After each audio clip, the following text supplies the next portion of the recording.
Hey, if you enjoyed the video, don't forget to hit that thumbs up and show some love for the series. Every single like and comment truly means a lot and helps keep this project alive. Thanks so much for listening. Volume 15 Prologue, the leader of the theocracy, the Pontifex Maximus. Those that held the greatest authority in their sects, the six cardinals. The heads of the judiciary, the legislature, and the executive branch. The director of the research institute responsible for magic research and development. The commander-in-chief, also known as the Grand Marshal. Gathered here were the 12 members that made up the supreme executive body of the theocracy. This was where those with the highest authority in the theocracy congregated, where they set out the general roadmap for the country. It was neither spacious nor opulent, and none of those in attendance were without a somber expression. Not many people would be joyous given the occasion, of course. The assembly was composed of people who would consider each other comrades, and they were familiar enough with one another to allow for some occasional humor. That is to say, the mood among them was once a lot more light-hearted, but not at this time. The air in the room felt as though it had frozen solid. The Sorcerer Kingdom has begun their invasion of the kingdom, or perhaps it would be more accurate to say that it had started long before now. The Sorcerer Kingdom is truly terrifying. The kingdom never had an inkling of their plans for an entire month. They have suppressed the Windflower and Clearwater scriptures, which had served as our eyes and ears. Had it not been for the Thousand Leagues astrologer, we might have discovered it even later. It is fair to conclude that the kingdom's fate is sealed. We don't have much time on our hands, so we should start recruiting adventurers as soon as possible. We've already begun recruiting in earnest, replied the Cardinal of Earth, Raymond Zog Lorenzen.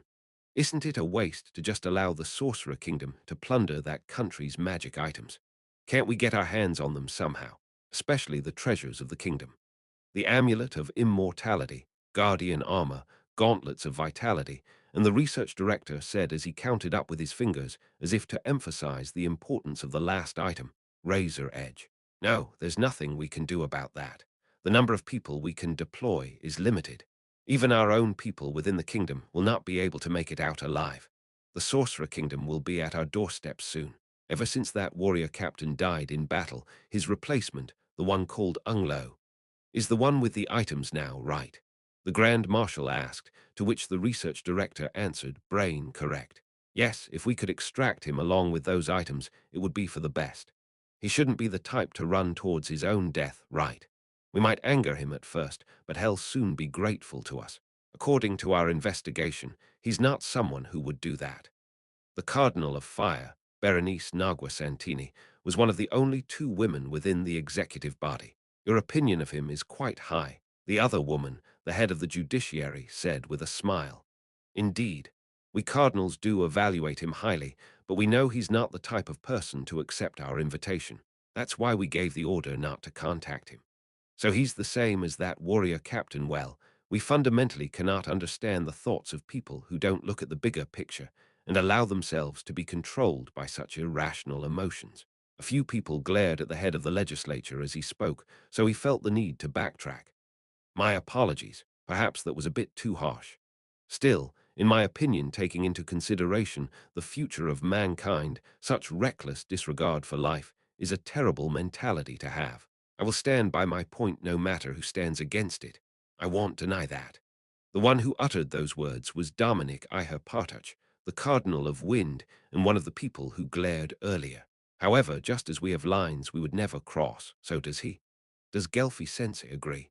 The research director asked, not fully convinced. Ginadine Delang Gelfi, the Cardinal of Water, an elderly man whose appearance was akin to that of a dried log, nodded in confirmation. I shall not ask further on this matter then. While I'm glad so many talents have come to join our nation, what is their condition? Many adventurer teams were already on their way to the theocracy. Most were mithril rank or higher, but they were also using the Clearwater Scriptures intelligence to invite people with potential. Not very good, no. It's just bad the one in charge of receiving the adventurers, Ivan Jasna Dracula, the Cardinal of Light, chimed in. We may have convinced them to come, but the fact that they had to abandon so many people has left a thorn in their hearts, or in other words, they're wimps. One of the participants spoke in a way that let everyone know that the conversation didn't need to be so formal. But in response, Ivan gave a stern reply. You should always be formal in front of your bosses. He became flustered. I mean, superiors, he corrected himself. It was true that in a meeting strictly between cardinals, even Ivan was informal from time to time. But that was only possible because all six of them were close. So we think we should get rid of this thorn as soon as possible. But how? The head of the judiciary asked. Raymond replied, well, if the thorn set in because they couldn't save people, then it can be healed by saving people. Well, send them to the Draconic Kingdom first. Well, have them fight the beastmen there. Ah, I see, those around him said out loud. Their intelligence indicated that the Draconic Kingdom had become diplomatically closer to the Sorcerer Kingdom and had even purchased undead from them. Terribly powerful undead at that. If they allowed this to continue, the theocracy's influence within the Draconic Kingdom would diminish while the Sorcerer Kingdom would only gain more sway. As a preventive measure, this proposal could be a good move. However, someone was still worried. If we send the adventurers we recruited somewhere beyond our surveillance, they could leak our secret operations during the war. Would that not expose our covert actions to the Sorcerer Kingdom? Would it not be safer to keep them within our borders for now? That's likely not a problem. They know the situation in the kingdom. They regret leaving all those people behind. It's unlikely that people like that would ever work with such a cruel nation, though there is the possibility of them obtaining the information through mind-controlling magic. Hold on, compared to that, wouldn't it be more of a problem should the Sorcerer Kingdom discover that our country has magic casters capable of using teleportation magic? Indeed, that's true. We've always pretended to use magic items to teleport people, but some adventurers might have seen through our ruse. Even if we were to impose a gag order on them, there's no way to know where and how information could leak. Maybe we should avoid revealing we have that card in our hand. Ginadine de Lan Gelfi, the Cardinal of Water, coughed a few times before he spoke. Excuse me. While I understand your thought process, is it not true that revealing our hand to our opponent can make them more cautious about acting recklessly? This move could also work to restrain our opponents. At least that's what I think. I agree with Sensei's idea. The Triarch's magic caster is a great example of someone who's capable of teleportation. We don't need to be so nervous. But how many would know about that? What kind of magic is the great magic caster of the Empire capable of is a question that even we don't have a definite answer for, is it not? Someone like that wouldn't care much for intelligence on teleportation magic anyway. All sorts of ideas were suggested. The Pontifex Maximus felt that they would not be able to reach a decision if this continued on, so he decided on a simple vote. And so, it was decided that they would deploy the adventurers to provide support to the Draconic Kingdom. That said, the recruited adventurers were no different from mercenaries in the eyes of the theocracy. They weren't expecting any loyalty out of them. Thus, the leaders of the theocracy gathered here didn't mind even if they chose to stay in the Draconic Kingdom.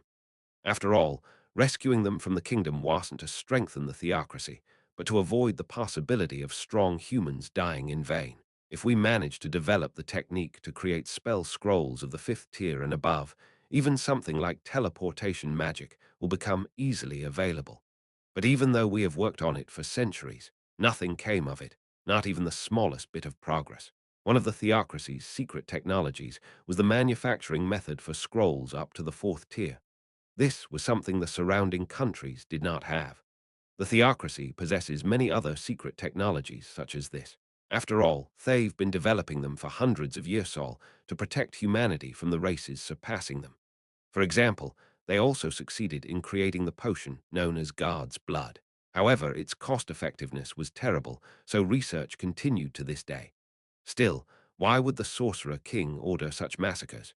Even if supplies en route to the Holy Kingdom were robbed, this was still an overreaction. What does the military make of it? The first reason is for it to act as a show of strength. The Grand Marshal raised one finger, multiple heads nodded in agreement.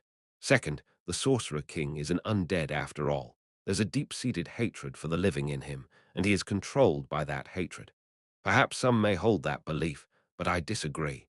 Even if we assume he has been waiting for an opportune time to go to war, if we take into account his previous actions, this incident still feels strange. That's right. Even us from the military believe that line of thought leads to nowhere, said the Grand Marshal with a stern face. But then other voices arose in protest saying things like, Then just say that without posturing, or you just wanted to copy Raymond, or you need to consider time and place before you speak. Ahem, and lastly, the most probable one, reason number 3, he said as he raised his third finger to create a natural spawning area for the undead, like the Katsi Plains. That is possible, someone murmured. The slain theocracy was a country that boasted an abundance of divine magic casters, so the highest echelon in attendance fully understood what the Grand Marshal meant. The Sorcerer King's plan was to probably expand that unholy land endlessly and then absorb any undead that spawned there into his kingdom. Such a thing was normally impossible, but the Sorcerer King, being an undead himself, was an exception. They had heard that he had assumed control of the Katsi Plains. Perhaps he had obtained something from there that would prompt him to do something like this. If that's the case, we can anticipate their next move. Why are you so certain of that? He created those unholy lands to serve as a buffer between him and the council state. That way, the unholy lands will help protect his country from the council state. Then he'll be able to turn his attention towards the theocracy. The room fell into silence. All members present compared the Sorcerer Kingdom to their own country, especially in terms of military power. Everyone bore pained expressions. No one could maintain composure. The reaction was understandable, as they were reminded of the intel they had received regarding the Sorcerer Kingdom during their last meeting. The Sorcerer Kingdom's battle against the kingdom on the Katsi Plains displayed their undeniably overwhelming and malevolent power. The Sorcerer Kingdom was extremely tricky to deal with, even for the trump card of the theocracy, the Black Scripture, and its god-kin members. Moreover, the true power of the Sorcerer Kingdom remained unknown. The more they investigated, the more it felt like staring into a dark, bottomless abyss. No number of troops would be enough. So we have to form a comprehensive alliance with the council state. That's right. Then whenever we're in a pinch, we will be able to receive reinforcements. Everyone smiled sarcastically. Reinforcements powerful enough to save the theocracy would never be sent. That much was plain to see. True cooperation is impossible for states with completely different goals and ideals. Some reinforcement could be expected if an alliance was formed, but there was no way that the Platinum Dragon Lord himself would come to their aid. If either the theocracy or the council state fell, then the full might of the Sorcerer Kingdom would come to bear on the nation not yet affected. To avoid that, the correct move would be full cooperation, to pool their strengths together against the Sorcerer Kingdom. However, hypothetically, if the alliance were to invade the Sorcerer Kingdom and win, what would happen afterward? Naturally, the two countries would return to seeing each other as potential enemies. They just needed to think a bit about the future, and they'd realize it was in their best interests to let the other country's soldiers fall to the Sorcerer Kingdom. Plus, if they establish an alliance, people will flow between their nations, and that would make the intelligence warfare between them even more intense. Complete and mutual trust was never going to happen, even if an alliance was formed. It was more realistic to think of winning with only the theocracy's troops. And besides, even if war broke out with the Sorcerer Kingdom, both parties would avoid total war so they don't destroy each other. If they didn't, the only winner would be the council state. The ideal situation would be a three-way deadlock, but that would require a more equal power balance. Submitting to the Sorcerer Kingdom would not be a bad thing. We could work behind the scenes for decades or centuries until we make them crumble from the inside. It would also grant us a clearer picture of the Sorcerer Kingdom's internal affairs.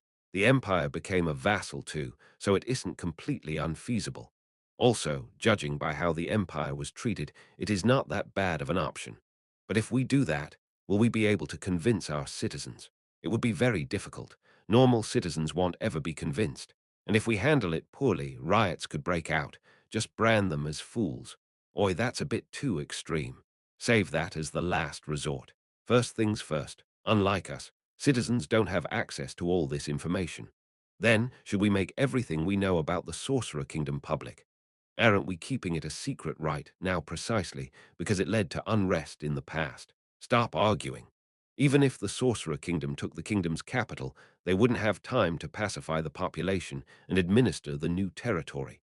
We still have some time to think about such things now. We can't say that for certain. After all, the Sorcerer Kingdom already destroyed multiple cities and villages. There's no guarantee they won't do the same to the capital. The capital was very populous. Killing all those people seemed a bit unrealistic, but the Sorcerer Kingdom might be capable of doing it. An undead, full of hatred of the living, huh? We let our guard down because there was no unnecessary killing at Yggdrasil, didn't we? The Empire is now a vassal. They have intervened with matters within the Holy Kingdom and the Draconic Kingdom, and now they are trampling over the kingdom. Next is our turn, I am sure. Submit or die. There's nothing more cliched than that, but even so, I am sure the Sorcerer Kingdom will eventually force us to make that decision. If we want to avoid that, we'll need to solve one of our problems while confronting the Sorcerer Kingdom. Indeed, we should annihilate that rotten elf as soon as possible. Although our future relationship with the Sorcerer Kingdom is not yet clear, battling on two fronts would be foolish. A huge amount of effort was put into exterminating the elven country, even before the Sorcerer Kingdom was established.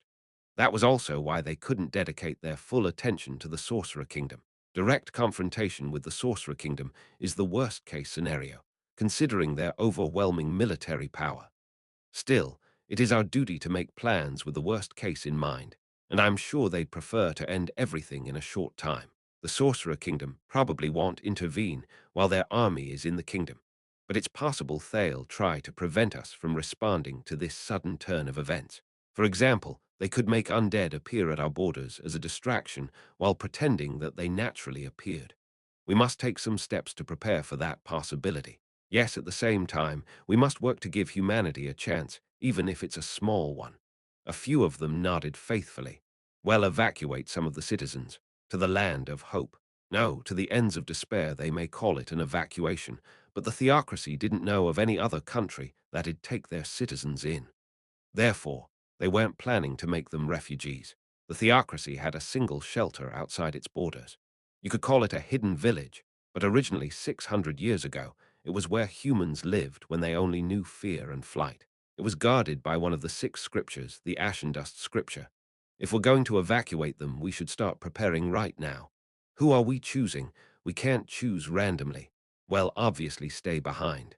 As for the rest of the citizens, how about we make them elect a representative and make that person choose? No, Lawrence and Sama should go. What? In the unlikely event that we're annihilated, only a former member of the Black Scripture like you would be able to protect and teach those who are left, right? I am not as strong as before. And besides, the heads of the organization are the ones who should remain no matter what happens. If they were to disappear, people would lose faith in the organization.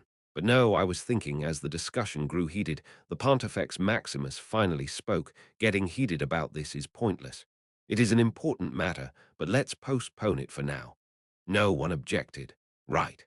Then let us talk about the most important issue. The elves. It's fine if the rest of the elves run away, but we can't let the Elven King go.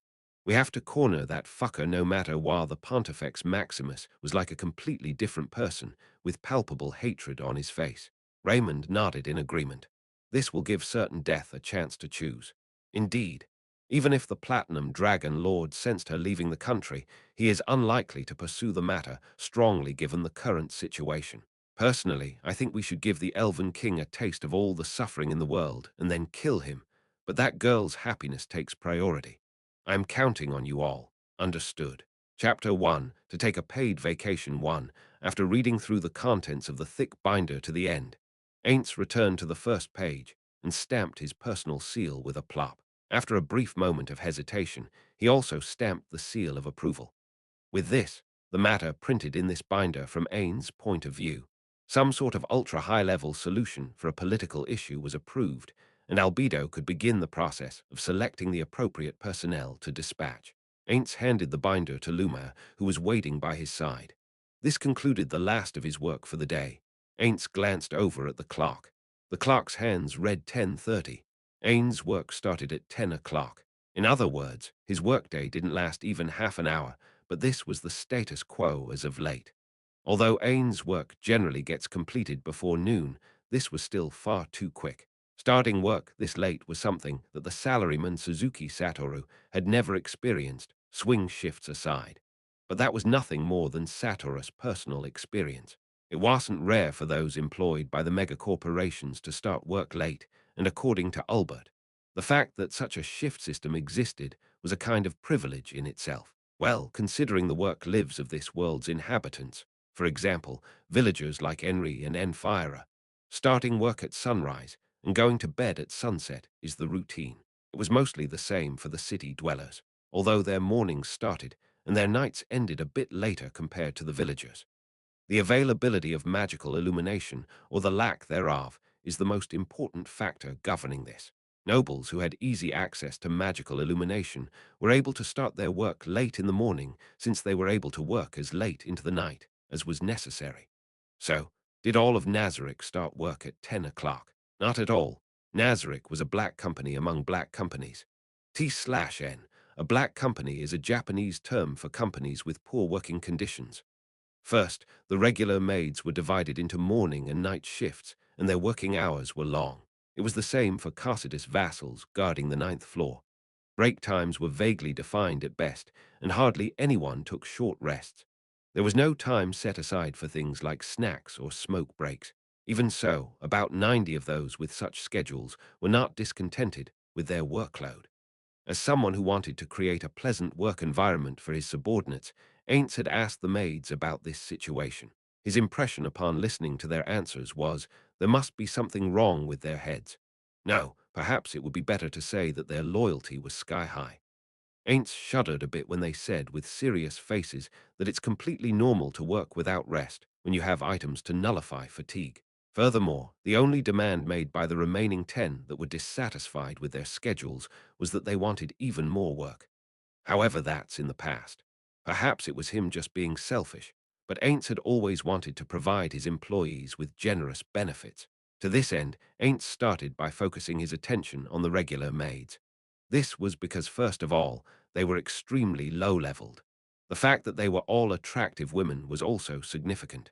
While Ainz didn't want to play favorites, he always ends up being soft on the maids compared to Carsidus vassals. If he accomplished his wish through an order, nearly everyone in Nazarick would obey it without question, but doing so might damage their morale. So he needed to make a good argument, which he did with the following explanation. In the future, the regular maids might need to train and manage human maids. When that time comes, they would need to take care not to overwork the human maids with the work routine they had been following up till now. While they protested initially, Ainz ultimately succeeded in reducing their working hours and increasing their leisure time. Previously, they got 1 day off every 41 days, but it had now been doubled. They get 2 now. Ainz still felt like nothing had really changed, but there would likely be stronger resistance if he tried to push further. Or rather, that was how Ainz read the mood, so he had to stand down at that point. Consequently, Ainz failed to incorporate the day-off system paid leaves, summer vacations, public holidays, etc., although he framed it as being for the benefit of the maids. Perhaps the real reason he pushed for some kind of paid leave system, despite the NPCs opposition, was because of Suzuki's Satoru's yearning for a concept he never got to experience for himself, and so Ainz ended up stumbling upon another idea. As the ruler of Nazarick, Ainz reduced his own workload. He wanted everyone to think that it was all right to take it easy because Ainz himself wasn't doing too much work. Of course, another part of the reason was the possibility that Nazarick would end up in shambles if he did any more than minimum work. But this idea ended in failure. The denizens of Nazarick ended up thinking that they had to work even harder to make up for him, as it was natural for Ainz to not have to work. As a result, Ainz' already meager workload, which mainly consisted of just approving things, was reduced even further. This was probably for the best. There would be disastrous consequences for Nazarick if the less than competent Ainz took over a larger share of the workload. But the fact that the others had to work more as a result was something that he did feel bad about. Ainz took a glance from the corner of his eye at the pair of maids who were staring at him, unblinking, with stern expressions and fire in their eyes. One was waiting on Ainz for the day, and the other was assigned to his room. Both of them would immediately ask, "Is there anything I can do to assist you?" if he met their eyes. To avoid such an encounter, he could only take peeks like this. They don't have to take things so seriously. I wish they'd relax a bit. This tense atmosphere is making my stomach cramp up. Ainz tried to remember the last time he saw the maid smile. Mentally sighing one last time, he called on the maid standing by his side. "Well then, Luma." "Yes, Ainz Sama. Just to confirm, was that the last of my work for the day?" Yes, Ain't Sama. That was the last of it. The reason he asked the maid attending him was because secretarial tasks were being handled by the regular maids during Albedo's absence. It seemed as though there were no audiences or negotiations in today's schedule. Even so, work has a tendency to crop up unexpectedly, so he couldn't let his guard down. His caution was warranted, as the unplanned work that might emerge in the wake of a message from Entoma tended to be the troublesome type that ends up making his non-existent stomach churn. Is that so? Ainz looked at the other desk in his room. Even though the desk had been set up at Albedo's insistence, she was not there now. Most of the time, Albedo worked side by side with Ainz in this room, but it had only been a few days since the fall of the royal capital, so she was quite busy at the moment. She could be seen running around Nazarick, and sometimes traveling afar to deal with the issue in person, so her presence here was rare. Upon questioning the maids about Albedo's status when he wasn't around, Ainz found out that she had been on edge recently. Maybe it was because she was overworked, or maybe it was because she wasn't able to meet with him as often as she'd like. If it's the latter, maybe it would be best if I increase the time she spends with me. There was no reason to deny her wish if that was enough to get her back in high spirits. Because no one would speak if Ainz did not. The room fell into complete silence. Truth be told, Ainz wanted the kind of workplace that was filled with idle chatter, but his experience over these past few years told him that there was no way the maids would participate in such a thing. So lonely. It seems like this is going to continue for the rest of my life. Well, there's nothing to be done about it. However, maybe there's a need for a change of environment. Normally, Ainz would spend his free time on many different activities. Equestrianship, reading books on business under the guise of reading scholarly works. Also books on governance. The reason none of that material managed to stick in his mind was probably because he only ever skimmed through them. It's certainly not because his skull was empty. He would also conduct various magical experiments. Recently, he had also started training under Pandora's actor, in addition to his arms training under Carcetus. Now then he spoke as though he was talking to himself, while letting his words reach the entire room. This was done on purpose. It was time to start taking action.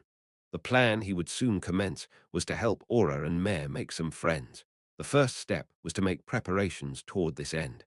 As for what kind of friends they should make, dark elves would be his number one choice. Following that should be members of closely related races like elves. Though he was expecting a future where all races lived in peaceful coexistence, introducing them out of the blue to lizard men or goblins as their first friends was not a good idea. First, they should proceed with similar races. He looked at Luma. We will move to the 6th floor. Attend me. Understood. Although she would follow along even if he had stayed silent, Ainz felt that it was probably better to say it out loud. With Luma in tow, Ainz teleported to the 6th floor using the power of his ring of Ainz Ooal Gown.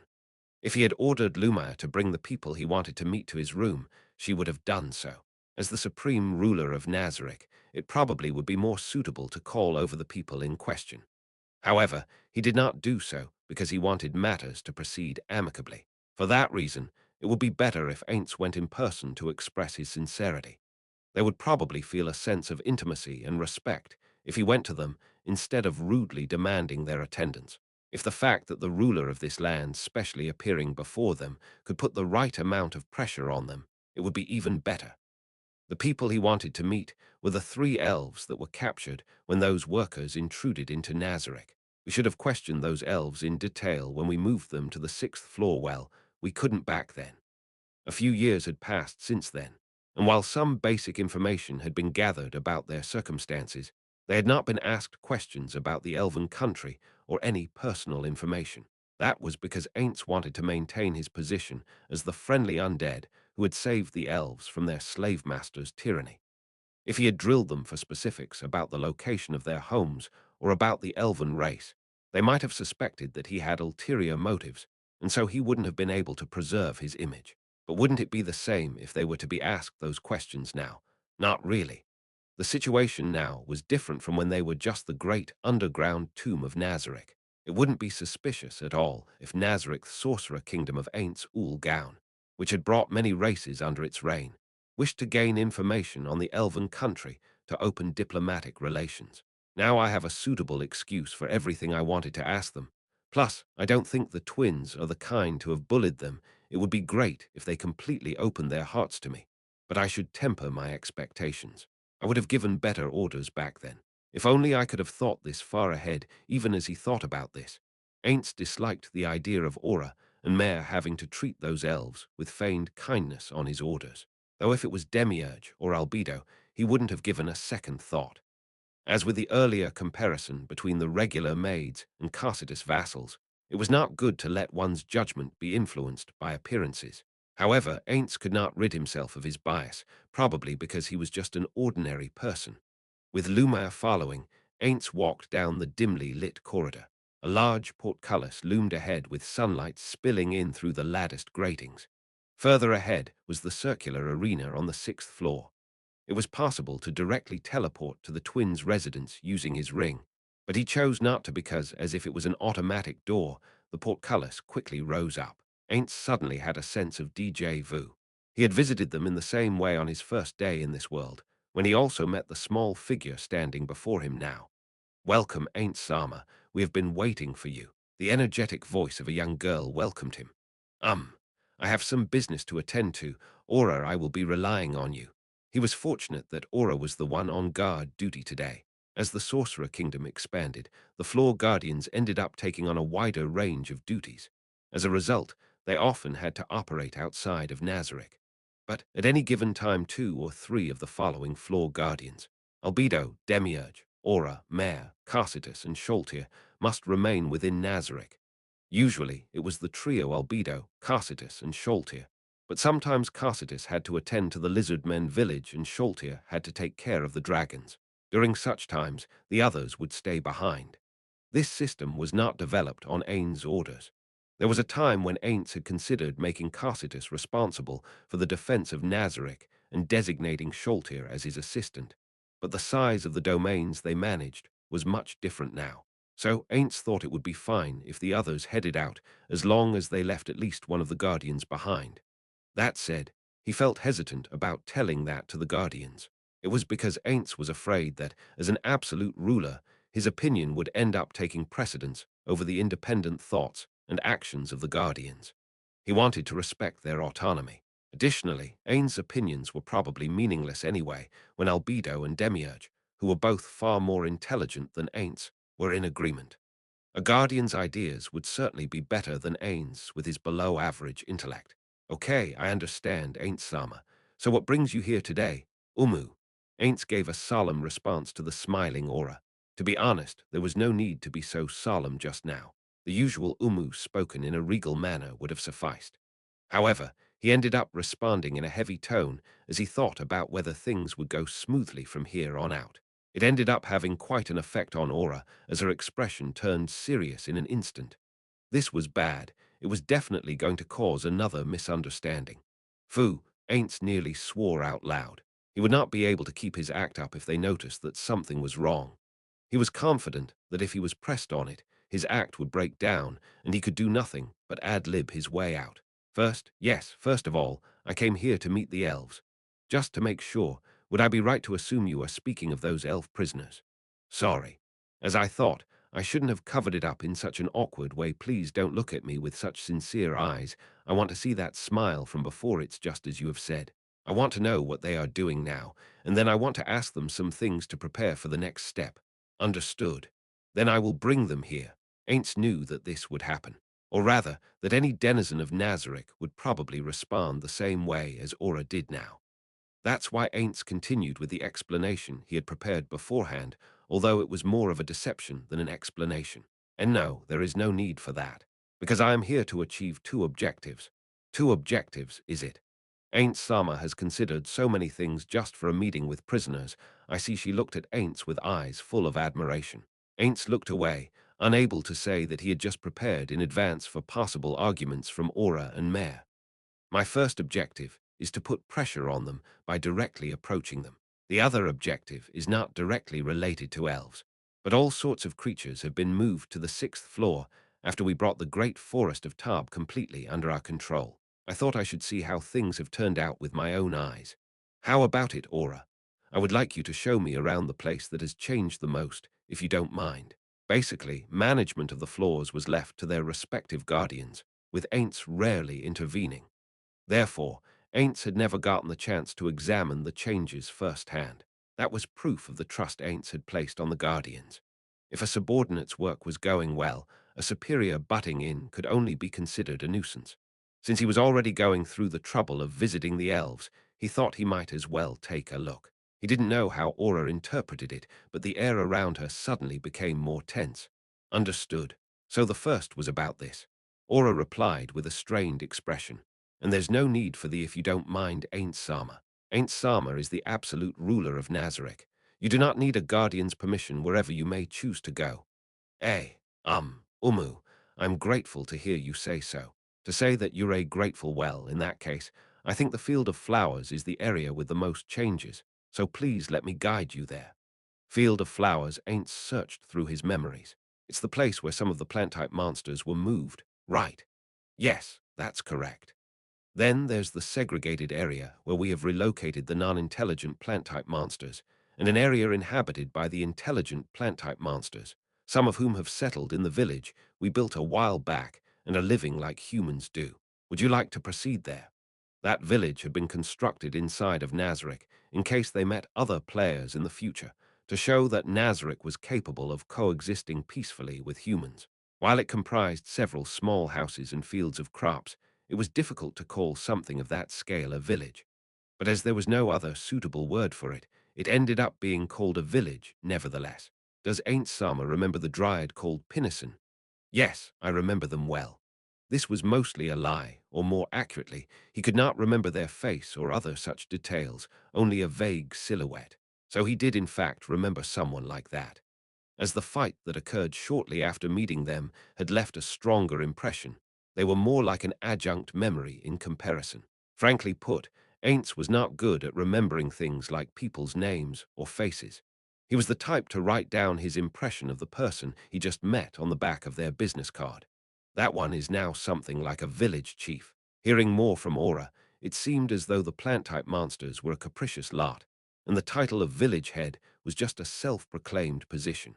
But having acted as an intermediary between the plant-type monsters that first came to Nazareth and other plant-type monsters, it had become moderately popular.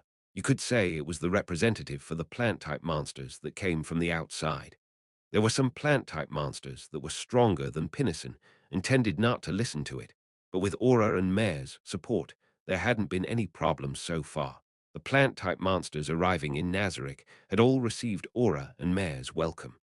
This welcome consisted of a demonstration of Aura's and Mare's strength, as well as a display of the host of other monsters that followed them. After having realized the difference between their respective strengths, most of the monsters would end up obediently following the twins' orders. Also, when the monsters saw the cash-sharp woodland dragons that accompanied Mare, they seemed to be in awe of him, wondering if he was a god. The final nail in that coffin was when they saw him create rain and increase the nutritional levels of the soil to frightening levels. But I don't think all the monsters worship him as a god. Maybe it's because some monsters recognize the events as the work of druidic magic. If I had to explain it, he is more like an existence to be extolled or pondered. Ain't more or less understood. It would be something akin to praising a player as a god for creating an awesome-looking set of gear. Or maybe it was something like being an idol. Perhaps it was a mixture of the two. I see, I understand the gist of it. Anyhow, if you two are able to subjugate them without any problems, then that's fine. There should be no issues with whatever means or methods you may employ. That's that. Ainz was now regretting his choice of words when they were managing just fine. Instead of blathering meaningless words at length, he should have just praised them honestly with a simple well done. He stole a quick glance at Aura's expression, and it didn't seem like she was particularly bothered. But maybe she was just not letting it show on her face. Superiors should not use words that can demoralize their subordinates. Haven't I read that in some of those books on management? Ainz gave himself a mental admonition to take more care when choosing his words, and to keep tone and manner of speech in mind as well. Ahem. I would like to see the village, but let's just keep it to the Field of Flowers this time. I apologize for that, especially after you went through the trouble of suggesting something specific. Aura waved her hands about in distress. Please don't mind. As I said before, Ain't Sama is the absolute ruler of Nazareth. Please proceed through this floor as you please, Ainz Sama. Please let me apologize for my arrogance in proposing such a suggestion. And no need, why are you apologizing? Or rather, isn't that an odd reaction from Aura, not unlike her reaction a little while ago? Is it possible that my attempt to gloss over my mistake when we first met has resulted in this weird reaction? Does she think that I'm plotting something? Aura's words didn't wait for the unsettled Ainz. There exists no place in Nazarick where Ain't Sama should be denied entrance, no. No such place should exist within the entirety of this world. No, I think there are many places in this world that I shouldn't be entering, Ainz thought. Notably, there were many places where he thought only women should be allowed to enter. But if he voiced such an opinion, then Aura would assuredly reply that it was fine for Ainz to enter regardless. So he didn't reply, as it would quickly turn into an awkward situation, for Ainz at least, if he did. Taking a quick peek at Luma revealed that she was nodding along as if to say that was how it should be. Whatever, it was bothersome to come up with reasons for why that wasn't the case. Taking care to not let such inner feelings show, Ain't spoke gently to Aura. Well, then please show me the way. Understood. Leave it to me. Aura thumped her chest. So how should we travel? Would you like to ride something? That's acceptable. May I impose on you? Yes, please leave it to me. Aura shifted her gaze to somewhere far away and wrinkled her brows in concentration for a few seconds. There are other magical beasts nearby, but I decided to call over Fen and Quadrasile. Is that all right? You don't need my approval for each and everything you do here. If Aura deems something acceptable, then I have no objections. Thank you. Please wait for a bit, then I'll be in your care. Ainz replied as he looked around the arena. The most enjoyable walks in the great underground tomb of Nazarick, such an activity elicited a different kind of joy than the sort of entertainment available on the 9th and 10th floors could be found on the 5th and 6th floors. Although it was extremely rare, if the timing was right, one could see a luminescent phenomenon known as an aurora on the 5th floor. Unfortunately, it seemed that the probability of its appearance was set very low. In contrast, the 6th floor was a place that was entertaining enough for a normal walk. They were about to travel through such a floor. Ainz gave a small smile as he felt his stomach ease a little. Excusing herself, Aura stepped away from her master and Luma to take out a necklace. This necklace was a legacy-class item that allowed for two-way communication with its pair. Although it was a relatively weak item, she always kept it equipped because the item's ability was inaccessible to the user unless it had been continuously equipped for 2 days. Usually items with such special conditions tended to be strong, but that was not the case for this necklace. Moreover, since a condition for the necklace's usage was that the speaker must hold it in hand, it was difficult to use during tough battles. But those limitations mentioned above are the item's only usage restrictions, and it does allow for indefinite two-way communication. It was debatable whether such an item was good enough to warrant taking up an equipment slot. Mayor Ain't Sama came to visit. After a short silence, Mayor's voice echoed in her head. Ain't Sama came here in person. What's going on? What else could it be? It's an inspection. Yeah. Probably to check if we and the area guardians are properly managing this floor. He decided to inspect only the recently altered field of flowers for now, but we should double-check that the area guardians are not slacking off right now. Is it because this floor is the one with the most outsiders, or is he just visiting each floor in turn? Maybe that's the case. Something clicked into place inside of Aura's mind. Of course, it could have been nothing more than Aura's own imagination, but she thought that Mare was probably right. Ain't Sama said he had two objectives in mind, but this is Ain't Sama we are talking about. I don't think that it's just those two. Maybe putting some pressure on us like this was his unspoken third objective. Maybe he is confirming that we are handling our most important and fundamental responsibilities diligently, even though our work outside has greatly increased. They had a vague idea as to why he was doing this. Those who had once envied Albedo and Demiurge for their packed schedules, for example, Sholtir and Carcitus, were now increasingly being assigned work outside of Nazarick. They had been given the opportunity to demonstrate their loyalty with their extraordinary military accomplishments, especially during the destruction of the kingdom. Perhaps their master had noticed the kind of festive mood this had created. No matter what auxiliary duties they may have been conferred, Aura and the others were first and foremost floor guardians of the great underground tomb of Nazarick. They had the absolute and unchanging duty of defending, managing, and controlling the floors that they had been assigned. Maybe Ainz wanted to make sure they were not neglecting their most fundamental duties in light of their increasing engagement with their newly assigned duties. For Aura and Mare, receiving a dissatisfactory rating directly from their master was the same as saying they had failed as floor guardians. If the other floor guardians, especially the guardian overseer, Albedo, heard of this, they would surely reprimand the twins while staring daggers at them. The fact that their master had not told them directly was probably an act of kindness. Maybe he anticipates that we will spread the word of our inspection to the other floor guardians, which would motivate them to get their affairs in order that's possible. In that case, that might be his fourth objective. I am sure that there must be something more. Aura couldn't think of anything more. The same went for Mare. It was a little frustrating for them to think that Demiurge or Albedo would surely be able to anticipate Ainz's goals much more accurately than they could. Anyhow, let's make preparations. Make preparations. Ah, sorry, I haven't told you yet. Didn't I say earlier that Ainz had two objectives? The first was the inspection, and the second was to meet with the elves that were assigned to those vacant rooms. Ah, those people, they are so noisy, always going royal family this, royal family that. I hope Ain't Sama takes them away. Mare spoke with a hint of annoyance in his voice. Mare, whose favorite pastime was lounging about on his futon, seemed to be regarded by those three as someone that was incapable of properly taking care of himself. And so they ended up trying to care for him many more times over than they did for Aura. This included hanging up his futon to dry, helping him get dressed, and sometimes even attempting to bathe him. This was quite too much for Mare, but as he had been entrusted with their well-being by his master's orders, he couldn't just bluntly refuse their efforts at caretaking. Ah, Fen and Quadrasil are close by. I don't know how long it will take for them to get here, but make preparations immediately, Mare. Leave it to me. Aura cut the connection with Mare and returned back to her master. If any invaders having experienced the horrors of Nazarick were to gaze upon the field of flowers with its myriad flowers in bloom on the 6th floor, they would probably think that it was concealment for some flower-mimicking monster or a deadly trap. But there was no such thing here in this place. Even though the place invited extreme suspicion, the fact of the matter was that there were no traps here awaiting the intruders. There existed flower-mimicking plant and insectoid monsters in Yggdrasil, but no such monsters were placed here.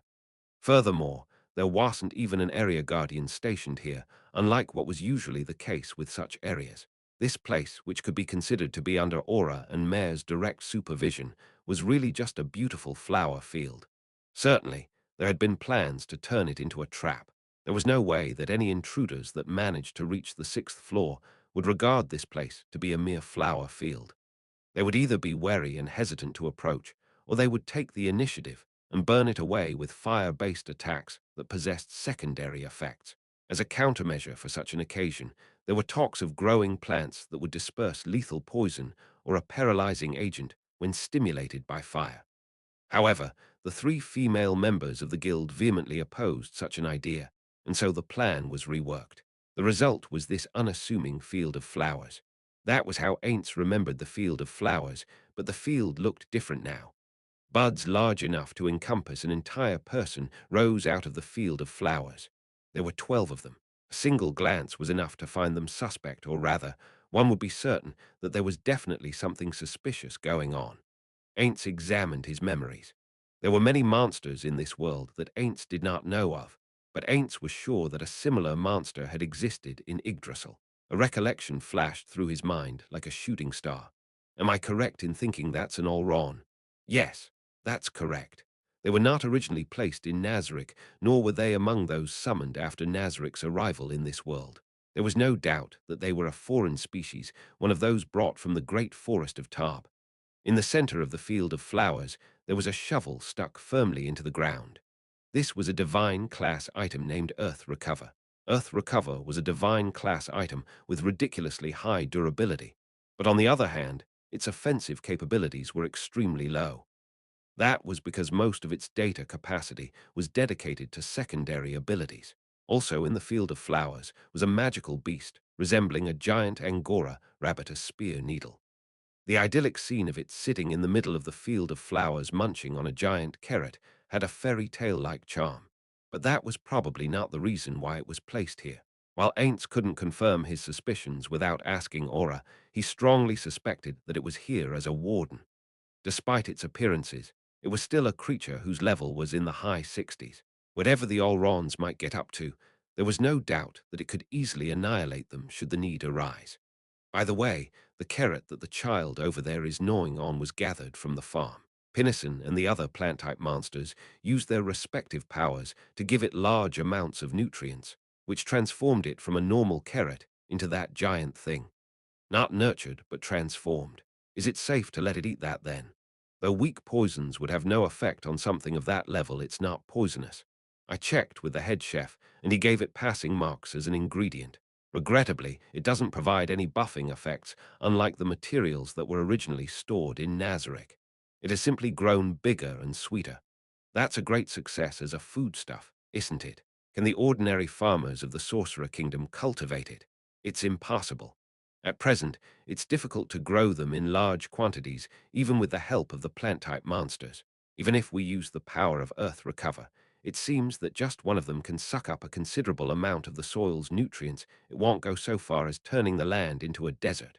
But unless we use magic to recover the soil's nutrients, the fields would need to be left fallow for at least a year as Ainz, and the others looked over the field. One of the buds, the largest one, slowly unfurled. That's the Olron Lord. It's in charge of all 14 Olrons here. Aura introduced it briskly. There was no doubt she was talking about the Olron that was opening up. 14.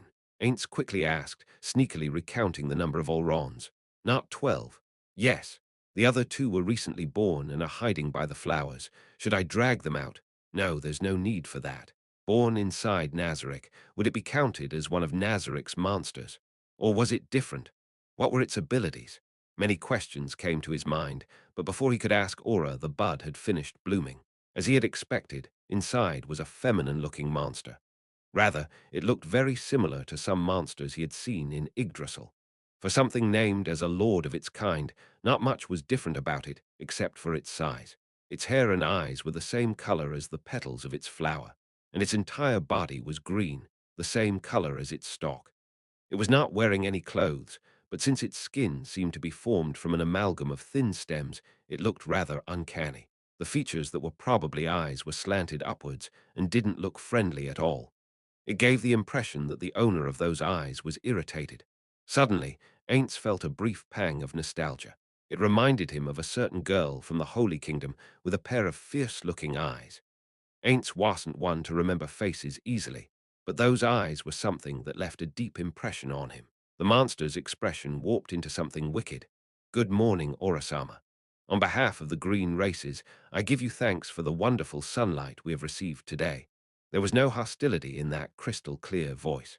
On the contrary, Ainz could even sense some respect.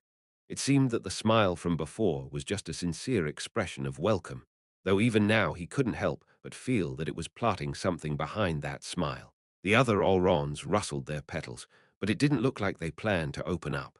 However, they could be seen stealing glances at Ainz, their heads unable to be completely obscured by their petals. Not knowing what that behavior signified, it could not be said that they were being impolite. Perhaps this was an expression of utmost respect in Olron culture. And so the Olron Lord turned its gaze towards Ainz. This is the ruler of the great underground tomb of Nazarick, the king among kings who completely dominates not only that forest, but also this entire area, who founded the Sorcerer Kingdom, where many diverse races may live together in peace. The absolute ruler, His Majesty, the Sorcerer King Ainz Ooal Gown. After Aura proudly announced Ainz's presence, the Olron Lord's face turned even more wicked. The petals of the other Olrons trembled, and they slowly started to hide their faces. Was this because they were alarmed or afraid? Or maybe this was a sign of great admiration. He couldn't be sure from their expressions alone, but Ainz felt like it was probably the latter. It's an honor to receive your grace, sovereign of this land, the ruler of the Sorcerer Kingdom, and above all, the master of Mersama and Orasama, your majesty, the Sorcerer King Ainz Ooal Gown. Her wide open arms were probably a form of greeting. I am named Violet. I am pleased to make your acquaintance. Oi, isn't that just the color of your hair? Ainz thought. To put it simply, it was a straightforward name with little thought put into it. Not that this was something that Ainz could say out loud. Making fun of a name that had probably been given to it by its parents to its face was not a good idea. I will remember it. Anyhow, this land is entrusted to Aura and Mare. It is unlikely that there will ever be a situation in which you receive direct instruction from me. You should continue to act in accordance with the twins' orders. He ended his sentence with vague words, because he did not know how the twins were managing these Allrons. Ainz had experienced for himself the troubles that could crop up when the CEO and department head gave conflicting orders. In the first place, he didn't have anything of value to say because he didn't know what work the Allrons had been given or how they were being handled. Understood, Your Majesty, the Sorcerer King. Isn't its etiquette amazing for someone who is supposed to have lived in the forest? Ainz praised the monster's sense of propriety. When and where did it gain this knowledge? Was she trained by the twins? Or somewhere else, although how it was speaking might carry such nuance, perhaps in actuality it was speaking in a more Allron-esque manner. For example, it could be saying something like Ainz is a very big bud. T/N. Ainz seems to be considering whether auto-translate shenanigans are at play here. It was good that they could communicate with each other, but Ainz wondered whether this disconnect might create any problems. Well, it wasn't like he really cared about being called a big bud anyway. And so, Ainz looked around the field of flowers. He thought that the Allrons were obstructing the view a bit, but at least everything else was still as he remembered. With a barely discernible smile, though his face didn't move of course, he briskly turned around, trying to look as stylish as possible as he twirled his robe. Aura's pet Fenrir and Itzamna were waiting for him there, along with Luma. After he started walking, Aura quickly fell in step and inquired, "Is it fine to leave it at just that? Will you grant an audience to the other Allrons?" "No, that won't be necessary. I saw what I wanted to see. Now, can you take me to those elves?" "Understood," Aura replied, and together with Aura, Ainz rode Fen through the 6th floor. Soon they were nearing their destination. Looking up, they could see the slightly misshapen tree that was Aura's and Mare's residence peeking through the branches of the tall trees. After a few seconds, they were clear of the forest, and a meadow spread out ahead of them. In the center of the meadow stood a stout tree, wider than it was tall, with its overgrown branches casting shadows across the ground. Standing before an opening in the trunk of the tree was Mare and the 3 elves that waited on him. There was no doubt they were there to welcome Ainz. He didn't know when Aura had found the time to contact Mare, but if it had been immediately after he had arrived on the floor, he might have kept them waiting for quite a while. It wasn't like he had promised to meet them at a fixed time, so Ainz didn't have any reason to feel guilty. But well suppose that Ainz was a branch manager and got a call that the CEO, traveling all the way from headquarters, had just arrived at the nearest railway station. He too would have immediately gone out to wait in front of the branch office. It was inconceivable that he wouldn't prepare a welcome. With that thought in mind, it could be said that Ainz was at fault for not giving them the exact time he would be coming over. Ainz wanted to say that he was not at fault because he hadn't thought of that point until he had already arrived. But could that really be considered a legitimate excuse? He wasn't sure how long they had waited for him, but he knew that if he said you didn't have to wait for me, he would have nothing to say in response to the rebuke that he should be more mindful of others' feelings and the position they were in. Mare was in his usual outfit, while the elves were wearing plain fatigues, which some may consider to be enough for them. Ainz would have preferred if they were better dressed, but since Aura and Mare had decided that it was good enough, that was not something he could say. Also, Luma and the other maids would probably be displeased if the elves were to wear maid uniforms. The regular maids were quite proud of the fact that they served Ainz.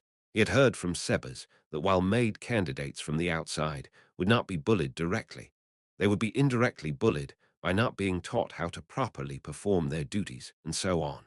They probably wouldn't mind much in this case, since the elves acted the part of maids serving Aura and Mare, but he couldn't be 100 sure.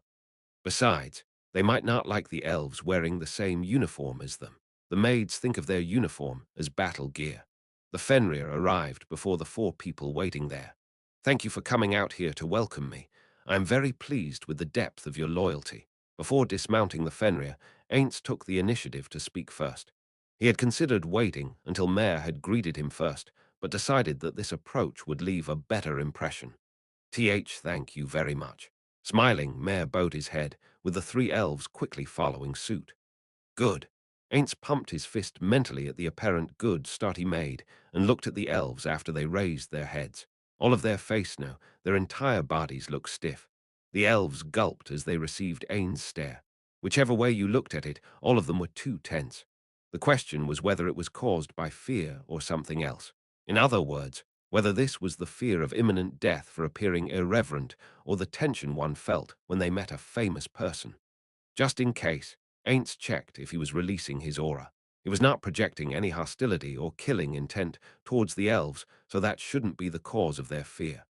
This is unexpectedly troublesome, though it went smoothly. Until now, opponents tended to be sensitive to the emotions of strong beings like Ainz and end up getting dominated by fear. In a certain sense, this was like getting read by the opponent, so he also received various pointers during training with Carcitus to prevent this. On the other hand, Ainz himself couldn't sense the killing intent of others. He forced Carcitus, who loathed the idea, to direct killing intent towards him and did end up feeling some pressure. However, he was not sure if that was the thing known as killing intent. Perhaps the undead were just not good at sensing those kinds of things. The undead were completely immune against mental effects, so perhaps sensing killing intent could be counted as a mental effect in a broad sense. That said, Sholtir could sense it just fine. Carcitus said maybe. Increasing one's ability as a warrior makes it easier to sense such emotion. Ainz thought to himself that he should probably include learning the ability to sense such emotions as one of his future goals. Perhaps it was just that Ainz was too thick-skulled to sense such emotions. Oops, too many pointless thoughts. Mare started speaking at the same time. Ainz started collecting himself together. Why you see, about Ainz Sama W wanting to meet W with these e-elves today. Is something the matter? Although Mare was more timid than usual, it seems like he had already heard the details from Aura. This made things easier. Ainz shifted his gaze from Mare to the elves with an exaggerated movement. The elves turned to look at their feet like they were trying to escape his gaze. They were visibly trembling. However you looked at it, this was not born from being tense. This is probably from fear. Are they still on guard even though they have been subordinated to a pair of dark elf children? Honestly, after pledging their loyalty and living here in peace all this time as the living, it would have been great if they understood that this undead is different from the ones they knew well. My appearance is like this. Even if their minds understood, it would be difficult for their hearts to accept in this world. The undead were said to hate the living and were considered to be the enemy of all living beings. So it was only natural for these elves to be on guard and tremble in fear at the undead being in front of them. Maybe their reaction would have been different if they lived under Sholtir and got used to the undead. But there were barely any undead on the 6th floor, so there was nothing they could do about this. Seeing something once is more effective than hearing about it 100 times. After all, it was the same in Yggdrasil. Techniques categorized as player skills were easier to understand by seeing them directly in contrast to just getting a verbal explanation. Of course, he also needed to practice it a few times now, hundreds of times later to learn it himself. Yes, that's right, Mare. I want to ask One Eyes one simple question of those behind you. Elves started to breathe shallower and faster. They didn't need to be so afraid, Ainz wanted to say from the bottom of his heart. Of course, he couldn't just say, nothing to fear in a cheery voice. He couldn't break his character of Nazarik's ruler, Ainz Ooal Gown, but it would be troublesome if they didn't feel at ease. You don't have to worry so much. I didn't come here to harm you. He wanted to continue with so be at ease, but stopped after thinking that even he wouldn't believe it if told so by a fearsome being. Even if the CEO invited them to an informal gathering, he would doubt there would be any employee who would ignore their status that easily. Ha! Bothersome while he knew it would be a bad move, he suddenly felt like casting Dominate. It was because he was not confident he could cajole them or make them feel at ease. One would remember what they said and did even after said magic ended. Furthermore, the use of mind control magic is considered barbaric in other countries. He didn't know how elves saw it, but they certainly would not find it to be pleasant. In fact, if someone did that to anyone from Nazarik, even Ainz would wait for an opportunity to kill them. Of course, Ainz wouldn't hesitate to use it to gather important intelligence. If anything, he would even be willing to cast control amnesia, without a doubt. But there's no need to go that far in the present scenario. It's not like he was sure they did something bad or was hiding information from him. Zen, Baru. It was different back then. If I used magic to get information that I could easily get by talking to them, it would cast doubts on Aura's and Mare's abilities, the twins. No, everyone in the great underground tomb of Nazarick had undying loyalty towards Ainz. They believed that whatever he did would be correct, which was a dangerous way of thought in his opinion. That's why he should not try to give the impression that he was dissatisfied with their work as much as possible. He could not fathom what such a misunderstanding could lead to. Plus, it's not like he was dissatisfied with their work. If he was going to use mind control magic, he should have done that in the first place. He didn't do that when they were initially captured, because he wanted to make them allies, through goodwill, wanted to position himself as their savior. Considering such an investment was placed in them up till this point, using mind control magic to force them would be short-sighted. First of all, this isn't the place to have a conversation. Let's move elsewhere. If he was not confident in opening their hearts through words, he could just use a different method. First, a change of place.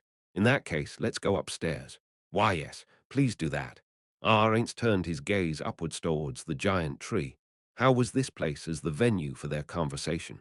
In a certain sense, you could call this the elves' home turf, so wouldn't it be easier for them to talk here? But if they did that, who was going to prepare the drinks? Would it be Aura and Mare? No, it wouldn't be an issue if Luma, who came along, did that. Not bad. In the end, the only difference is whether the conversation would take place in a harmonious or tense atmosphere, whether they would open their mouths out of goodwill or out of pressure. There's not much time left. Weird, even though I have already prepared presentation material and simulated their questions and responses like I did in the Dwarf Kingdom and the Holy Kingdom I getting a bit out of touch lately. He was invited by the other side, so he should reply as soon as possible. Unfortunately, he would always end up overthinking in such situations. Speaking of which, I never saw the regular maids providing the guests with drinks without orders. And no, they did it once maybe. There was no way they didn't prepare the drinks. When Ainz ordered them before, they immediately provided a choice of drinks, so they were probably stored somewhere in Ainz's room. The regular maids were working themselves hard every day to become the perfect maids. It was hard to think that they would forget or were just insensitive to such needs. So it meant they probably thought that since Ainz the ruler did not drink, then the others shouldn't as well. It's similar to how it was awkward for subordinates to take a drink when the CEO didn't. The correct way to do things would be to prepare drinks for Ainz, even though he couldn't drink, and then on top of that provide them for others as well. I feel sorry for the guests we had. Until now, he decided to talk about it with Pestania later, as he was getting flustered that he was wasting too much brain power on things unrelated to this meeting. Wait, that's not what I should be thinking about now. I should be deciding on the place for our drinks. The twins would think that I don't like having tea at their house if I wait any longer. That will be bad. But, troubled, Ainz looked around. Ainz suppressed his shoulders from twitching at Aura's sudden vocalization. His mind was also forcibly cleared of excessive thoughts with this sudden scare. Is Ainz Sama thinking of having the conversation somewhere else on the 6th floor? That's right. The weather is great, so I was thinking maybe we should do it outdoors. In that case, I will make preparations. We have parasols and a table with us. These were the things Buku Chagama-sama used when she had to converse with the other supreme beings. We can use them. There's a vacant house in the village. Also, I haven't shown it to Ainz-sama yet, but there's a gazebo on this floor too. I remember visiting it with everyone. Ainz suddenly remembered the time spent with his comrades talking about meaningless things. I feel like I am remembering them less and less recently. Perhaps it was because he stopped seeing his comrades' shadows in the NPCs. It's either because he was slowly forgetting about his former comrades, or maybe he had started seeing the NPCs increasingly as independent entities. It would be fine if it was the latter case, but it would be sad if it turned out to be the former. All of Suzuki Satoru's pleasant memories that shine even now were made with his former comrades. That's not it. These are not past memories. Ainz Ooal Gown is still here. It is still alive. Ainz let out a sigh while his heart burned with emotions he could not describe. He turned his gaze towards Aura and Mare. Everyone, I wonder how they felt when those people left this place. No, they were still NPCs back then. If at that moment, oops, he shook his head. His thoughts were going on too many tangents. He had to make sure this plan succeeded. Ainz took a look around. It seemed like no one noticed anything was weird with him. They were probably thinking that he was musing on Aura's proposal. Now was a good time to put a lid on his thoughts. Well then, this floor is not bad, but this is such a rare occasion. We may as well have our conversation somewhere else. Maybe it's good to have them take a look at other places under our rule. If he wanted to count on their goodwill, it would be better if it was in a place they were used to.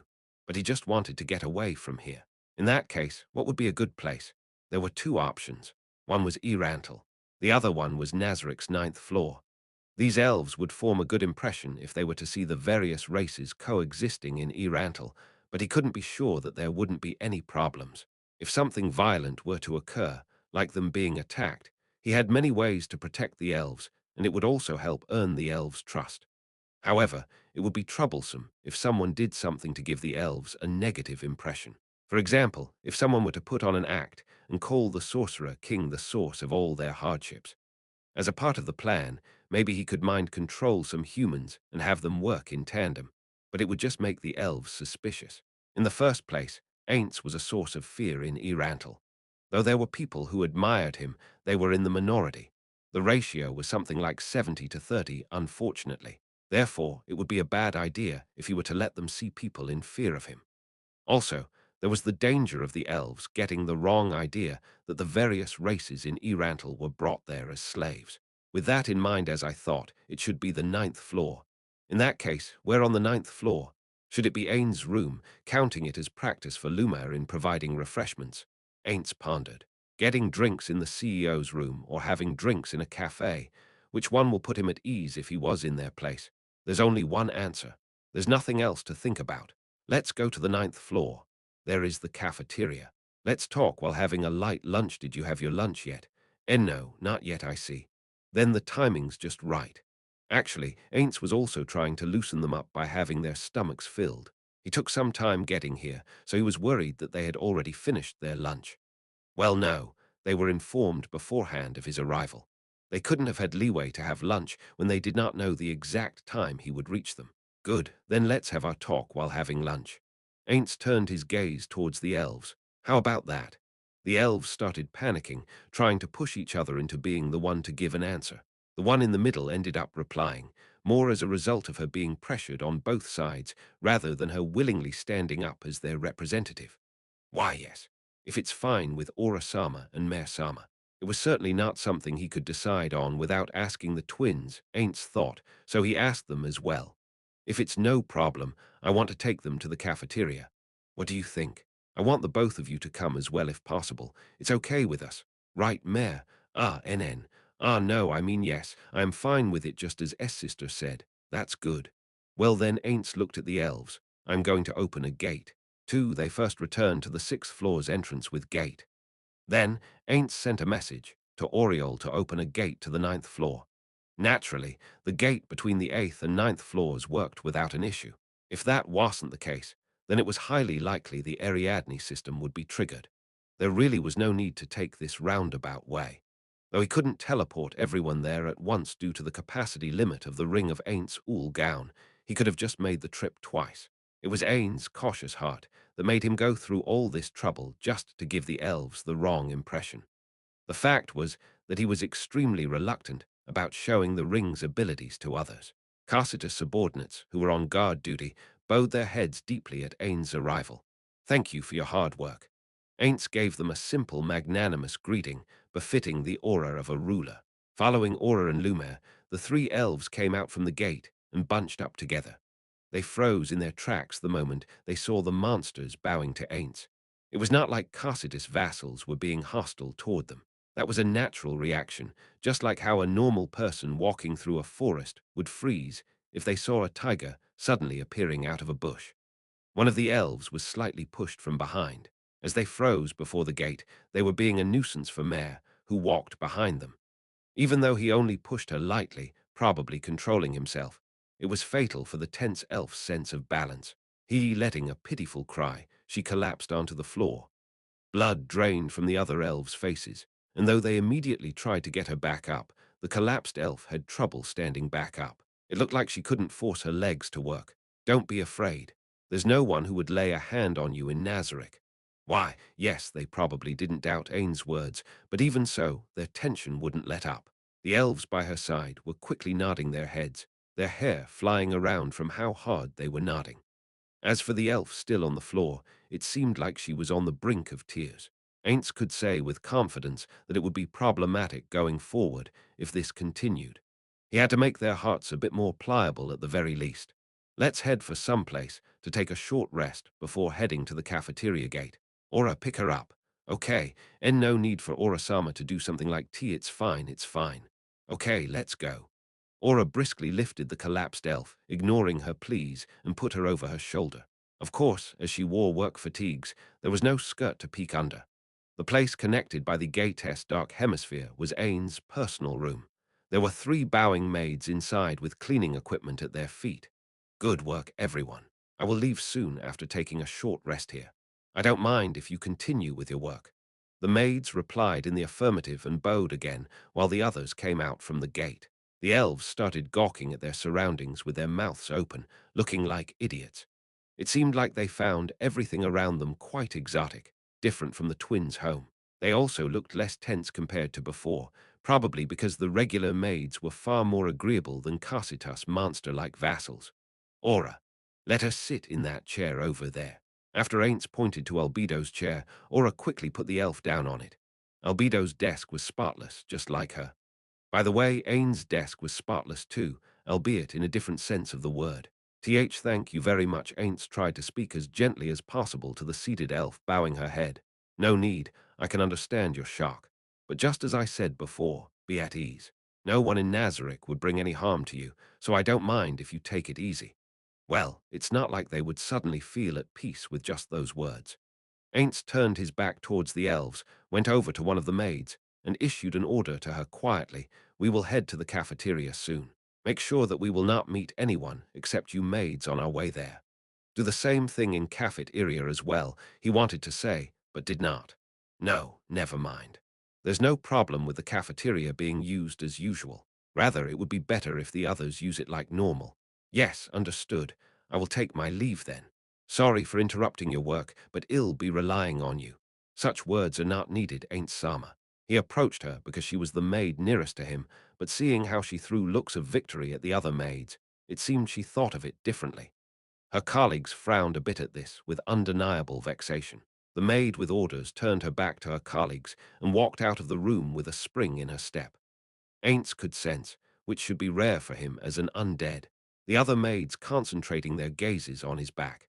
No doubt their eyes were filled with anticipation for any special kind of work that could be coming their way. By the way, he couldn't perceive anything from Luma, probably because being his maid-in-waiting for the day was special in itself. It felt like he was sitting on needles, of course, that wasn't the intention of the maids. Ainz forced himself to look away from the maids and towards the elves. He confirmed that their breaths had returned to normal. It seems like there are no more problems. Let's head out. Then he didn't want to rush them, as he thought it would look forceful. But he didn't want to stay here any longer. After he confirmed the elf could walk again, Ainz took the lead and left the room. The maids looking at him with chagrin could be ignored. While on the way to the cafeteria, he could sometimes hear the elves' gasps of admiration from behind him, saying amazing and beautiful. Ainz wanted to boast, but he endured it and continued to walk ahead without looking behind him. They eventually reached the cafeteria without meeting any other NPCs along the way, except for the fact that it took more time than usual because of how slow the gawking elves were also, because Ain't slowed down when they passed through the places. He took special pride in there were no other incidents. Nazarick's cafeteria was created with a company or a school's cafeteria as its inspiration, of course. Ain's school or company did not have them, so he didn't know if that was really true. So the mood was a bit different from a restaurant. This was Ain's first visit here since the time when he visited all the establishments in Nazarick just after they first came to this world. But it looked like nothing had changed much. He could faintly hear young ladies engaging in animated conversations and the sound of cutlery from inside. It was probably filled with the regular maids and others who also worked on the 9th floor. Maybe there were area guardians present as well. It was a bit late for lunch, but perhaps due to the shift system, it looked lively. If they could see the maids eating their lunch peacefully, the elves should understand what kind of place this was. They might feel like outsiders, but still, this atmosphere of everyday life should calm them. That was why he did not order them to clear the cafeteria. But the moment Ainz entered the room, the mood suddenly shifted. First, it turned completely silent. The happy voices from before and the lively sounds of diners completely disappeared. The mood froze over. It was completely out of place for a cafeteria. Then everyone turned to look at Ainz, their eyes wide open and their motions at a standstill. This was the feeling of being an outsider, as though he was a heteromorph with negative karma who just stepped into Ulfheim. Don't mind us. Continue with your lunch. A few here and there, mostly the regular maids, started eating again upon hearing what Ainz said, but there was no indication that their conversations were going to start again. Everyone ate in silence. Ainz did not want to interrupt their lunch at all. He started to feel a bit isolated, but Welland's second thought, it's not like he couldn't understand their feelings. If a CEO who had never visited till now suddenly appeared in the cafeteria, it would probably turn out like this. Suzuki Satoru would likely do the same in this situation. Perhaps it would have been different if this company was a lot smaller, the kind where the distance between the boss and the employees was much closer. That's probably impossible in this case, though it would be extremely difficult to suddenly change his image as the admirable dictator Ain't Sama into one of an Ain't-san that was loved by everyone. Maybe if everyone found out he was an idiot, such a change could be possible, but he would not be able to bear it if he ended up getting scorned instead, which was unlikely. Well then, let's enter. Turning back to the party, he tried to observe the elves' reactions discreetly. He didn't even need to observe them much. They were clearly shriveling up. Understandable. They should have noticed the harmonious mood in the cafeteria before Ain's arrival. This was what he meant by the sudden heteromorph in Ulfheim. He couldn't think of a way to solve this. Perhaps they will get used to this over time. Ainz walked into the cafeteria with such optimistic thoughts. He didn't want to make the maids even more tense, so he approached a random table far from them and pointed at the seat opposite his. You can sit there. The elves started looking at each other with troubled expressions. It looked like they were trying to decide who was going to be stuck with the onus of sitting in front of Ainz. He was probably right in thinking that. I see. Maybe elven customs are different from ours, so let's just keep this informal and not worry about those things. He tried to give them a way out by acting like he interpreted their hesitation differently. It would not be good if they hesitated too much. He was also a bit afraid of the twins' reaction if they hesitated too much. You there. Sit opposite of me. Ainz pointed at the elf standing at the back. If he remembered correctly, she never stood in the middle of the elves, so he thought it was fair that she should be the one who was going to be stuck with him. Honestly speaking, he did not want to be treated like some kind of baggage. That said, as someone who understood their feelings all too well, he decided to be practical. It was quick after that. The seats beside the specified elves were immediately taken. Aura and Mare sat beside Ainz. He wanted to say many things about the fact that Luma was standing behind him, but decided to bottle it up in the end. Now then, sorry, but this is my first time using the cafeteria, so explain to me a bit about how it works at this hour. Ainz asked Luma because as a regular maid, she should have used the cafeteria just like how her fellow maids were doing now. First things first, I want to order drinks, so is there something like a menu? There are free drinks and a buffet system at this time. We are supposed to get the drinks and a simple salad from over there by ourselves. Looking at where Luma was pointing at, he could see a row of pitchers that seemed to hold the drinks. Beside them were multiple chafing dishes, and you can also select one item from the lunch menu here. I see as the chef is in the kitchen, I believe he will prepare any dish Ain't Sama wishes. Is that so? But there's no need. If there's a fixed lunch menu, let's just select something from there. Luma handed over a sheet of paper. A menu was printed on it in Japanese. The elves probably wouldn't be able to read this. Also ever heard of Katsudon? Elves shook their heads to say no. Aura Mare, what do these elves usually eat? Just the normal food. Why, yes. And most of the time, it's the same as ours. In that case, did the twins never have Katsudon? No, they were usually getting their meals served by the delivery service, and they should also be able to make it by themselves. Have you never eaten Katsudon? No, we have had it before. It's probably just that they don't know its name. Ah, so it's something like that the menu did not have any holograms attached to it, so it stood to reason that they couldn't match the appearance with the name. Ainz wanted to ask for the chef's recommendation, but fearing the situation in which he would be told that everything was recommended, he decided against it. Herathat reminds me. Do you normally eat meat? After he saw the elves nod, Ainz selected an item from the menu. Hamburg steak meals for everyone here. As for the sauces, you can select among the demi-glace, Japanese-style sauce, or cream mustard sauce. You can also select rice or bread to go along with it. How about bread and demi-glace? He could understand the demi-glace and the Japanese-style sauces, but he wondered what the cream mustard would taste like. The fact that he couldn't taste them himself due to his body was regrettable. Okay, why yes, it's okay for me too. Following the twins' energetic voices, the elves also nodded quickly in tow. It looked like there were no objections. Then that will be my order. Fu, Ainz breathed out. It didn't look like Lumao was going to head to the kitchen to relay the order. Ainz wondered why. Perhaps someone who was working here would come over to receive their order. What about the drinks, Ainz-sama? Ah, I forgot about that. Everyone can go and get what they like. That should be fine, right? Yes. Then I will bring over Ainz-sama's drink myself. What shall it be? Something suitable now. Get me a hot coffee. Understood. The others went to the table with the drinks with Aura at their lead. Elsewhere, the kitchen suddenly became noisy after Lumao went over there and said something. As he continued to look, someone came out from the kitchen. A giant cleaver hung by his waist, a wok on his back, a slovenly naked torso with fresh meat tattooed on it, and finally a gold chain around his neck. Though his face may look like an orc's, he was an orc, a similar species that was much closer to wild beasts. T/N. Orc last appeared in the EESS, where the kanji read wild orc, but it's just katakana here. There was a pure white toque on his head and a pure white apron around his waist. This man was the area guardian of the cafeteria and the head chef himself, Shihautu Takatu. Shihautu Takatu quickly ran over to Ainz and kneeled. Want the chef's clothes get dirty, is what Ainz thought upon seeing that. Ainz-sama, we welcome you. It's been a long time, Shihautu Takatu. I'm glad to see that you are the same as ever. Ha!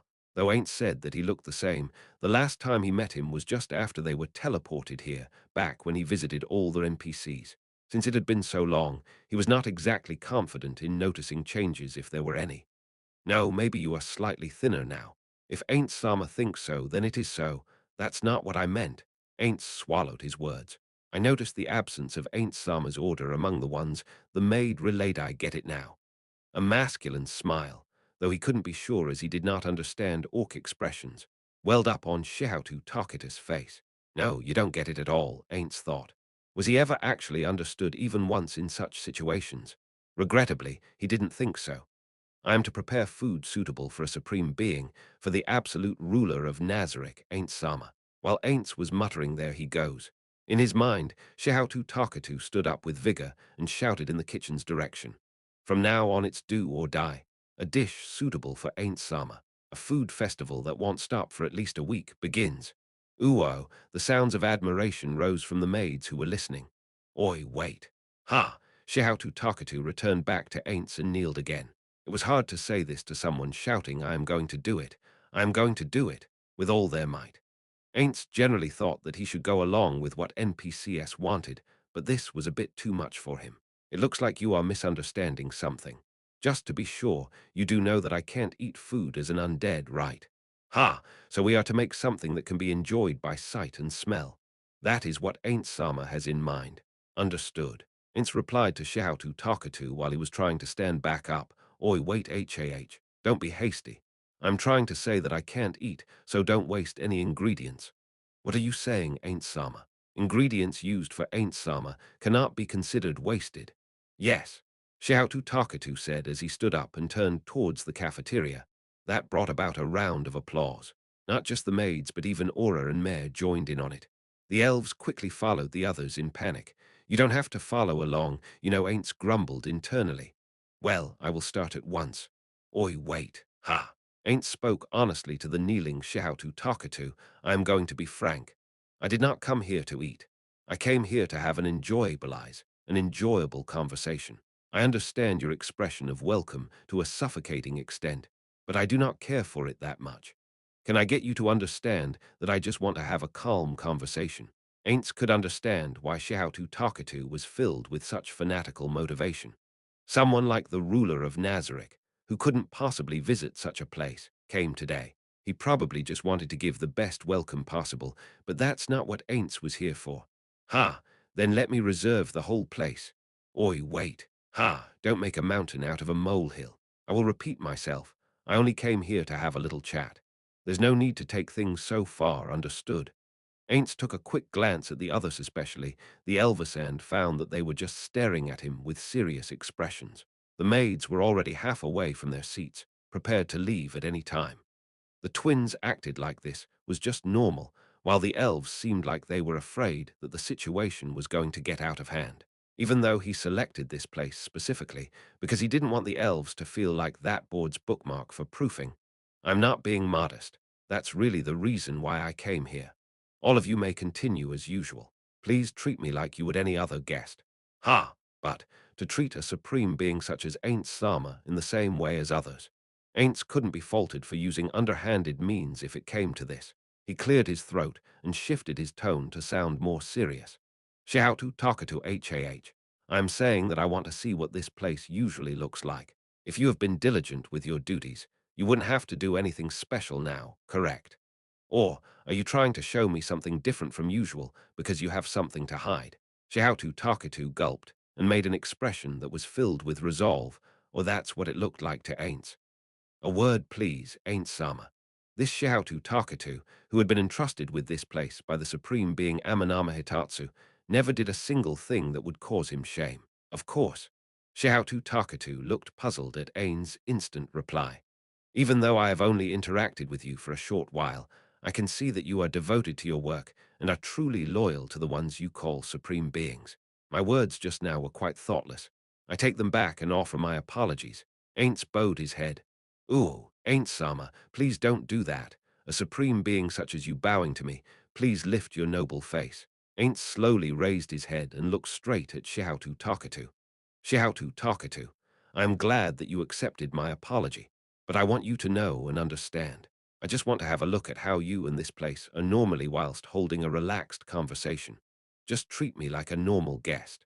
Xiaotu Takatu grumbled a bit, but he seemingly came to a compromise internally and nodded. Understood. Is that so? That's great. A day may come when we will invite VI important people from other Plaistow Nazarick. You may display your full talent at that time. I will be relying on you then. Ha! But something like bowing to the likes of me, my regret at deriding you, was a large part of the reason why I did that. But you may also consider it as my apology to the Amanoma-san who trusted in you and entrusted you with this place. Xiaotu Takatu made a bitter smile, an expression of defeat at the face of such an explanation. But he immediately returned to his work face. Of course, all of the above was just what it looked like from Ain's point of view. In that case, Ain't Sama, I will take my leave to work on the order. Ainz watched Xiaotu Takata's back as he left and raised his voice a bit so that it would reach everyone in the cafeteria. Sorry for the disturbance, everyone. Well then, please continue dining without worry. Aura and the others returned to the table as if they were replacing Xiaotu Takatu. At a few of the tables here and there, the maids started eating again. It felt like the atmosphere was less tense now. It looked like the incident with Xiaotu Takatu helped relieve some of the tension. Aura and the others each held their preferred drinks while Luma placed Ain's coffee in front of him. He could smell the coffee's rich fragrance, a mysterious smell with hints of some kind of berry in it. Yggdrasil never had any cross-promotions with brands, but it had a lot of content in it, including foodstuffs. Normal games would probably stop at a simple coffee bean, but Yggdrasil had multiple varieties of them. Each of them was also graded differently, with the ones at the highest grade bringing out the best effects from the food. Therefore, the beans in Nazarick's inventory were of a good grade, and this coffee should certainly be tasty. This is probably what quality coffee smells like.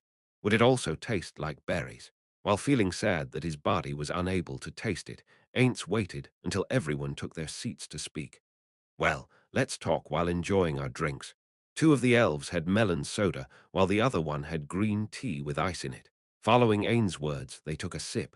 The melon soda group blinked in surprise, pressing their hands to their mouths. Their reaction was certainly not a bad one. Wow, so tasty, sweet. The two who whispered those words quickly emptied their glasses. Ainz was counting on this to happen. He spoke gently to them. How about a refill? Ah, yes, please let us do so. The two elves immediately nodded and headed over to the drinks section. There was a spring in their steps. It's good that they liked it. Ah, yes. Ainz spoke to the remaining elf. She was probably also interested in their drinks as she quickly finished her tea and stood up. By the way, both of the twins went with cola, and from their expressions, it looked like it was nothing special for them. Many unexpected things had happened on the way, but it looked like the elves had mostly calmed down. They no longer seemed like they would doubt everything he said just because he was an undead. As expected, sweet things are effective. There are no women who would hate sweet things.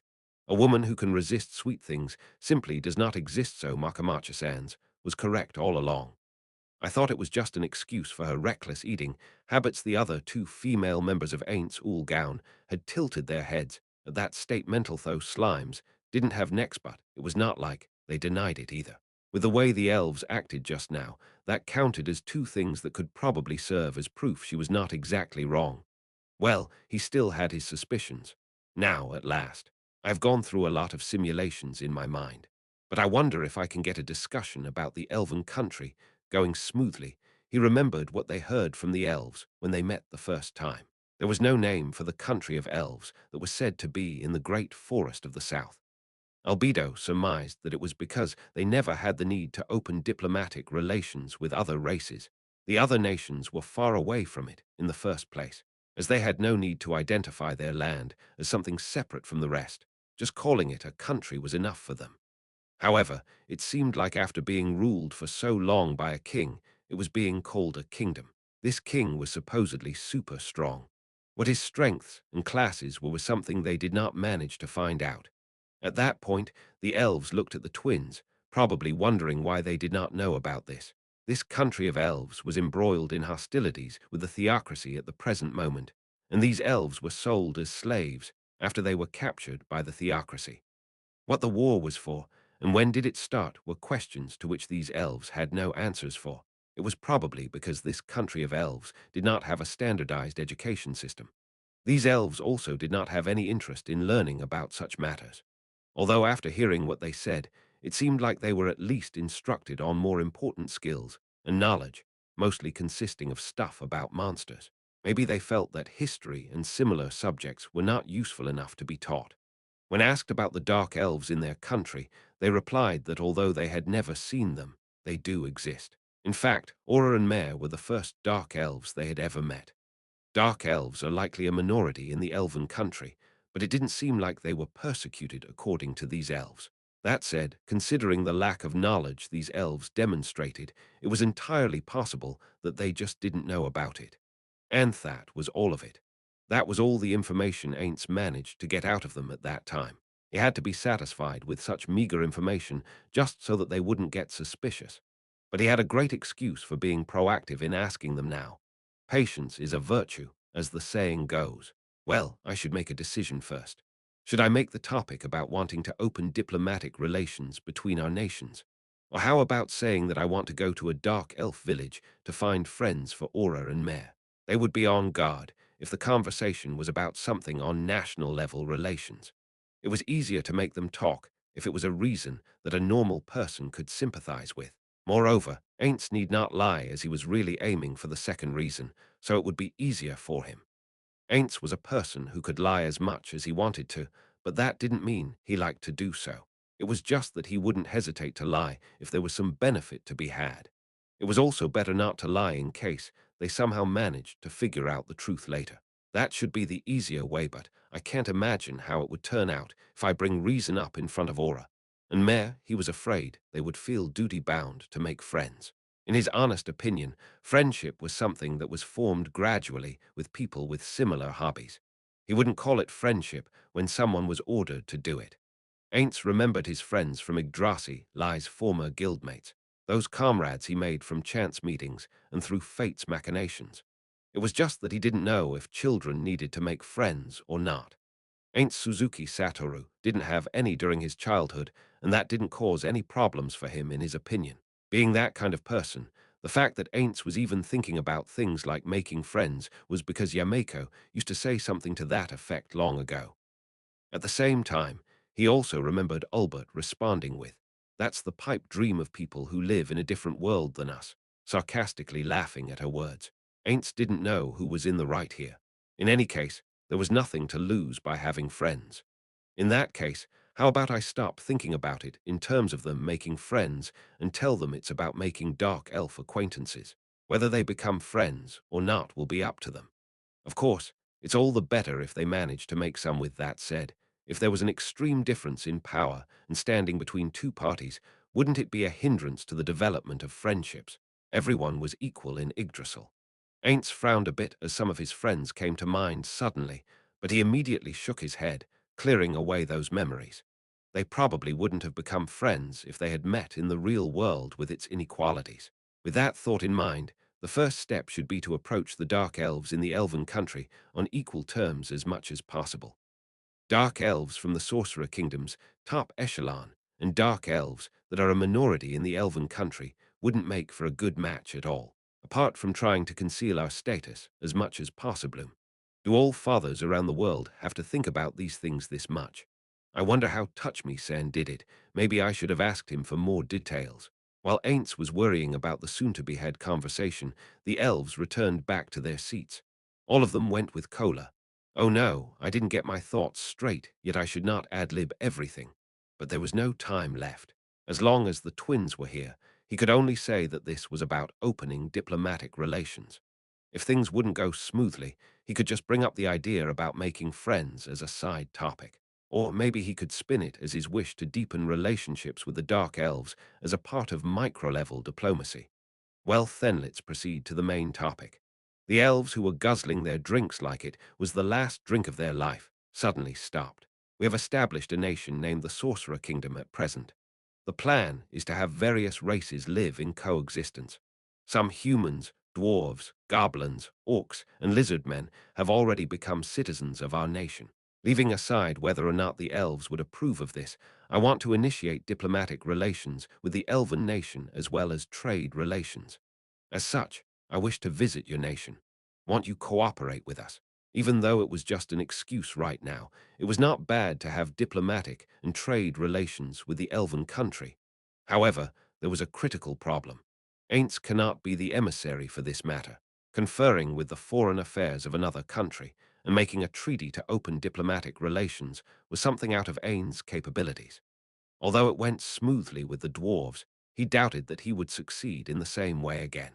Rather, it was more likely to end up the opposite of what he intended. Therefore, he wanted to send wise people in his stead if they were to engage in diplomacy. Albedo was the best choice for this, but he didn't want to assign her any additional work as she would be busy for a while managing the occupied territories of the kingdom. She would probably say it's fine if he ordered her, and she would probably be right. But that would mean she would have to overstretch herself to make it work, so Ainz needed to keep his subordinates' mental health in mind to not overwork them. Ainz would have been extremely happy if they just made this conversation just about making personal acquaintances with the Dark Elves, instead of making it about something so important. Ainz Ooal Gown Sama. What exactly does this cooperation entail? Ainz shrugged slightly at her cautious response. First, I want to hear some details from you. Also, just Ainz is fine, you know. It will be at your service. If it's something we know, the elf replied with a determined look. B. But please forgive us for not being able to address you so, Aura, Mare.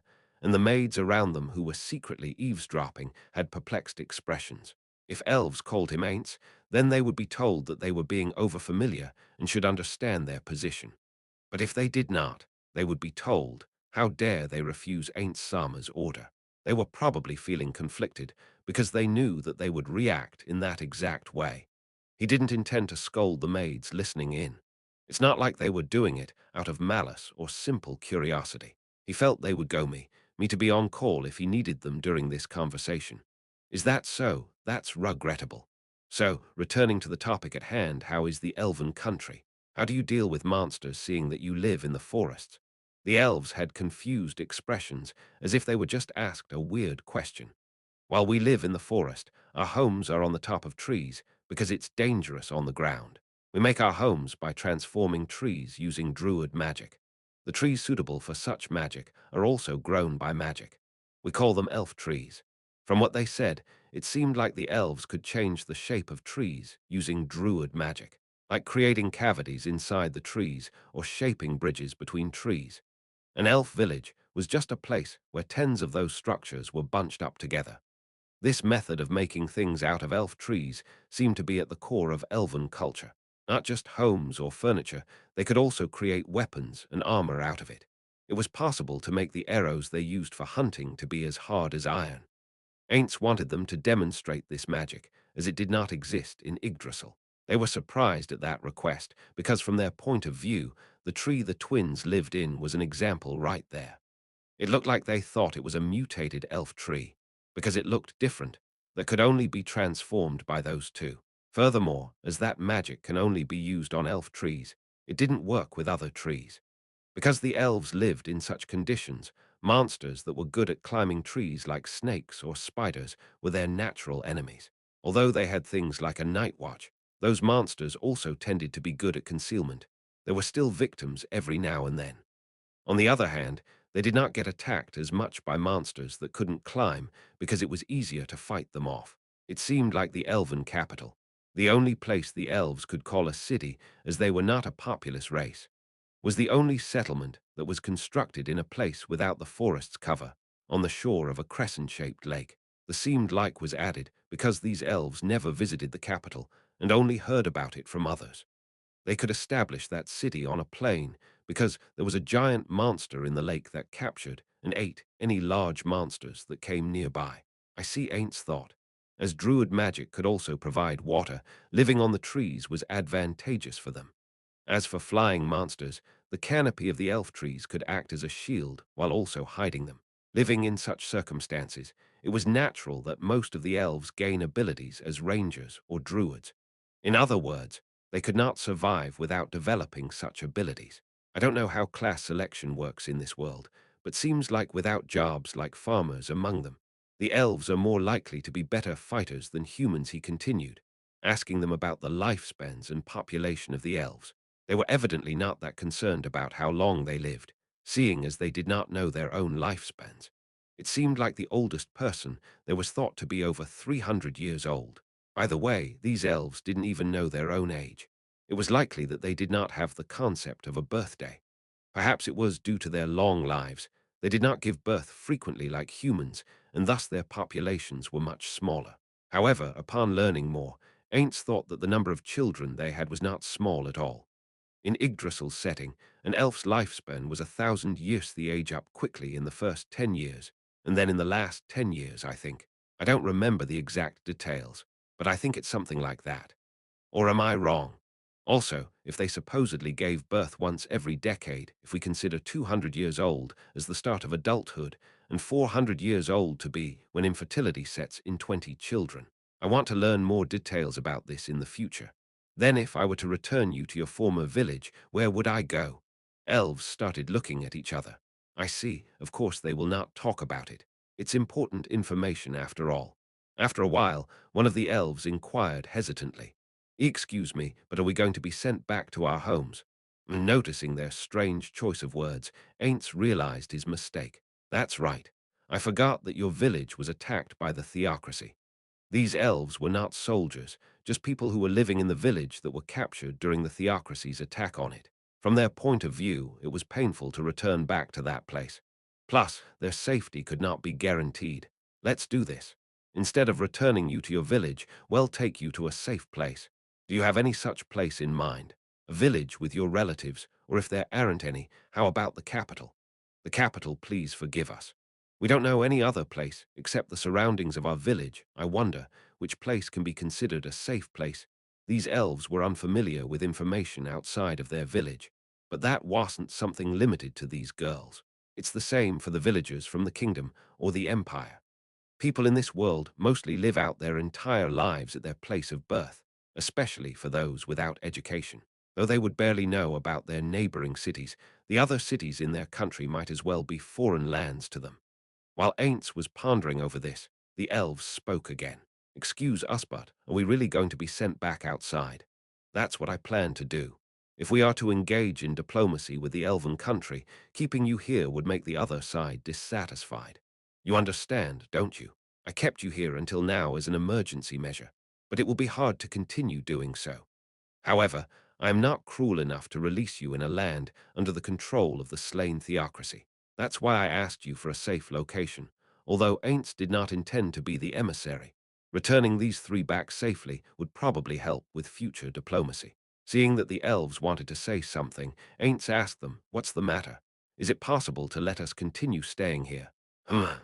Ainz moved his gaze to the drinks in front of the elves. There was no way that was the reason, right?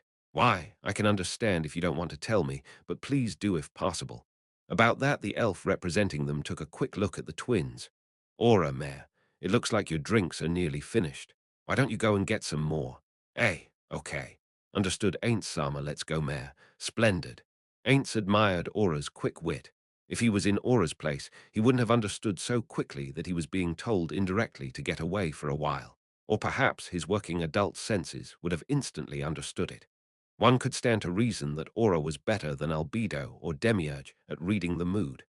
Aints could imagine Demiurge with a grin saying, "So that's what it is, ain't Sama." Those two would completely misunderstand my intentions to the point where I sometimes doubt if they are doing it intentionally. Or are they really doing it intentionally? Aura dragged away the still puzzled mare by his arms. Ain't spoke after they were distant enough. Can you say it now? Why, yes. The elf replied, after confirming that the twins are far enough from them with a quick glance. A dark elf sense of hearing was better than a human's, and rangers like Aura were even better at it. The elf before him was probably whispering with that in mind, but it was highly likely that Aura could still hear them. We are already used to our life here, and we cannot return to that life again. This place, Aura Sama, and Mare Sama's house is the best. Aints initially lowered his volume to match the elf's, but he let out his usual voice at the sudden surprise. He thought that they were joking for a moment, but after he saw the other two nodding seriously, he understood that was their true sentiment. First, it seemed like the food quality in Nazarick was on a different level. Elves normally ate fruits, meats, and vegetables by either roasting or boiling them. The amount of passion Nazarick puts into its food was completely different. The elves said with certainty that they were not confident they could ever adjust to their former lives after getting used to the food here. By the way, pizza seemed to be their favorite. I see culinary diplomacy does not seem like such a bad idea. Being able to access such fine cuisine should be a point of appeal. Are they dwarves or what? The elves also had other reasons. The level of safety here was also completely different. Even if they lived in a moderately safe place, like a village created by druid magic, it was impossible for a year to pass without any casualties occurring due to monsters. In contrast, one could sleep peacefully in Nazarick even without having someone to guard the night. They had a lot to say, but if it was something like this, there was no need to get the twins away from here. As Aints wondered if there were more reasons, she added, and being able to serve those two is a joy. Aints nodded empathetically. Those two were of a similar race to the elves and were cute children to boot. They probably had doubts about serving children, but Aura's and Mare's personalities had likely won them over. Even Aints would select the twins if he was asked which of the floor guardians he would like to serve. No, if someone did ask him, he would probably say something like, "I can't choose because everyone is wonderful." But if he was being honest, it would be those two. Next in line might be Carcitus. He really didn't want to serve the others. Still, he thought this was something that could be said in the twins' presence. Although he thought that they had something else to say, it seemed like this was the end of their talk. Honestly, I don't understand at all. Wasn't it fine for the twins to hear this? Was there something in the previous conversation that would get them reprimanded by the twins? Well, whatever, very well. Then I want you to continue working in Nazarick as you have done until now. There was no reason to refuse their wish. The elves looked happy upon hearing Ain's response. It didn't seem like they were putting on an act to flatter Ain's. Although, if we are talking about employing you formally, we will need to discuss salary and welfare first. I will order someone to look into it. It appeared that the elves did not understand what Aints was talking about, but this was an important issue to him. How these elves were to be treated would become an important factor when they establish friendly relations with the dark elves in the elven country. They could say that after freeing the elves from slavery and looking after the elves were just paying back what they had received. But there was a limit to such excuses. Their present situation of uncompensated labor mirrored the practices of a black company.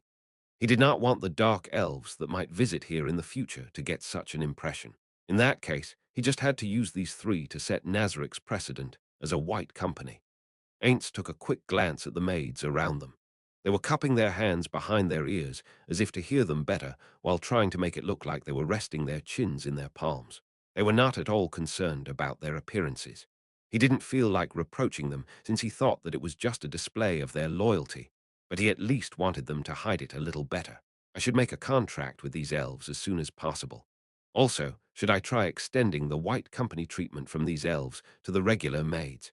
He could try, but he was afraid that the maids who just wanted to work more would direct their ire at the elves, who were the cause for the increase in their leisure time. Of course, he didn't think they would go as far as killing the elves, but he needed to be careful if he decided to extend the treatment to the maids. Leaving that aside, I want to borrow your help in our excursion to the elven country. I want you to act as guides, if possible. Of course, Aura and Mare will also come with us. It's just that we're not familiar with elven etiquette, so it would help if you were to act as our intermediaries. The elves looked at each other and shook their heads. Forgive us, but we don't have confidence in acting as guides. As for being intermediaries, although we have traveled around our village, we're also not sure about things like etiquette. Is that so? Sorry? Ah, you don't need to bow. It would be bothersome to visit an unknown place without a guide, but it was not like he was sure these elves could be of use. If he was going into the unknown anyway, it would be better to not force them to come along. They might even end up becoming a burden. Ainz turned around and beckoned Lumire over. After she brought her face closer to him, Ainz whispered just a bit more and lifted his cup. Of course, the contents of the cup were not touched at all.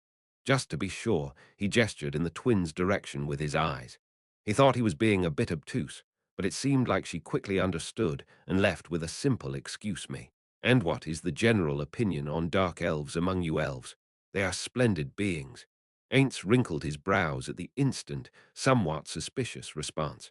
He would be happy if that was how dark elves were thought of, but their answer felt off. Ainz could immediately think of the reason why. It was about Aura and Mare.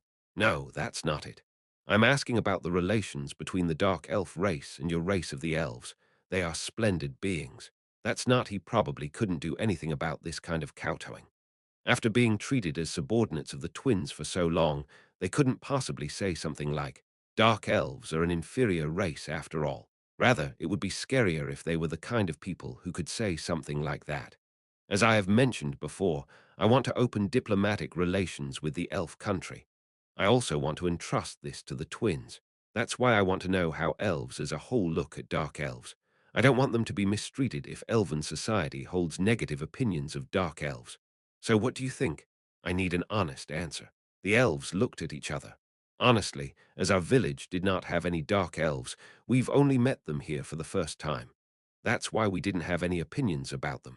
The most we know was that they migrated from the north to the Great Forest. We've heard of their dark skins from hearsay, and were surprised to see that was true. I don't remember the villagers saying anything bad about the dark elves, but I would ask you to keep in mind that this is only about our village. It looked like they were no longer trying to flatter him or tell any lies. So the younger, maybe calling them young was stretching it a bit. Elves didn't have any bad opinions against dark elves. Even though they were a minority, it looked like they weren't being persecuted. Perhaps it was because the elves didn't have the leeway for such things when they were being threatened by an external foresaid theocracy. Or perhaps the forest was just that much of a difficult place to live in. By the way, what about the undead? Enemies that sully the forest, disgusting beings. We rarely encounter any, though. Ah, yes, immediate answers. While Ainz wondered why they weren't taking into consideration the feelings of the twins' master, he couldn't say that out loud. He certainly asked them to speak honestly just now, but this was too honest. These girls were the type who would get fired because they truly believed in the CEO's words when they were told to be informal. Still, with that established, he was now certain that he could not be the emissary. Maybe this was for the best. He could use this as an excuse to not be the emissary. It was certainly not, because Ainz wasn't talented enough. Or should he take the steps in proper order, dispatch diplomats, start diplomatic relations, and then head over to the elven country? But we don't have such diplomats. The fact that we can't trust the human officials in charge of internal affairs is a weak point, or maybe there are some, and I just don't know about it. In that case, how about asking Albedo to dispatch adventurers? Nathat's system isn't stable enough yet to send them out to represent the nation, or maybe I am wrong. After all, it's me we're talking about. If he informed Albedo about this, she would probably say that the adventurers would work just fine. But the critical issue here is the lack of time. Due to the hostilities with the theocracy, the elven country was pretty much pushed into a corner. This had been the case since before these elves were captured. If things went badly, it was entirely possible that the elven country would be destroyed soon. The collapse of the elven country was not a setback for Ainz, because they would be far more effective in establishing diplomatic relations if the Sorcerer Kingdom could extend their help in that scenario. So, would it be better if they just waited for the collapse? That was not the case. They didn't have the luxury of watching the situation from the sidelines, especially because he highly valued the rarity of the Dark Elf lives. Maybe I should just send the two of them ahead now. I can't do that. I don't feel comfortable sending them alone into an unknown place. Although I understand that they are level 100 NPCs and are not children, we should just ignore the stuff on international relations and concentrate on getting them friends. I should also go with them, just as I have planned. He had no plans to join in the war with the theocracy and save the elven country at this point in time. Ainz didn't want to turn the theocracy into the Sorcerer Kingdom's enemy due to his independent action. He wanted to know Albedo and Demiurge's thoughts on this matter, but he feared that they might find out his skull was empty if he did that. If Ainz couldn't manage the conversation, his idiotic utterances might end up being taken seriously and cause damage to Nazarick in the future. It's not a bad idea to tell them to evacuate just the Dark Elves after visiting the Elven country. In that case, there a need to take someone along other than the twins. It was better to take stealthy guards like Hanzo's along instead of leading something like an army in case he did decide to take someone along. Like that time in the Dwarf Kingdom, I see Ain't stared at the three elves. They would be in that lizardman's position this time. Is something the matter? Nothing, I'm just talking to myself. He could take one among the three with him, leaving the other two here. As long as he held them hostage, the lone elf probably wouldn't do anything that would be negative to Ainz. Not bad at all. Even if they understood that they were being held hostage, he could insist that was not the case. Ainz looked over to the twins. They immediately understood his intentions. Aura, Mare, and Lumire returned to the table. By the way, what kind of gifts would make elves happy? Things like gold and gemstones. We don't use metal currency, so I don't think gold would work. I think our village would be most happy about the food and maybe rare herbs. Minor scrapes and such can be healed by magic, but poison and disease need a talented druid to cure them, so portable herbs are highly valued. Not clothes, since we also make them from elf trees' homes, arrows, and even clothes. Looks like elven druid magic is very convenient. You can't do that, right, Mare? Why yes. I can't use such magic. Perhaps this peculiar brand of druid magic itself was a mark of elven progress. He wanted those techniques if possible, but Nazarick's residents probably wouldn't be able to use them. This reaffirms the fact that making the residents of this world prostrate before Nazarick and bringing them under its reign would be the main factor that could tip the scales of victory in a hypothetical guild war. But I should assume there were guilds those who were teleported in the past who already did this. I should tell this to Albedo and have her look into rethinking our national strategy on war. It stood to reason that if someone like Ainz could think of this, other players could as well. Only idiots would think of themselves as someone special. Maybe it will be a good idea to transport large amounts of food through gate upon reaching the elven villages to make them more friendly to the Sorcerer Kingdom. He remembered it being effective in the Dwarf Kingdom. Things would go smoothly if he could just remember his experiences in the Dwarf Kingdom and build on them. I also felt like wanting to run away then too.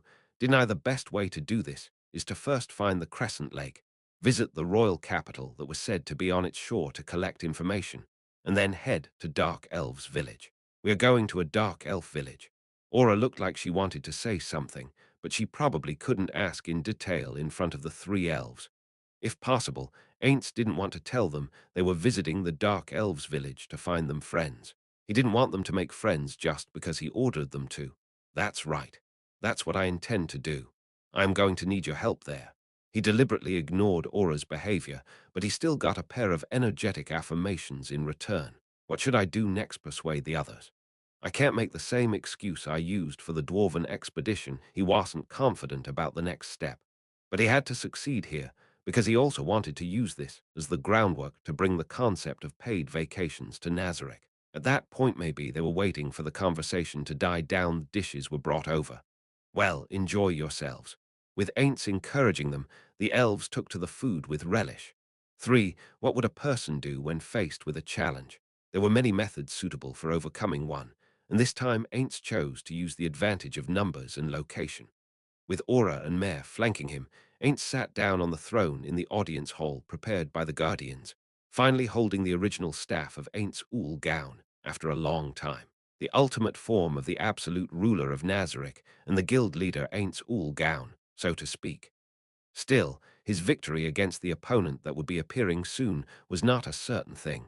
The opponent was the true last boss, a boss more fearsome than something like the Devourer of the Nine Worlds, Ainz thought as he gulped with his non-existent throat.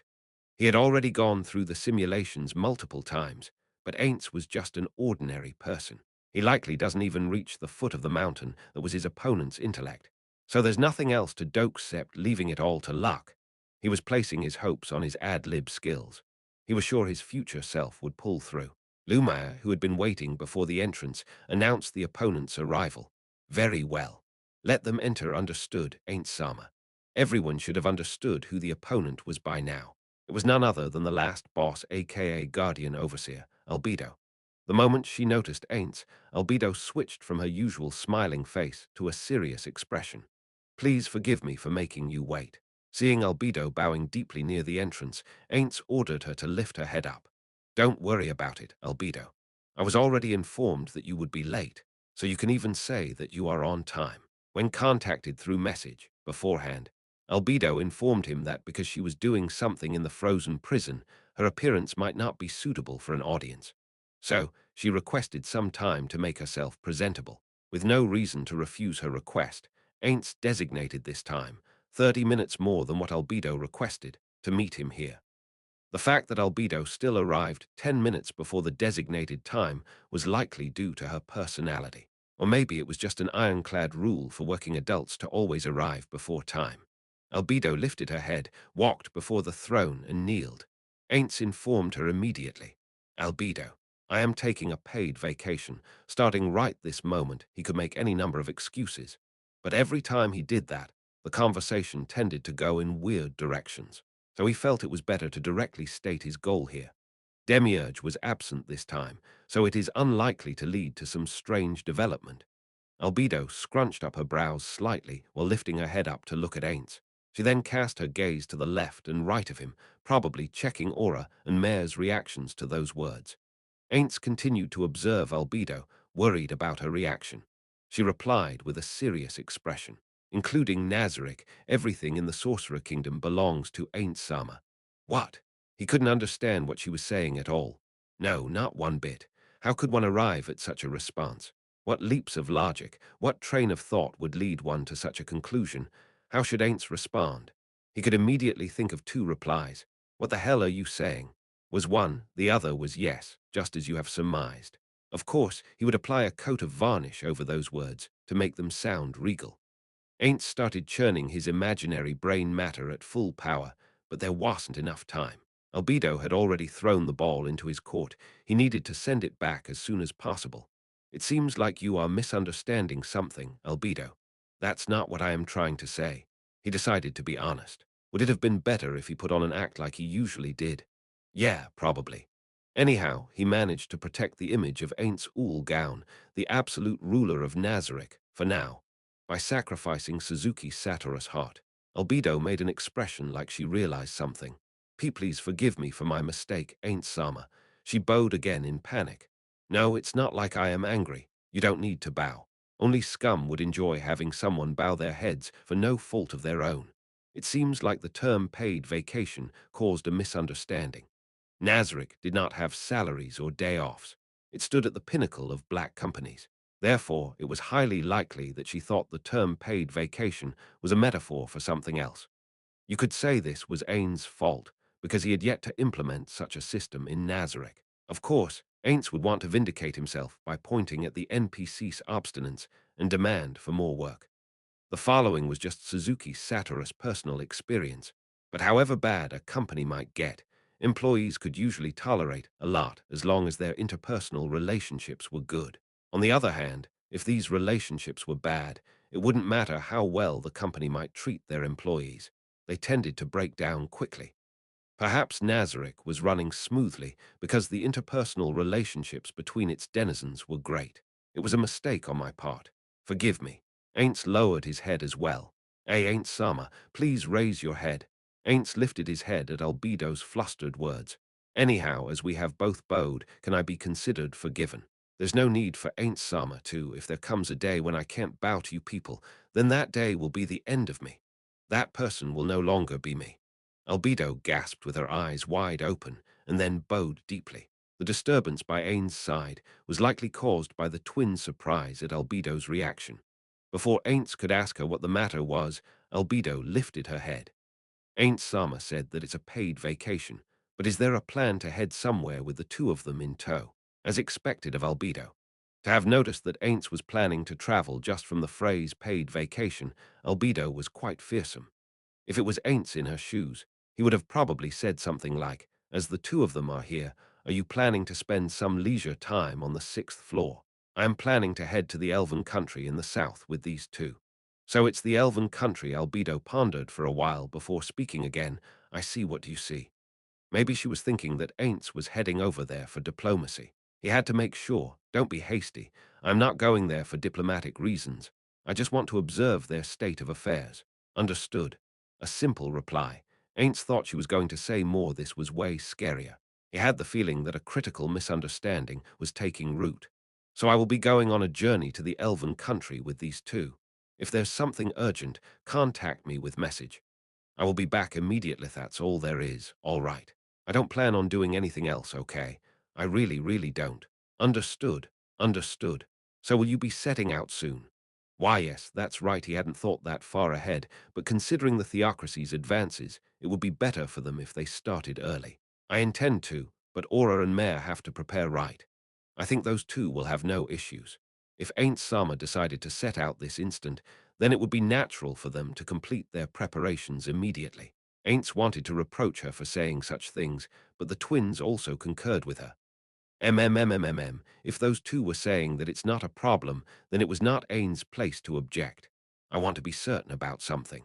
Not just Albedo, but Aura and Mare as well. I have a question for all of you. The great underground tomb of Nazarick established the Sorcerer Kingdom, made the Empire its vassal, extended its control over the demihumans of the Wildlands, and had just recently destroyed the Riesti's kingdom. You could say the size of the organization grew following the expansion of its territory. Well then, I have some apprehensions. Our organization has expanded, but do we have a corresponding expansion in personnel? An organization wasn't something that would stop working just because a person or two were taking a rest. Aura and Mare were certainly part of the top brass. If we were to consider Nazarick as a company, they would be its executives. Normal employees could let their peers substitute for them, but executives did not have that luxury. As such, it would be bad if the organization ground to a halt just because the two of them took a rest. In that case, the plan had to be put on hold and perhaps altered. I am worried about that. We might need to take some drastic measures if that's the case. I don't think there will be any problems. And if it came down to it, there's always me and Demiurge. If we also have Pandora's actors' cooperation, there will be no issues at all. I see. As expected of Albedo. So there's already a solution in place for my misgivings. Splendid work, worthy of being one of the most intelligent beings in the Nazarick and the holder of the title of Guardian Overseer. Absolutely brilliant. I am highly impressed. He praised Albedo with all his heart. Unlike Ainz, she was diligently managing the organization. If she did not deserve such praise, then no one did. I am sincerely grateful for your kind words. Albedo regained her posture after a deep bow, but her expression was a little stiff. Another question popped into Ain's head as this happened.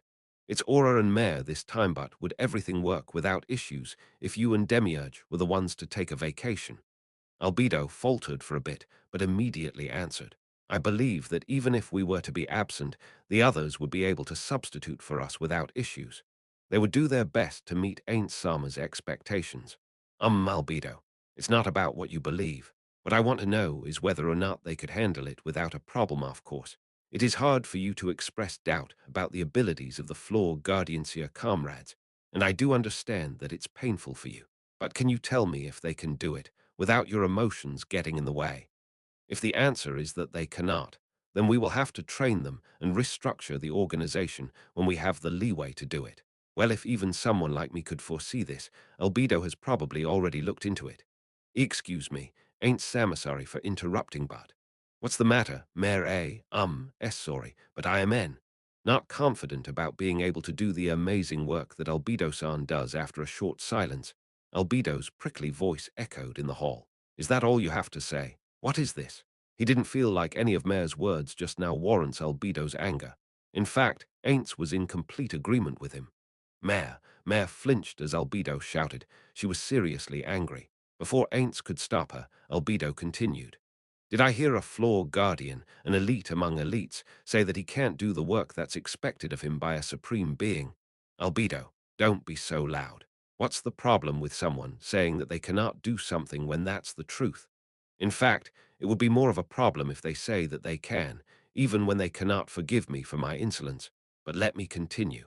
Despite Ain's reprimand, Albedo continued in an even louder voice. But as it seemed like she was no longer directing her anger at Mare, Ainz let her continue. There's no problem with someone saying that they can't do something, but they should also suggest how they could work towards being able to do it. A floor guardian cannot be permitted to say that they are unable to do something a supreme being expected of them and end their words with that. Ainz groaned inside. He couldn't say that Albedo was wrong. What Mare said was certainly not good from that point of view. Ain't Sama, I think Albedo is right. Mare should retract his words. Aura said coldly. Being scolded by his own sister, Mare let out some pitiable sounds. As a floor guardian stop. Ainz shouted angrily to stop Albedo from continuing on. Of course, it was just an act. He was not really angry. The fact that his emotional suppression did not kick in was proof of that. Ainz released his aura along with his voice. He had just used the aura's visual effect to take control of the conversation, not to debuff others. He chose to use it because he knew Aura, Mare, Albedo, and even Luma were equipped with items that granted immunity against mental status effects. He didn't know what Albedo would have said if he let her continue. Maybe she would have gently explained it to Mare later, but as long as there was a chance that it could result in their relationship breaking down, Ainz could not stand aside. Mare, what Albedo said is reasonable. If you express your inability to do something, you should also suggest ways to remedy it. Please forgive me. Be that as it may, Albedo. Don't you think there is a problem with a superior who forces their subordinates into doing something they are unable to? I cannot say there are no problems. I think both of you were at fault this time. I am glad for your loyalty, but anyone could make a mistake. You have to be gentle in correcting them the first time around so that they won't hide their mistakes or repeat them. Honestly, Albedo was just too loyal and too able, so she tended to be hard on others. He thought the only reason it didn't cause any major problems up till this point was because he rejected most of her suggestions on how to deal with others. If Albedo ever received full authority, it would probably end in wide-scale purges. Although I think that's a groundless fear, maybe yes. I felt like I was a bit too angry as well. Forgive me, Mare. No, there's no need. Albedo-san was right. I was in the wrong. I am terribly sorry. After they bowed to each other, with Mare taking a deeper bow from the waist, this incident could be considered resolved for now. So where were we at? That's right. As I will be heading to the Elven country for a paid vacation with these two, I want the twins to make sure that their substitutes will be in place. First of all, transfer your work to the substitutes within 3 days. If possible, entrust it to the area guardians under you instead of the floor guardians. If that's not possible, Ainz thought it would be hard for Albedo, as it has been only a short while since the destruction of the kingdom. Discuss it with Pandora's actor, all right. He got an energetic reply from them. So what about Ain't Sama's retinue? Will it be Hanzo's? That's not a bad idea, or rather, Hanzo's were just too convenient to use. To be honest, he wanted to summon more if money and data weren't an issue. The Hanzo mercenaries' data was used up, but there was data for other ninja-type monsters in the library still. It would be great if he could use those, but I would rather not use the assets in the treasury if possible, so I'll have to bear with this until I can save up enough personal wealth. Or should I prioritize strengthening Nazarick defenses first? I should think about this on the way to the Elven country. I want money I am free to use however I want. I wonder if there's someone with some treasure stashed away. The kind of person who can't complain even if I steal it. Ain't Sama? Sorry. It seems like I was lost in thought for quite a while. About the retinue, Ain't stopped himself before saying Hanzo's will do. It was generally said that excellent employees were all good at reading the mood, although Ainz was a mediocre employee. Perhaps he had rolled a crit just for this moment, because his intuition told him to shut his mouth for a moment. It is because he managed to read some slightly different emotions than usual in Albedo's tone. No, I did not originally plan to take Hanzo's along, but is there some work you wanted the Hanzos to do? No. As you don't plan to take Hanzo's this time, it's not my place to object to Ain't Sama's decision. Albedo hesitated for a bit as she tried to read Ain's mood from his face. Some have been vocally complaining that the Hanzos were the only ones being called upon, so much there are a lot of people who want to work for Ain't Sama. So I wanted to ask if they could be given a chance. As Ain't started to contemplate it, Albedo immediately shook her hands in a fluster. It's already good enough that Ain't Sama is now aware that there are people eager to serve given the chance. Ain't mentally facepalmed while responding with an Ain't Suzuki Satoru was just an ordinary person, so he never imagined that such a problem could exist. He was using the Hanzos a lot, for sure, but to let others have such an impression was pretty bad. Favoritism would always exist within a company. It was natural that it would be easier for people who were liked by their superiors to be promoted, even if their talent was a little inferior compared to their colleagues. That said, favoritism would cause the social relations inside the company to worsen. That was not good. Was he not just thinking that even though Nazarick was a black company, it was somehow running smoothly because of the strength of its internal social relations? He couldn't say, I will just take the Hanzos in such a situation. Well, let's just decide the retinue Laterno. We should at least inform them soon. It'll be interesting to see who I choose and how you prepare so that my choice wouldn't matter, don't you think? Aints gave a smile while feeling entirely different in his heart. Albedo bowed her head with an expression that said, I see, as expected of Ain't Sama. Understood. I will immediately inform all the denizens of Nazarick. I am relying on you. Ain't stood up and left the room with only Lumiere following him. He then let out a large sigh like a salaryman who had just ended his workday. Albedo lifted her head on hearing the door close, and her eyes met with the other two who had lifted their heads at the same time. About that, Albedo, I want to ask you something. What is it? Albedo responded as she stood up. Although Ain't Sama said he is visiting the Elven country on paid vacation, what do you think is his goal? There's no way he's just thinking about enjoying himself, right? Of course. Is that so? The supreme ruler of Nazarick, Ainz Ooal Gown, was a wise king whose every single move might contain many meanings behind it. One should think there were at least 3 goals behind each of them. One's position as a king was not a thing to be taken lightly. It's not like a coat that one could don and doff according to their mood. Even if he said that he was on vacation, even if the other countries believed Ainz was still the illustrious king of the Sorcerer Kingdom at the end of the day. Each and every movement of his could be thought of as having the Sorcerer Kingdom's agenda behind them. Any idiot could understand that. Therefore, it stood to reason that there was another meaning hidden in his act of taking a paid vacation to the Elven country. Then what do you think Ain't Sama's goal is? As he mentioned, improving the organization was probably a part of it, but collecting intel is probably the main goal. Albedo said, as she pondered. I think Demiurge could probably give a better answer. Theocracy should be deploying a large-scale offensive against the Elven country right about now. Why? You mean that Theocracy?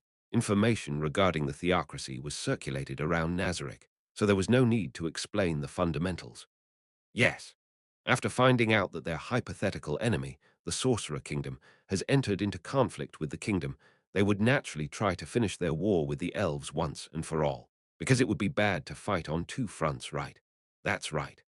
Although the theocracy is not at war with us right now, considering the future situation, it's best not to divide their forces between the northern and the southern fronts. In that case, it's highly likely that they are moving out a large force to attack the elven country. It's hard to think they will have peace talks at this point, but I am not sure. For Albedo, it was not a problem if the elven country was destroyed by the theocracy.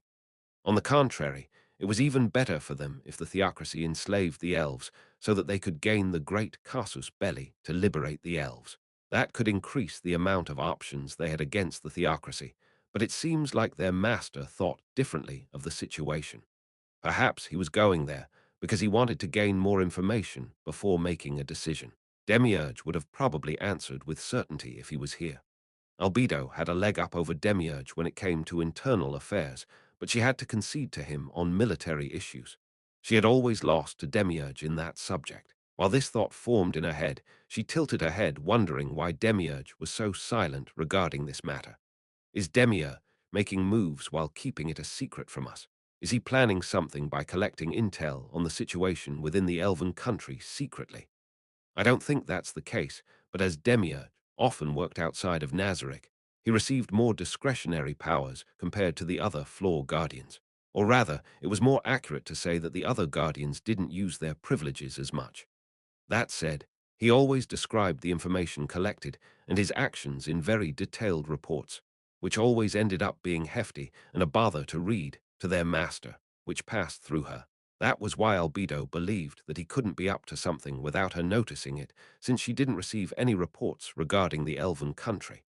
Considering Demiurge's personality, it's unlikely that he was hiding things. He probably just didn't get around to doing it yet. However, the truth was she couldn't be completely sure about it. She should probably go and meet him immediately after leaving this place. Nosh should summon him over. She shouldn't have the talk in his domain. But if she had her subordinates wait at their side during their talk, it was likely that Demiurge would try to sound out her intentions. But if he was to bring his devils along now, would he even take such short-sighted actions? Is he doubting me? He hasn't made a move yet, so the problem is, are we going to fight the theocracy? Yes, about that. We don't know if it will happen. Maybe even Ainz Sama isn't sure, and that's why he is using a paid vacation as an excuse. Albedo quickly replied in a fluster, jolted out of her thoughts by Mare's question. Even though she pondered for quite a while, there was no suspicion in the twins' eyes. She decided to save her thoughts on Demiurge for later. Perhaps this time their master was thinking of traveling not as the ruler of Nazarick, but just as an undead on a paid vacation. That way, even if the worst were to happen, the damage to Nazarick would be minimized. Maybe just this once. There were some elements that even Ain't Sama wasn't sure of, so he is trying to make moves independent of Nazarick.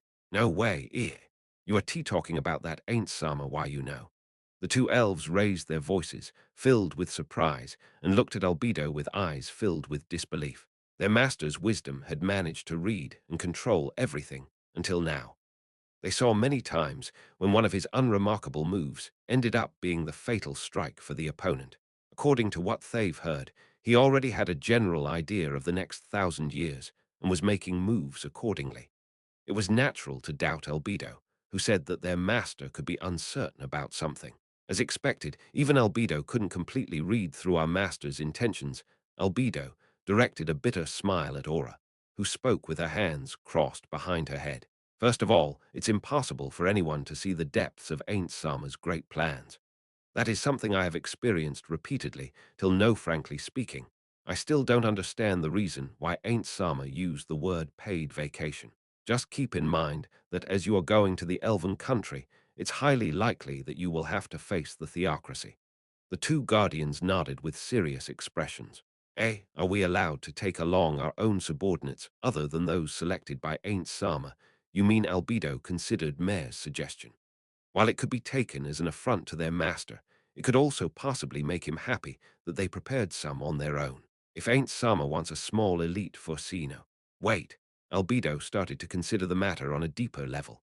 Select a group for the smaller retinue, and another one in case it's large. Tentatively on my side, I will discuss with Demiurge about Ain't Sama's goals and inform you later.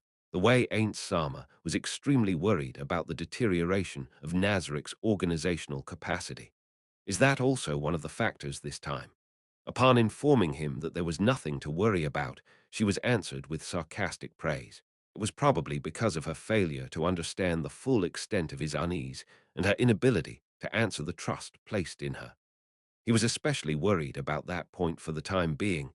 They had acquired someone who rivaled them in terms of intelligence to work under them. Did he intend to say that even that is not enough? Or was it something else Albedo spoke after she heard the twins acknowledging her suggestions? I think we will get a hint of Ain't Sama's intentions from his choice of personnel for the retinue, but I expect the work this time to be of an extremely high level. Take notice of everything without lowering your guard and keep your wits about you at all times. The two guardians gave a spirited response to Albedo. Considering their combat strength, she was sure that they would be able to protect their master, but one should never be careless. She should discuss with Demiurge and prepare for the total mobilization of Nazarik, just in case. Even though it will slow down dealing with the remnants of the kingdom, we should prepare for it just to be sure Albedo left the room with the other two while arranging the order of her duties inside her head. Chapter 2, Nazarik-Style Traveling Experience. Chapter 3, Aura's Hard Work. Chapter 2, Nazarik-Style Traveling Experience. One, it could be said that there were no choke points in the great forest of Avasha where the elves reside. There were certainly places with dangerous monsters, small nations of demihumans, and impassable labyrinths. But there were no structures that could be called a fortress or impassable physical barriers. However, there existed a place that could be called a choke point. It was the work of a single person. The Holocaust, Scripture's vice-captain, Scone, tried looking ahead of him while he hid behind the scattered trees. There sat a girl of around 8 years old who looked even younger than her age would suggest, as elves tended to. She was sitting on a small chair on top of a slight incline, holding a bow too large for her. There was a quiver beside the chair, with a few arrows poking out of it. There were fewer arrows in that small quiver than could be counted with both hands, but they were informed beforehand that the arrows would never run out. There was no doubt that it was a magic item. No one was around except for the girl. That was what scared him. A hero could overturn the tides of battle by themselves. You could say that one of them was equal to an army of 10,000. In fact, this girl in front of him had already taken over 1,000 lives from the Theocracy's army. An army of 40, Zero was being nailed down by a single girl sitting primly on a chair. The recommended strategy in such situations was to move around the obstacle. It wasn't like they had to break through from here. The great forest itself was a natural barrier, but it was not impossible to take a detour. That said, the opponent was not an army, but a single combatant. It was easy to take note of an enemy's movements if they were in large numbers, but this girl was more than just an exceptional combatant. As an individual, she would also be more mobile than their army. Once they lost sight of her, it would be hard to find her again. If an enemy capable of fighting an army alone was left to their own devices in the dark depths of the great forest, there was no need to say that the vanguard's morale would take a plunge. They could also try and delay her by pinning her down with a small force while letting the larger force advance. That was not exactly a bad idea, except for the fact that it was idiotic to divide their forces in a hostile land. So it could be said that this was their best chance, while the opponent was deployed, although it's doubtful if sitting on a chair could be considered as deployment like this. The top brass decided that she should be dealt with while they knew of her location, even if they had to sacrifice some of their forces. Only a hero could stand against a hero, goes the aphorism. Nothing would be solved by sending in the riffraff. There were no heroes within the Theocracy's invasion army this time, so it fell to the Holocaust scripture to deal with this. But there were no heroes in the Holocaust scripture either. There used to be one, but he was transferred to the Black Scripture. In the Theocracy, anybody who stepped into the realm of heroes would be moved to the Black Scripture. Unfortunately, Scone is yet to step into that realm. Despite that, they were sent to this battlefield because it was widely believed that the Holocaust Scripture could take down a hero when they worked as a team. And that's true. The Holocaust Scripture can kill heroes. But there was a large difference between those who just stepped into the realm of heroes and those who were nearly outliers. Even if they could win against the former, it was impossible for them to triumph against the latter. That was why Scone was observing the girl seriously. Common soldiers, stronger soldiers, Elite soldiers, heroes, and outliers Scone, who had seen beings of various levels, had enough knowledge and intelligence to measure her strength accurately and minimize their casualties as much as possible. Although not comparable to the Black Scripture, the members selected for the Holocaust Scripture were elites in their own right, but you could say the same for any of the 6 scriptures. He didn't want them to be killed for no reason. Depending on her strength, he might have to give the order to sacrifice some soldiers to hold her back while they waited for the Black Scripture to get dispatched from the theocracy. Scone slowly let out a slow, long breath, though he was hiding behind the trees with invisibility, and silence, was not originally an arcane spell, but this version was developed for use by magic casters, still had to be mindful even when taking a breath. He wanted to wipe the sweat off his forehead, but considering any of his movements could lead to certain death, he chose not to. Scone might be a talented caster, but he was only a little better than the ordinary person at stealth without using magic. The elf girl was probably a ranger or an archer. If it was the former, it was possible for her to sense Scone even though he was being hidden by magic. She might not know his exact location, but she could just use an area of effect attack which she was confirmed to be able to dodo smoke him out. Scone wouldn't die from a single attack, even if the opponent was a hero, but he was not confident in escaping smoothly if he was wounded. Even more than his fear of death, Scone was afraid that he might die in vain without bringing back the intel he collected. But she really was an unpleasant brat. She hadn't made a single move since he started observing her. Her glazed expression makes her look like a doll. But Scone knew she was a living being, not a doll. After an unknown amount of time since he started his observation, the target finally moved. Scone's heart flinched, worrying if the target found him at last. However, the target did not look at him, but that didn't mean he could let down his guard. For people who hone their skills to their limits, it was child's play to faint with their eyes. In fact, Scone knew that such a skill actually existed. With his hearing strengthened by elephant ear, he soon heard a large group of people approaching from behind. They were likely the ones his target noticed. He was sure that they were his peer soldiers of the theocracy. Scone suddenly felt guilty because he knew the reason why they were sent here. He would not warn them because that's what his duty demanded. Still, he would not leave anything unobserved. That was all he could do. The target's true strength could only be understood if they saw her fight. Those soldiers were the sacrifices the top brass sent for that purpose. They were going to sacrifice the valuable lives of their comrades. Scone turned to look behind him, making sure he would not get noticed by the target. His eyes, strengthened by the second-tier magic Hawkeye, spotted an arrow flying over. The lone arrow bent around the trees in its path, and then it scattered into multiple arrows midair, turning into a rain of arrows that covered a large area. The arrow was not probably aimed at anything specific. Even if she could locate her target through sound, this was in the middle of the forest.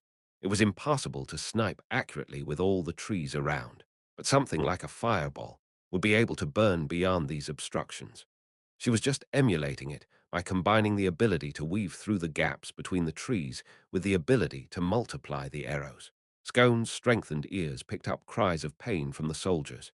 It seemed like no one was left unscathed. Cries. They are still alive. The soldiers milled about in confusion, fearing the arrows that came from beyond their vision. As no one managed to figure out the trajectory the arrows flew in, everyone started to run hither-thither. There was no fighting spirit left in them. They weren't exactly doing the wrong thing. In fact, it could be said they were responding correctly by scattering around randomly, which would let at least a few of them survive. The girl fired another arrow. It weaved through the spaces between trees again and then multiplied. Among the rain of arrows, the sounds of pitiful cries and trampled undergrowth gradually came to a halt. He learned one important thing as a result of the deaths of these soldiers. She couldn't kill an ordinary soldier in a single attack. Of course, considering the ability martial art that made the arrows multiply, it stood to reason that each arrow would have reduced precision and damage. That said, a hero could kill every one of those regular soldiers with a single attack.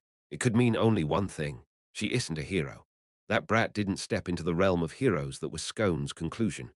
It was because he worked hard to match his rival, the third seat of the Black Scripture, Earth, Wind, Fire, FT, Water, that he could be sure of his conclusion.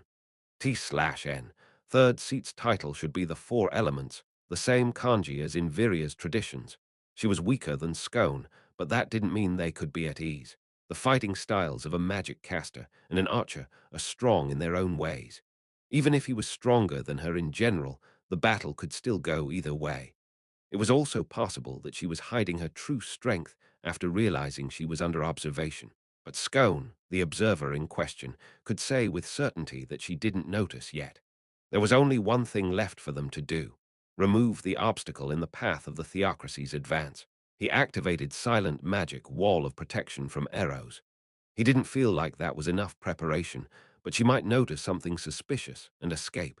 If he tried to do more at this distance, he can only strengthen his resolve. Silent, maximized magic arrow.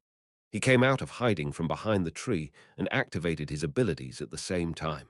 He also activated the once-per-day trump card of the arcane devotee class that Holocaust scripture required its members to acquire. He used it to access the spell-strengthening metamagics he had yet to learn.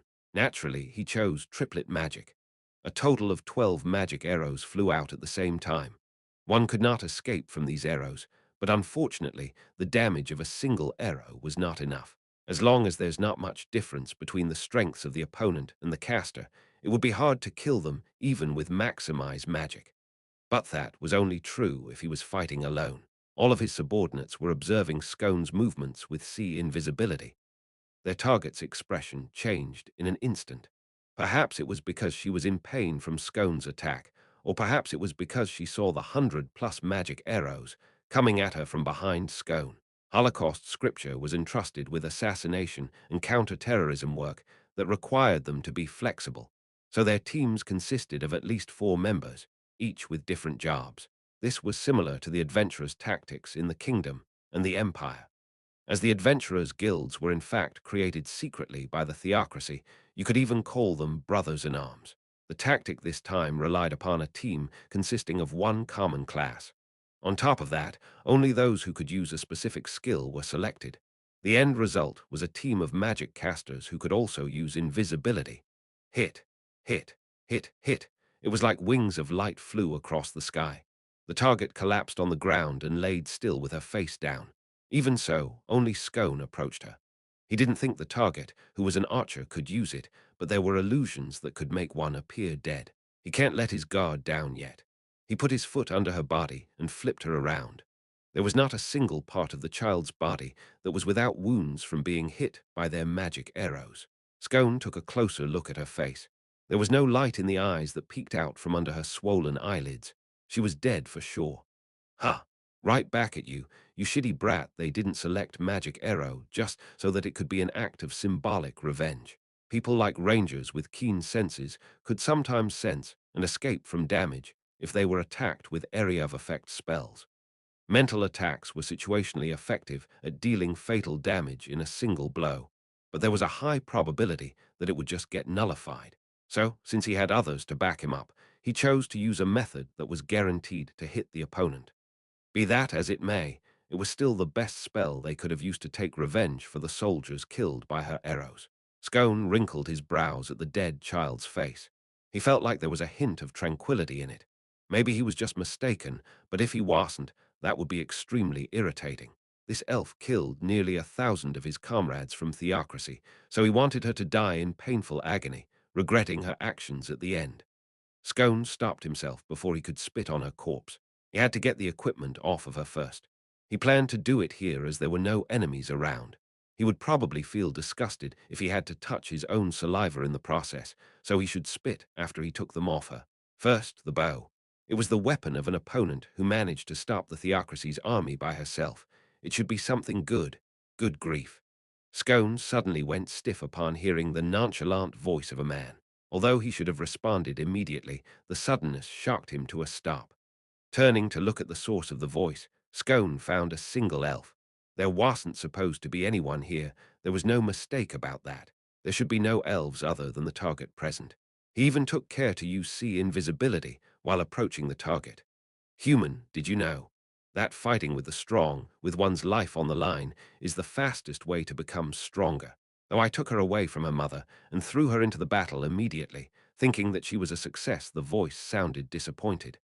The elf looked at the girl's dead body with scorn. You useless shit. You are even worse than the other failures for wasting my time. As I thought, people who can't bring forth the king's essence are no different than trash scone, already understood who the elf was. His heterochromatic eyes were clear enough proof. The final target of the theocracy, a deplorable criminal, it was the elf king.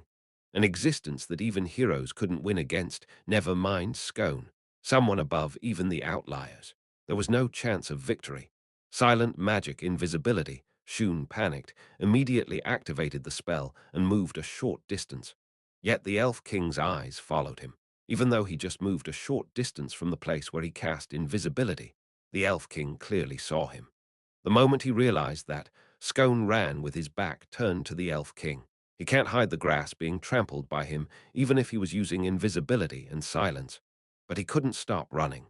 Still, the Elf King didn't shift his gaze even a bit from Scone. It didn't seem like he was using sea invisibility to see him perfectly. He was seeing through invisibility and silence with just his extraordinary sight. That was why Scone had to create some distance between them. If the opponent was not using anti-stealth abilities to find him, only increasing the space between them would make it easier to hide. For just a moment, he regretted not using Fly to escape, but he couldn't do it anyway because of one of the classes he acquired. Adepts of Cershana had a special ability with a limited number of uses per day. This ability allowed them to extend the effective time of a spell by consuming their mana. Taking advantage of that ability, he had already exhausted most of his mana to maintain his other spells. Therefore, he did not have enough mana to effectively use Fly. Also, one would have to be mad to use Fly, as it made them defenseless while within the reach of the Elf King. Scone wasn't that desperate yet. It was more practical to use it after he could get far away enough and hide among the trees. I heard the Elf King scoff behind him. It's meaningless to kill you people, but I went through all this trouble to come here, so I might as well do it to relieve my boredom. As a magic caster, Scone wasn't exactly skilled at moving his body. Even so, as someone who stood at the boundary to the realm of heroes, he could cross vast distances with little effort. After Scone managed to get far enough away, the Elf King's voice suddenly echoed in his ears, which was strengthened by elephant ear. Go kill everyone. Behemoth the land shook around him. He understood that something huge had appeared without needing to look. Disperse, he shouted, cancelling silence so that his voice could reach his subordinates. He had never shouted so loud in his entire life. If the Elf King grimaced a bit at this, then it's even better. He needed his subordinates to do their best now, even if it meant throwing away some people's lives as sacrifices. Getting the intel back home was the only way to recompense the lost lives. Scone, who was nearest to the Elf King, would certainly die. So he turned back. If he died before his subordinates, that would be a good thing in itself. He had seen earth elementals before. They were weird, chubby-looking things, smaller than humans and with arms too large for their bodies. But the one that stood before him was not such a cute thing. A misshapen body made of boulders and mineral ore, and as large as the trees around it, enough to make one call it the Earth Elemental Lord. Thick and long arms with stout but short legs. Maybe it would have looked comical if it was much smaller, but its arms and legs displayed power that no monster should be capable of. The Elf King stood behind it, looking at Scone's desperate struggle with a sneer. His attitude was absolutely disgusting. Someone who took lives without betting his own. Unconcerned about things like Scone's anger, the Elf King immediately closed the gap between them with graceful movements, as if he was skating over ice. The Earth Elemental Behemoth lifted its two giant arms high into the air. Try me, you piece of shit. Wall of stone. A stone wall was erected between the Elf King and him. In the very next moment, it was broken with a single strike, with its pieces melting away into the air. Though there were other factors, the strength and durability of a wall tended to be proportional to the caster's strength. Even so, no, maybe it showed that the elemental summoned by the Elf King was just that strong. Behemoth immediately lifted its left fist. Scone saw the Elf King standing there with a satisfied grin from the corner of his vision and understood what he was thinking. He knew what would happen. He was probably thinking that Scone would die from the next attack. He was certainly not wrong. The Behemoth's fist will reach Scone before he could cast another spell, and then he will die. Even so, I managed to buy some time. He wasted his opponent's time. even if it was only a few moments, but that is enough. It was more than enough. At least one person would survive to return to the theocracy because of this. It's a defeat for Scone, but not for the theocracy. In the next moment, Scone was turned into pulp by Behemoth's fist, with a smile on his face till the very end. The elf king Decem Haugen passed through his castle gate, letting out a sigh from feeling unpleasant. It took too much time to return to the castle, which put him in a bad mood. By riding the indefatigable Behemoth, he likely returned in the fastest way possible. Even so, wasting time was a bore, and he hated the stress it gave him. Retrieving the weapons he gave to his failed creation was certainly not a waste of time, should in fact be praised for it. The gear he gave her were things he received from his father, things that no one else could make. He could not let them fall into the hands of humans who couldn't understand their value. But the problem was that there was no one else who could complete such an important task. He didn't have underlings who he could entrust such issues with. It was because all of them were weak. All of them were useless. Elves were a splendid race.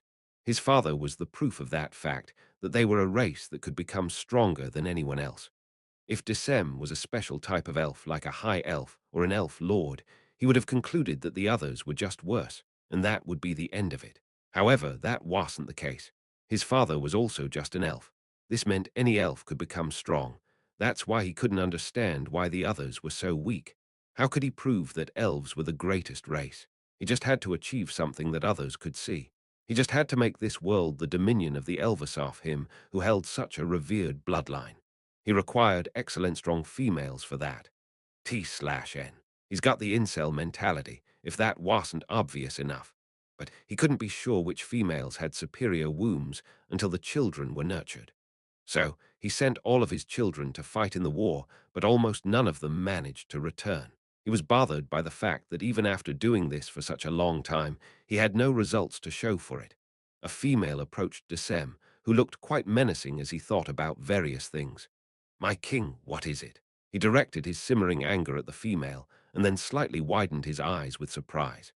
A strong person's, i.e. Decem's, stare contained within it strong emotions, especially if it was filled with hostility or the intent to kill. As a result, it tended to break weaker beings.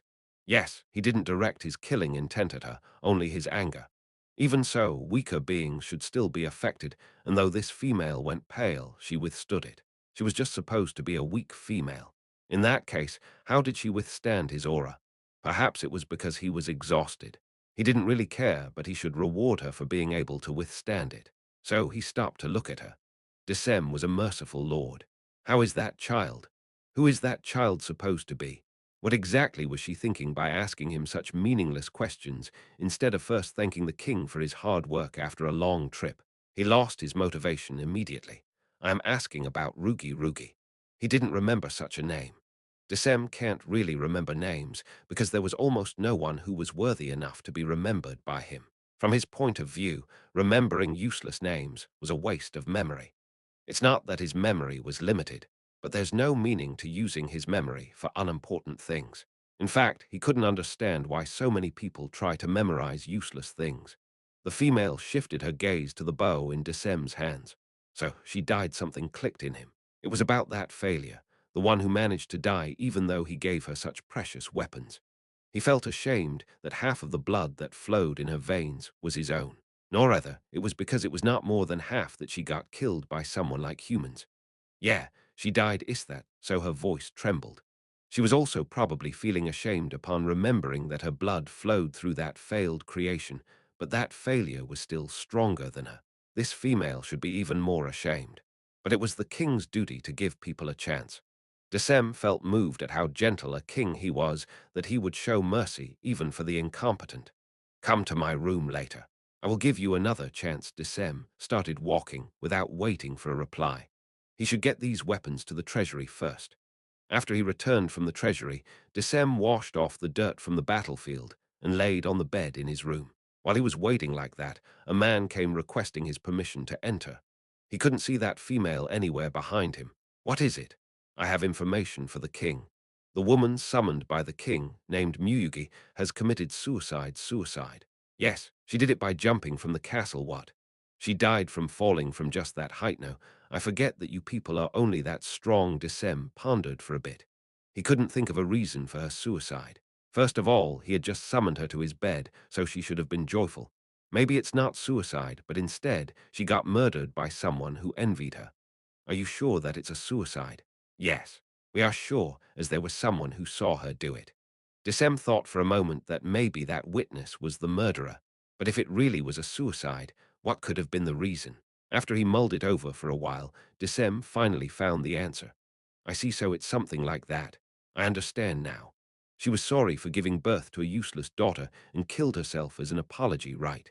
Only she can know her true feelings, but you are probably right. My king, the man replied with an expressionless face.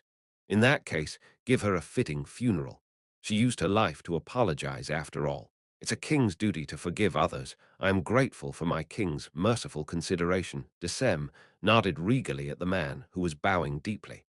As he thought, kings should be merciful like this to useless beings. Feeling extremely compassionate, Decem decided to reward the loyal man. Didn't remember his name in front of him. Do you have any daughters? Yes, I do. You are fortunate. Send them here if they are already of age. If they aren't, your wife works too. The man looked like he was deeply moved. After his body shook all over, he spoke like he was trying to squeeze the words out. Understood, my king. He left the room, and Decem proceeded to forget about that female. He didn't care about what happened to some useless female. Two, above the great forest sprawling far south from the Sorcerer Kingdom to the south of the Theocracy. Ainz stared at the land below with the winds raging around him. So this is what they call the Great Forest. It's more like a sea of tree size, the Great Sea of Trees. Due to it being night-time and the deepness of the greenery that extended below him, it looked like it was painted black. When the winds brushed the canopy, waves rippled out just like the sea. He felt like this was the land most suitable to be called the Great Sea of Trees. In fact, this forest was larger than the Great Forest of Tarb and the Azurlisha mountain range put together. It might even be larger than the entire kingdom. This is the Great Sea of Trees. From now, as far as the Sorcerer Kingdom is concerned, this outrageously large forest had no landmarks to speak of as far as he could see. Various species should have built independent civilizations that changed the surroundings to suit their lifestyles in this forest. But he did not find any signs of those changes from the sky. Maybe they are being hidden by the canopy. Their civilizations probably developed to hide themselves from the sky because there are monsters that can fly, but he did discover two things. One was the crescent-shaped lake that was said to be the location of the elven capital. He discovered it comparatively quickly due to its large size. The other one was the earthen road that extended from the Theocracy. It was artificially made by clearing the forest for the advance of the Theocracy's armies. It looked like a thread compared to the gigantic forest around it, but it should be over 100 meters wide. He shouldn't be able to see it from the sky if it wasn't at least that wide. He thought that was a lot of useless work, but there was probably no other way for them to establish a level of safety in this giant forest. Considering the amount of time and labor that road would have required, one could feel the Theocracy's obsession with wiping out the elven country, but I can't understand it at all. Why is this the only thing that stands out? Did the Theocracy stop its advance? If they wanted to destroy the elven villages, wasn't felling the trees and then creating forest fires the best way to do it? The forest was not dry, but it wasn't very humid either.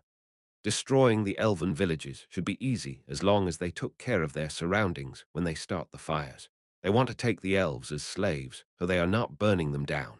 In that case, it seems like the Theocracy isn't that pressed. Maybe there's just that much of a difference between the strength of their forces. He didn't find any burned patches of forest from the sky, but he couldn't be sure considering he was far above the land. Perhaps Aura would have noticed if she was here. And that bunch of lights over there should be the Theocracy's vanguard camp. Humans couldn't see in the dark, so the larger their encampment, the more likely it was bright enough to be seen from far away. But due to various reasons, especially his position in the skit, was hard to get a good idea of the distance between the camp and the capital. He had no idea how long it would take the army to reach the capital if they proceeded in a straight line while clearing the forest. Ainz believed that he had seen all he needed to see, so he activated greater teleportation.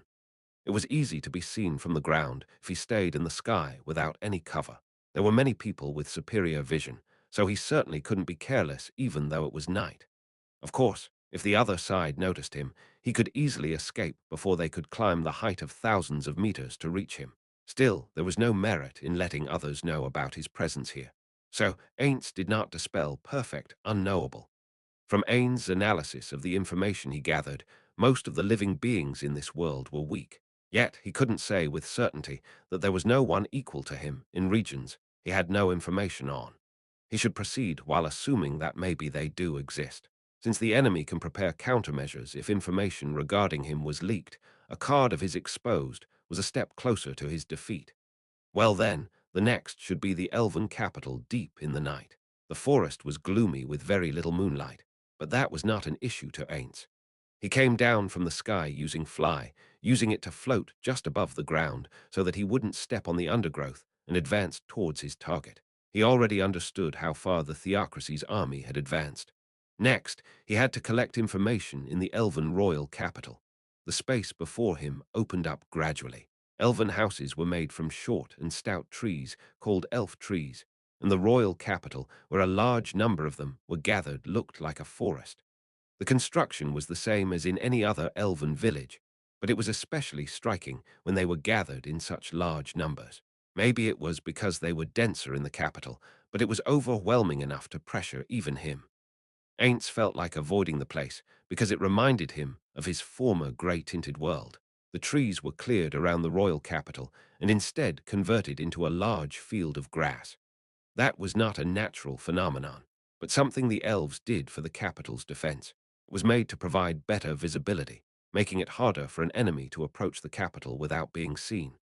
But on the other hand, maybe this could also be considered as the elf tree's survival strategy. He initially didn't feel anything strange when he heard that the elves grew elf trees with magic. But perhaps instead, the elf trees were using the elves to multiply themselves. He could imagine elf trees as a kind of monster. He should probably investigate this more to find out if they were intelligent.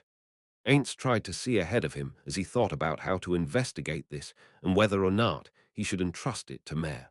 There should be guards on the lookout, surveying the coverless grasslands. It would be hard to break through without using magic.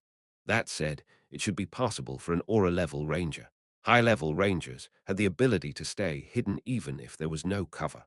If the level difference between them was large enough, it was possible for the observer to not notice anything out of place even if they met eyes with the ranger. He had heard from Aura that the stealth capabilities of a highly skilled ranger was good enough to make you think that they were nothing but a pebble by the road. But Ainz had his doubts about the veracity of that claim. He had experimented on their journey here by having Aura go into hiding. But Ainz was more or less able to detect Aura when she didn't use any magic items or special abilities to boost her skills. That was because Aura had her levels divided between Ranger and Beast Tamer, and it was also because Ainz was just too high-leveled, so his base stats were high. Ainz felt regret at not being able to personally experience what Aura talked about. Leaving that matter aside, Ainz was not good enough at stealth to infiltrate the royal capital without using magic, so he cast Perfect Unknowable, and on top of that, turned into an elf with illusion magic. Though it would be difficult to break through his Perfect Unknowable, considering the strength of an average person in this world, he still had to be careful, just like when he was flying in the sky. That was why he went as far as creating an illusion as well. He never thought for a moment that he knew everything there was to know about this world's special abilities and techniques. After all, Ain's knowledge came from his time in Yggdrasil, and even that was not perfect. He should assume that the other side is using an ability all the time to see through invisibility, just like Ainz did. Ainz also wore a magic item called the Gilly Gilly Mantle as a part of his stealth setup. Despite covering himself in layers of stealth, he also prepared measures to fool the enemy in case he was discovered. One could never be too careful. Let's start then.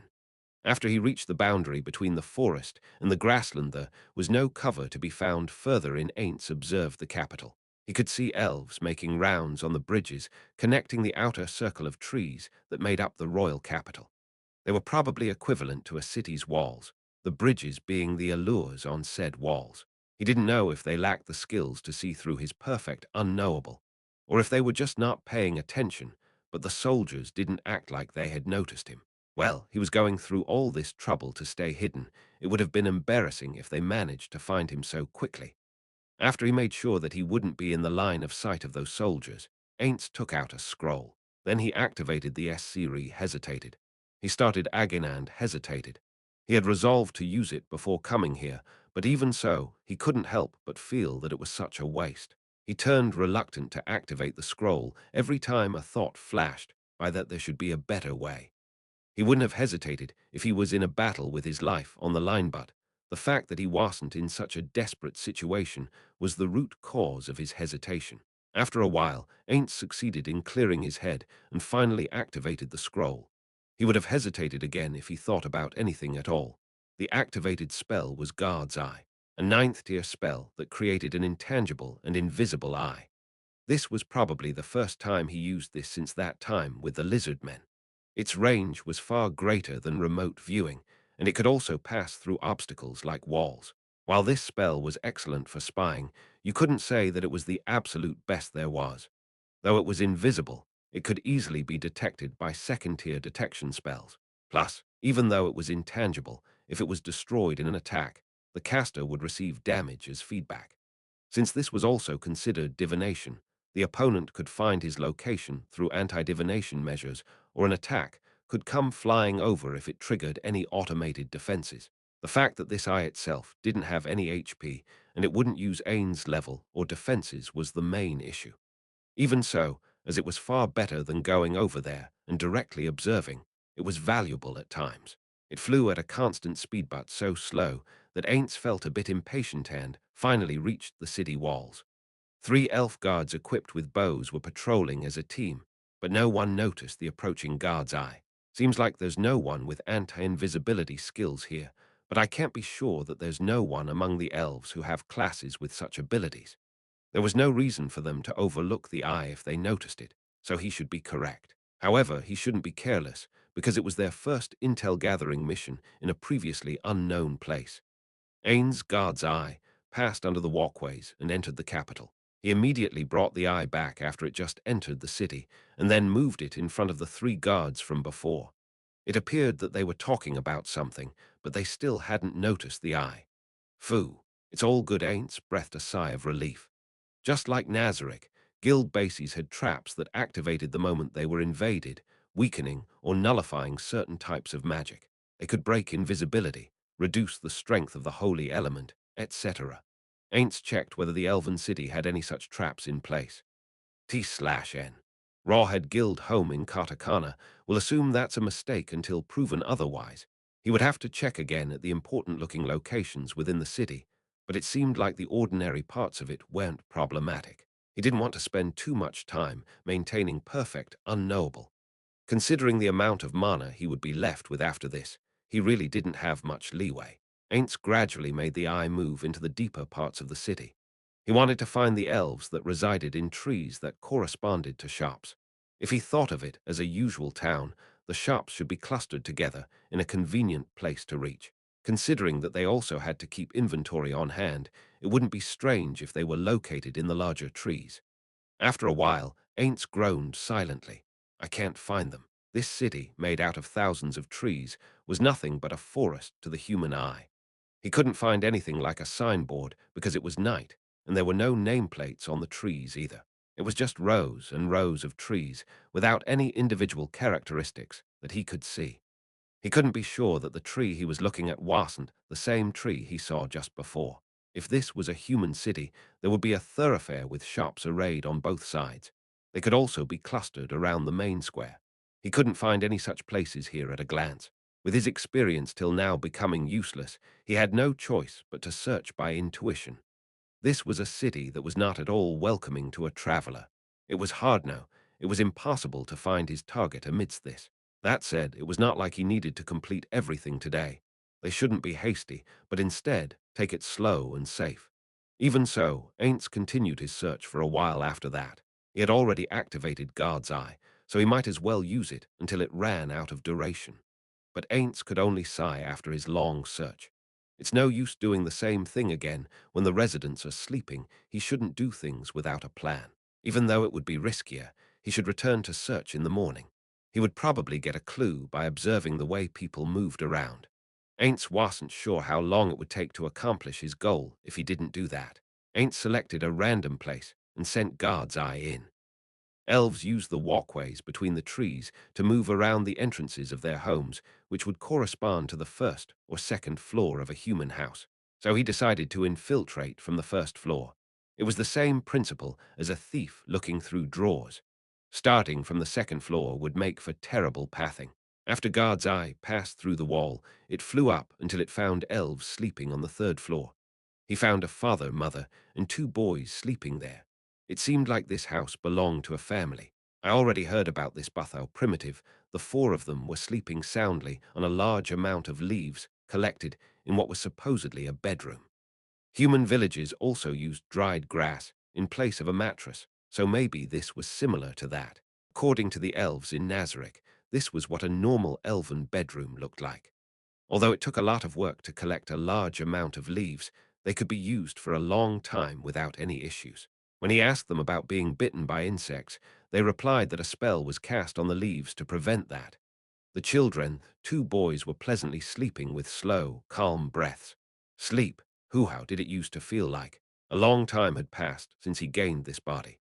This body's lack of the three basic needs and its insensitivity to pain was probably the reason he managed to not collapse till now, but he still felt some regret about it. When he sees such pleasant sleeping faces, he feels nostalgic and a bit envious.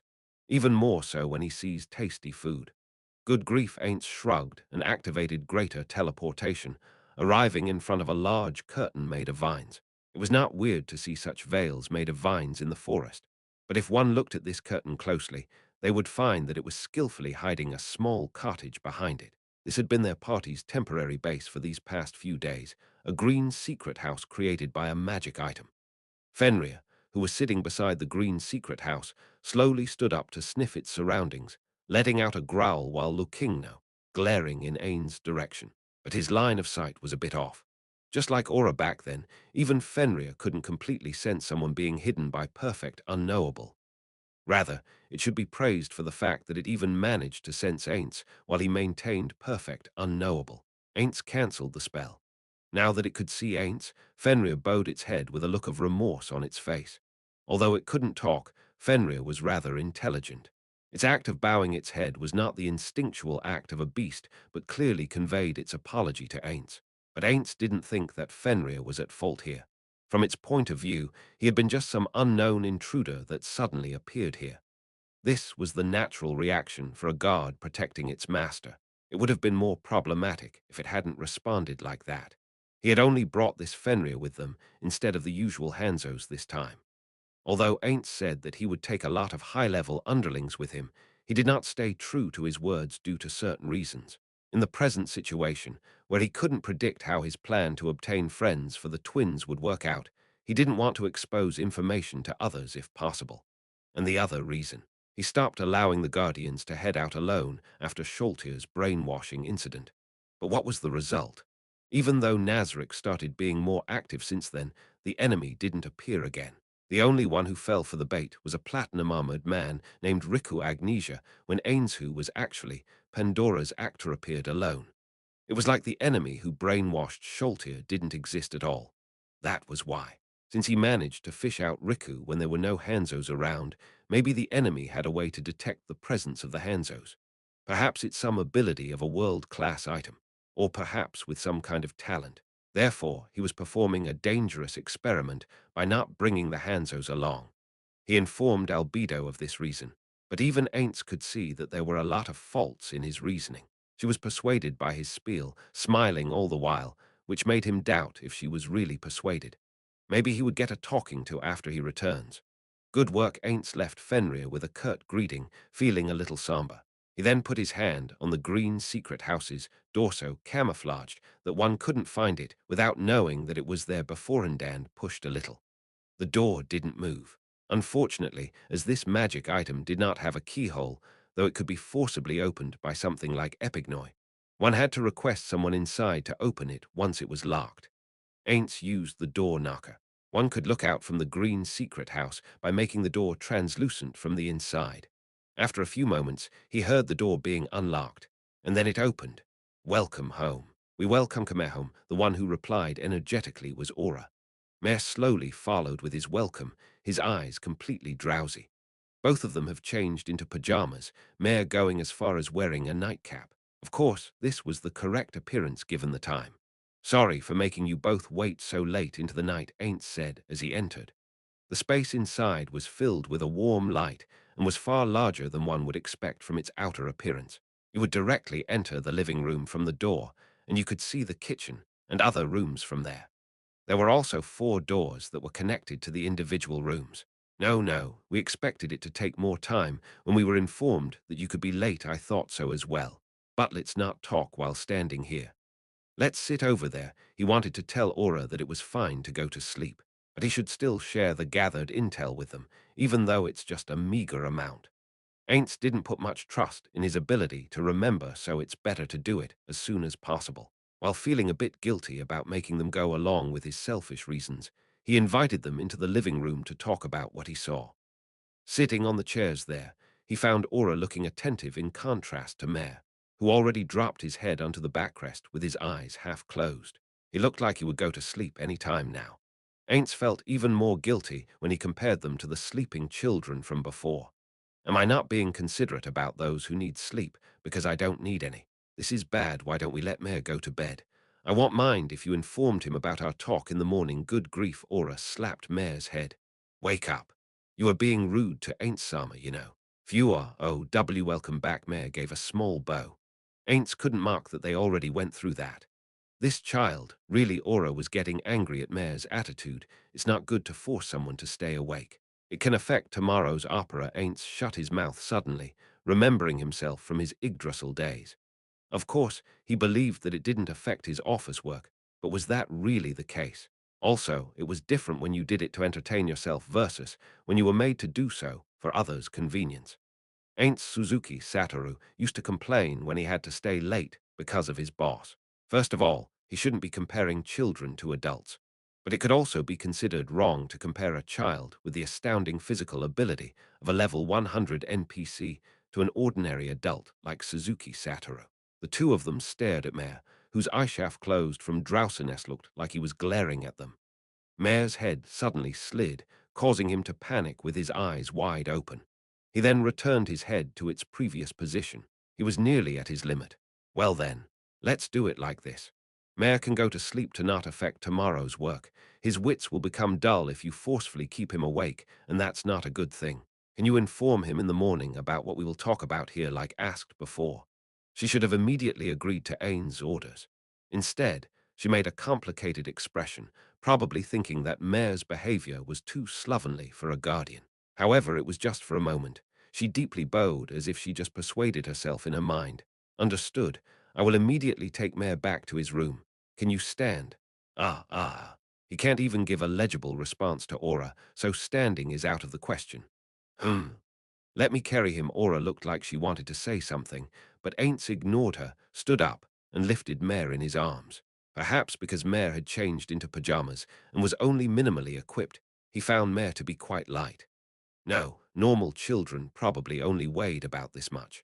It would have been harder if he was fully equipped. Though it's not like I couldn't carry him, even then, that thing is really heavy, perhaps the heaviest of all of the Guardian's equipment. T/N. Probably talking about Mare's staff.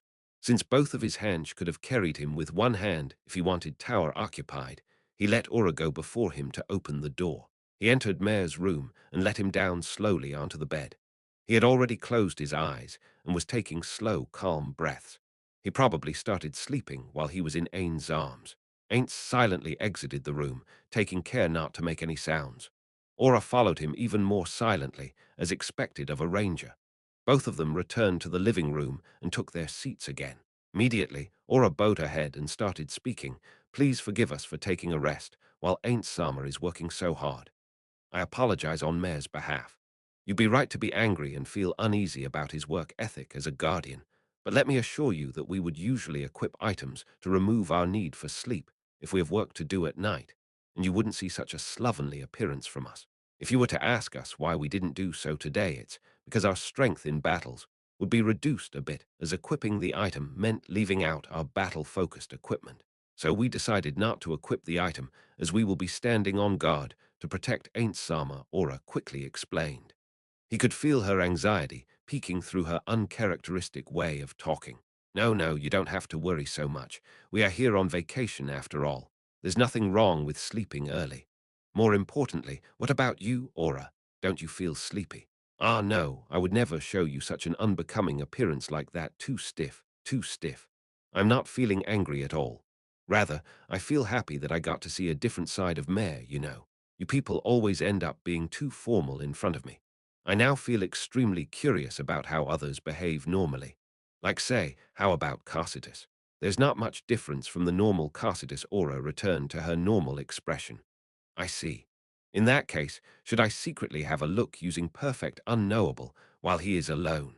Ain't subtly smiled, although his face didn't show it. His voice probably relayed his feelings, and Aura too joined in with a smile akin to that of a pranking kid. Well then, are you sure you don't want to sleep? I am usually awake around this time, so I don't really feel that sleepy. According to her, it was common for her to stay awake late into the night to play with those of her monsters that were nocturnal. This playing seemed to be important for beast tamers, as the monsters would build up stress and wouldn't operate at full potential if they skipped it. That said, it was not like she was reducing the amount of time she spent sleeping. She just slept late into the day following the night she stayed awake. So it was something similar to a night shift. By the way, if any of the twins had to head outside of Nazarick, they would equip the aforementioned item to skip sleep and stay alert.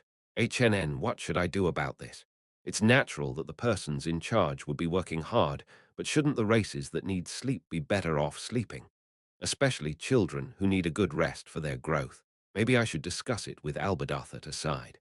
After he took a breath, Ainz talked about the Theocracy's camp he saw in the great sea of trees, though he did not manage to figure out their troop strength or how far away they were from reaching the elven capital. It was just enough to know their armies were still advancing. Coming to blows with the Theocracy is not a part of Ainz's present mission. Then he started explaining the more important matter of his exploration of the elves' royal capital. He talked about everything that happened without hiding anything. There was no use in hiding such matters. He just had to be honest when something was impossible.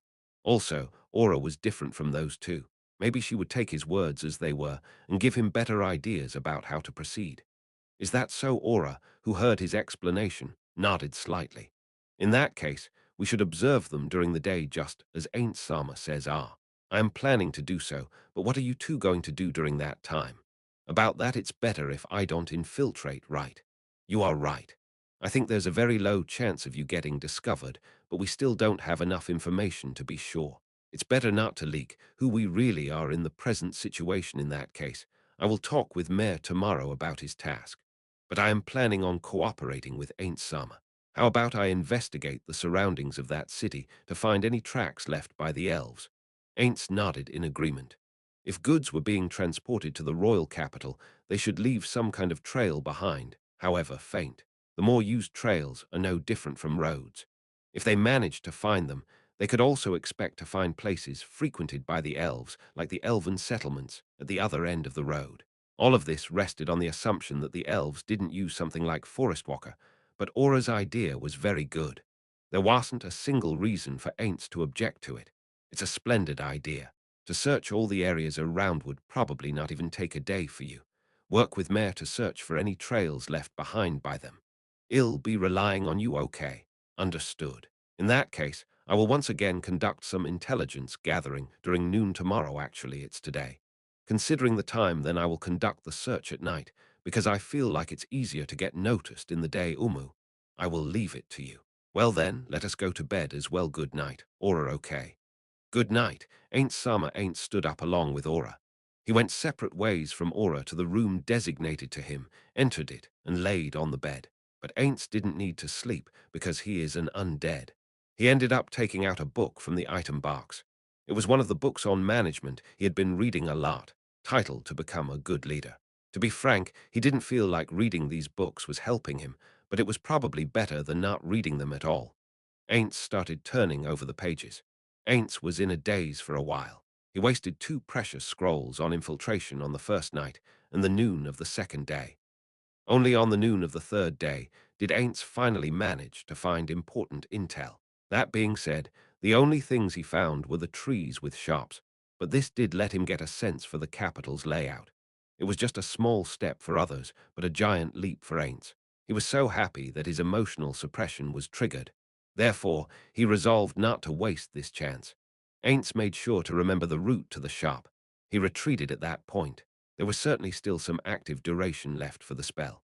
Although he felt extremely curious, wanting to send the guard's eye over to the awfully wide and large tree that was the royal castle and take a peek, he managed to control himself. In human civilizations, kings were not always the strongest beings around. This was probably for two reasons. One was that it would be hard for humans to prosper if they followed the strongest instead of the ones who could make better decisions. It was the survival method of a species that was nothing but prey for the other races, who were weaker than the others but also more populous. The other reason was that they occupied comparatively safer areas. That was what was special about the kingdom, the empire, and the Holy Kingdom.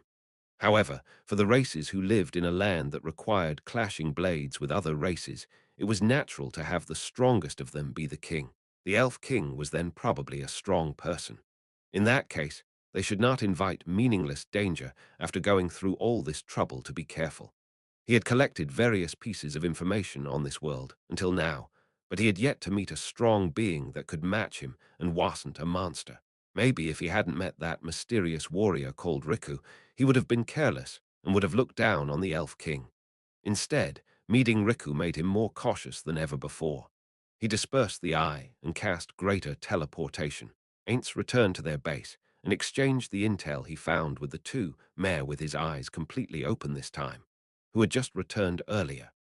He was informed that although they had wasted the second day before realizing the elves were using the trees to travel, they finally found success in finding multiple trails. It might take different amounts of time to investigate them depending on the distance to the nearest settlement on those roads. Ainz expressed his unease about being seen by the elves using those roads if they decided to investigate them. In response, Aura said that they would travel along the road on the ground with Fenrir. She confidently proclaimed that as long as they were inside the forest, they would not get discovered. She was so sure of her opinion that it made Ainz think his worries were unfounded. Even so, Ainz did not give his go-ahead for the moment. Instead, he requested them to wait for a while longer. He would likely be getting his hands on some good intel today. And so, on the night of the third day, Ainz approached the elven royal capital again, using perfect unknowable. Naturally, he infiltrated from a different spot, one he hadn't visited before. He couldn't guarantee that he didn't leave any marks behind on his previous incursions that some excellent ranger among the elves managed to notice. He always moved using fly so as to not leave any marks behind. But that was just from Ainz's point of view, who was a layman when it came to stealth and search. He was not confident enough to proclaim that he didn't break any branches or make the leaves bend in strange directions on his way here. Honestly, I sometimes wonder why I am being so careful, but it would be bothersome if the nearby elven villages started thinking that some mysterious entity was prowling around. It would be especially troublesome if they were to be captured by theocracy, and then leak that information to them. It was highly unlikely that this mysterious entity would be traced back to the Sorcerer Kingdom. But letting the theocracy know that there was a third faction nearby would be bad. He was afraid of how the theocracy would react to that intel. Their unanticipated reaction could throw his plans into disarray. It wouldn't be a bad idea to pause this now and have a discussion with Albedo and Demiurge. But if I were to do that, my plans for Aura and Mare to make friends would be disturbed. Therefore, the only option left to Ainz was to be as careful as possible. Ainz took out a scroll and quickly activated it.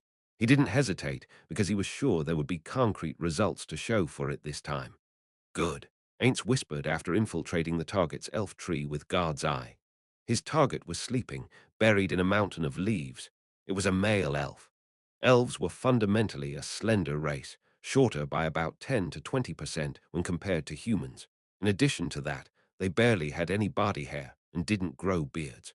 As they also looked like young adults for a long period of their life, it was extremely hard to estimate their age from their external appearance alone. Most of them look far younger than their real age. Therefore, Ainz was not certain that this elf held the information that he wanted, but there was a reason Ainz chose him as his target despite that. It was because the elf lives here alone. Abducting an entire family would cause trouble later, but it was easy if it was just a single person. He also had another reason, but that can only be confirmed later. As he already memorized the route, Ainz directly teleported over with greater teleportation. The elf didn't wake up at Ainz's intrusion.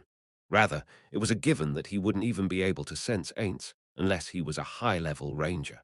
Ainz then cast the fourth-tier spell Charm species on him.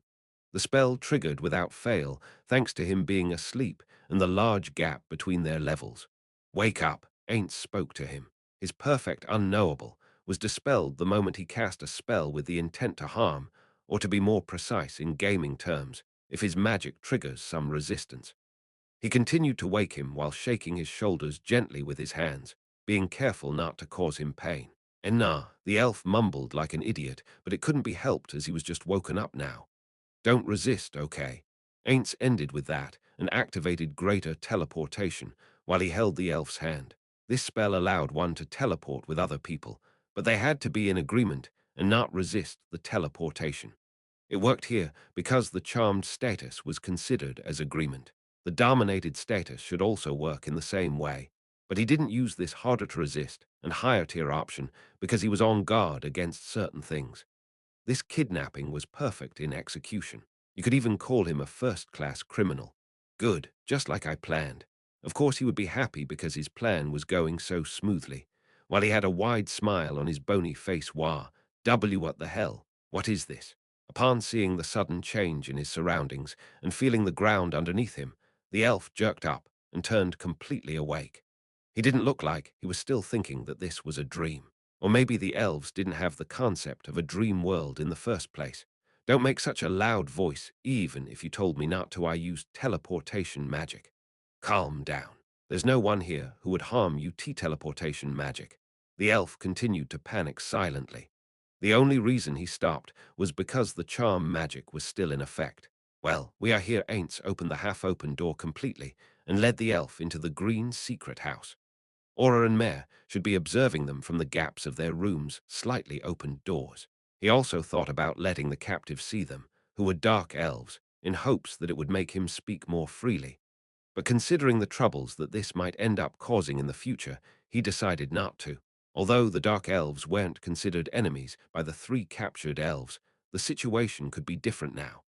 Maybe dark elves were now considered enemies in the royal capital. Of course, it wouldn't be a problem if Ainz said they are not enemies to him. What is this place? Don't tell me this is the world of the divine tree. Ainz didn't know a thing about this world of the divine tree, but he could guess that it was probably something from their myths and legends. Or perhaps is it related to some player from Yggdrasil? There's a need to investigate, but I don't want to spend too much time here. I will do it sometime later. Ainz made him sit on a sofa in the living room and took a memo pad out. It contained a list of bullet points with the questions he needed to ask. He couldn't waste any time. If something failed in the process, he would have to kill the guy. Although it was extremely unlikely, someone suddenly disappearing from the royal capital could still cause problems in the future. Tell this friend of yours about various things you know. In as few words as possible, Ainz continued without waiting for his reply. Is there a possibility that you will die if someone used magic or other means to get information from you? No way there's going to be anything like that on me, right? The guy looked like he had no idea what Ainz was talking about, but there was a possibility that the elf just didn't know even if there was such a trap. If I remember correctly, it took 3 questions before it was activated. That time Ainz took such scenarios into account while he prepared the questions in the memo. So he just needed to go through the list from top to bottom. Do you know any dark elf villages location? I don't know the exact place, but I do know their general location in the Great Forest. It sounded like it was further south from the royal capital. He went into more detail, saying that it was in a place called the Three Trees, where the trees were huge. But Ainz couldn't make any sense of it as he didn't know the layout of this area. He would have to rely on Aura, who was listening in. Continuing to the next question. When he was making this memo, the twins were surprised that he didn't include this question. Now that he thought about it, it did look important, so he moved on to the third question. Tell me what you know about the theocracy, that horrid country of humans. Those shitheads are attacking us for no reason at all. Country without honor, that attacked us while we were unaware. A bunch of wretches who kidnapped hundreds of elves. So started the guy's denunciation of the theocracy, which continued on with vigor until Ainz stopped him in a fluster. But it did seem like the guy, who was only a commoner, didn't know how far the theocracy had advanced. He wasn't even sure if the elves were winning or losing. However, seeing the patrols moving in a tense mood compared to before, the common opinion among the elves was that the situation was not good. 3 questions were asked, but there was no indication of anything happening to the elf. As he thought, that time was an exception. In that case, he could ask the elf everything he wanted to hear about, but he couldn't really spend that much time with him. How are the relations between the elves and the dark elves? They aren't bad, right? Not really, I think. Before Ainz could ask him the reason for the slight pause, the elf started speaking again. I don't dislike them, and I don't think those around me have any bad feelings about the dark elves either. For us, they are like some kind of distant relatives. But this is only about how we feel, and we don't know how the other side thinks about us. You know, we rarely meet them, so I don't have a clue about what their feelings are. Do you know anything about the Sorcerer Kingdom? What's that? Instant reply. Well, he expected this, so he wasn't surprised. Anyway, he determined that nothing in the information acquired just now constituted a hindrance for the plan to make friends for the twins. That's all I wanted to ask. I am grateful it's all good, aren't we friends? Ainz unintentionally smiled mirthlessly at the guy's reply. He was planning on making friends for others, but when the same word was pointed at him, it rang hollow. For Ainz, only his guildmates could ever be called his friends. That's it then. Mare popped his head out of the door behind the elf when Ainz sent him a signal. Ainz continued to talk with the guy to divert his attention. I also wanted to know more about things like elven culture. But I can't spend too much time on. He saw the elf's eyes become drowsy, and then he fell sideways onto the sofa. The elf was taking slow, calm breaths that were a mark of deep sleep. This sudden turn of events was caused by Mare's Sandman Sand. Ainz made Aura, who was following Mare, confirm that the elf was asleep. Aura, do you think we can reach the Dark Elves' village using what this guy said? I feel like I can, probably. But I might need to conduct a detailed recon when we are near it to find the exact location that was good enough for him. Ainz cast Control Amnesia on the elf. This was the main reason why he kidnapped selected an elf living alone. Since it was hard to estimate an elf's age, he couldn't be sure that he would get an adult with all of the knowledge he required, even if he kidnapped a mature-looking elf. There was a chance the elf would end up being a very young person who never stepped outside of the royal capital. On the other hand, he could be sure if he kidnapped an elf with children. But then there would be as many untied ends as there were members in that elf's family to deal with later. If he killed them all just because it was bothersome, it would mean that an entire family would have disappeared from the capital without any signs of resistance to boot. That would surely create problems for them. He probably couldn't make it look like they had escaped away during the night due to debt or something. And there was no way his mana could last long enough to cast Control Amnesia on a whole family like he was doing now. Therefore, he selected a male elf who lived alone. Ainz removed the elf's memories in a single move. Fine manipulation of memories, making sure that the details stayed consistent, was difficult. However, removing them in batches without caring much for the details was not that hard at all. Plus, the memories he needed to erase didn't span across that much time. This was the reason why he tried to take as little time as possible for his questions. If he didn't need to erase the elf's memories with Control Amnesia, Ainz would have spent as much time as possible, maybe, even until the charm ended, or even longer, by recasting charm species to question him. Since he controlled the number of questions, and was done with the questioning in a short time, he easily managed to delete the memories up till the moment he went to sleep. No, he even ended up erasing a bit more, to the time just before the elf went to bed. This was caused by him wiping a bunch of memories at once, but his MP probably wouldn't have lasted otherwise. Speaking in hindsight, his remaining MP actually looked like it would have held, but hindsight was hindsight.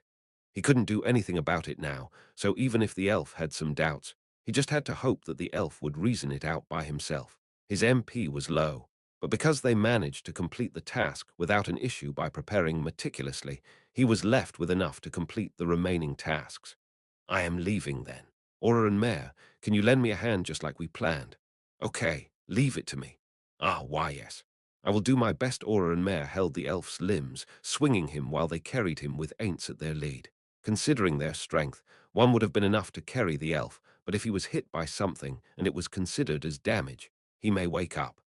Then Ainz would have to cast Control Amnesia again, and he was not sure that his remaining MP was enough for that. Of course, I made a different plan for that scenario, so it shouldn't be a problem. Ainz first exited the green secret house by himself and activated Perfect Unknowable. He opened a gate after that. Naturally, on the other side of the gate was this elf's house. Ainz first entered the gate alone and entered the elf's bedroom. He immediately started looking around while trying to listen for any sounds. Phoo, it's safe. It seemed like there was no one around to be alarmed by the sudden gate. For a moment, Ainz continued to listen carefully, observing the situation. Looks like there's no problem.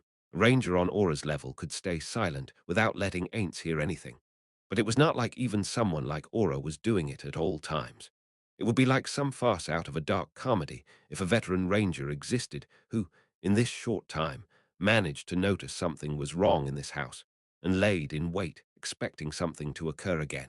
So Ainz could only assume that it was safe. Ainz dispelled Perfect Unknowable and stuck his head into the gate to send a signal to the twins. They carried the man, swinging by his limbs, through the gate. The three of them executed their plan in silence. First, Aura and Mare carefully laid the man on his bed made of leaves. It would be too idiotic if he were to receive damage now and end up waking. Sandman's sand caused a deeper sleep than sleep. One would wake up from just a shake for sleep, but wouldn't open their eyes unless they received damage if it was Sandman's sand. If they left him like this, and if no one discovered him and woke him up by causing damage to him, he would gradually die from emaciation. The uproar that would cause was not something Ainz wanted after going through all this trouble to not create any such disturbances. They started preparing to wake the guy up after letting him down on the bed. Ainz looked around the room, trying to find the object he saw when he entered it. It was a weird, at least he didn't find it ordinary, wooden sculpture with a bulging stomach that looked like the cross between a mole and a frog. They didn't find any such animals in the few days they had spent in the forest. Maybe it was a mythical beast from elven mythology and legends. Ainz took that sculpture into his hands. As I expected, it's wood. Buteet's heavier than I expected. Not bad, but if it ends up killing him, well, there's nothing I can do about that. It's very unlikely that they would suspect Ainz's involvement, even if they started a murder investigation. Upon seeing Ainz with the sculpture, the twins carried the elf under the shelf where the sculpture was. After Ainz gave them a nod, the two went first into the gate. Ainz followed them and stopped just in front of it. He then threw the strange sculpture into the air. This was the best he could do to not cause a suspicious death that would trouble him later. Ainz immediately entered the gate, without waiting for the sculpture to hit, and dispelled the gate, without a second thought. Good, I will go get the final confirmation. Wait for a bit, both of you. Okay, understood. Only a little more, right? Good luck, Ain't Sama. I think it should be fine if it's Ain't Sama, but please take care, because I think that your mana could be low receiving the twins' encouragement. Ain't recast Perfect Unknowable, and used greater teleportation to appear in the elf's room again. Shit, that's painful. Why the hell would it fall on its own? First of all, why am I sleeping in such a place? Did I drink? I feel like I didn't shit. That's painful. Ainz looked at the wide-awake elf, who was taking his rage out on the shelf. He smiled at the elf, who was becoming more and more tearful from the pain.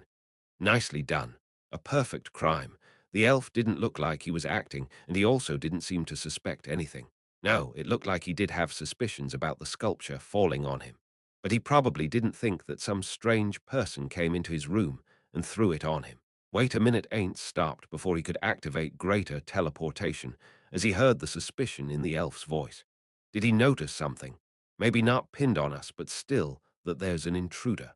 Was there some kind of monitoring equipment magic item here because it's a shop? I didn't find any though. Is Tsungoga-sama trying to tell me something? Tsungoga-sama. I don't remember any such monsters in Yggdrasil. Tsungoga-sama. Tsungoga-sama. Please speak if there's anything I should know. The elf kneeled on the floor, his head to the ground, and the sculpture in his hands held high. That was the model pose of devotion a highly religious person would take. So it's just the native religion. That aside, why does this guy talk to himself so much? Is he intentionally doing this because he thinks that there's someone around? Or is he just simply praying to this god called Tsungoga? The elf seemed to be a different person from the one they kidnapped and used. Ainz hesitated for a moment about whether or not he should kidnap the elf again and kill him, but he ended up deciding not to. For now, it was more likely that he was just praying, but it was still better to be on guard. Ainz wanted to leave something behind to monitor him if possible, but that would be difficult even for Ainz. There was no convenient spell for that. The most he could do was to use magic to check in at times. Ainz clicked his tunnel though. He didn't have one and returned to Green's secret house using greater teleportation. The twins, who were waiting for him, smiled when Ainz dispelled perfect unknowable and gave him a thumbs up. Honestly, he was a bit uneasy about the elf's behavior at the end, but since they couldn't do anything about it, he chose not to tell the twins in case they turn uneasy.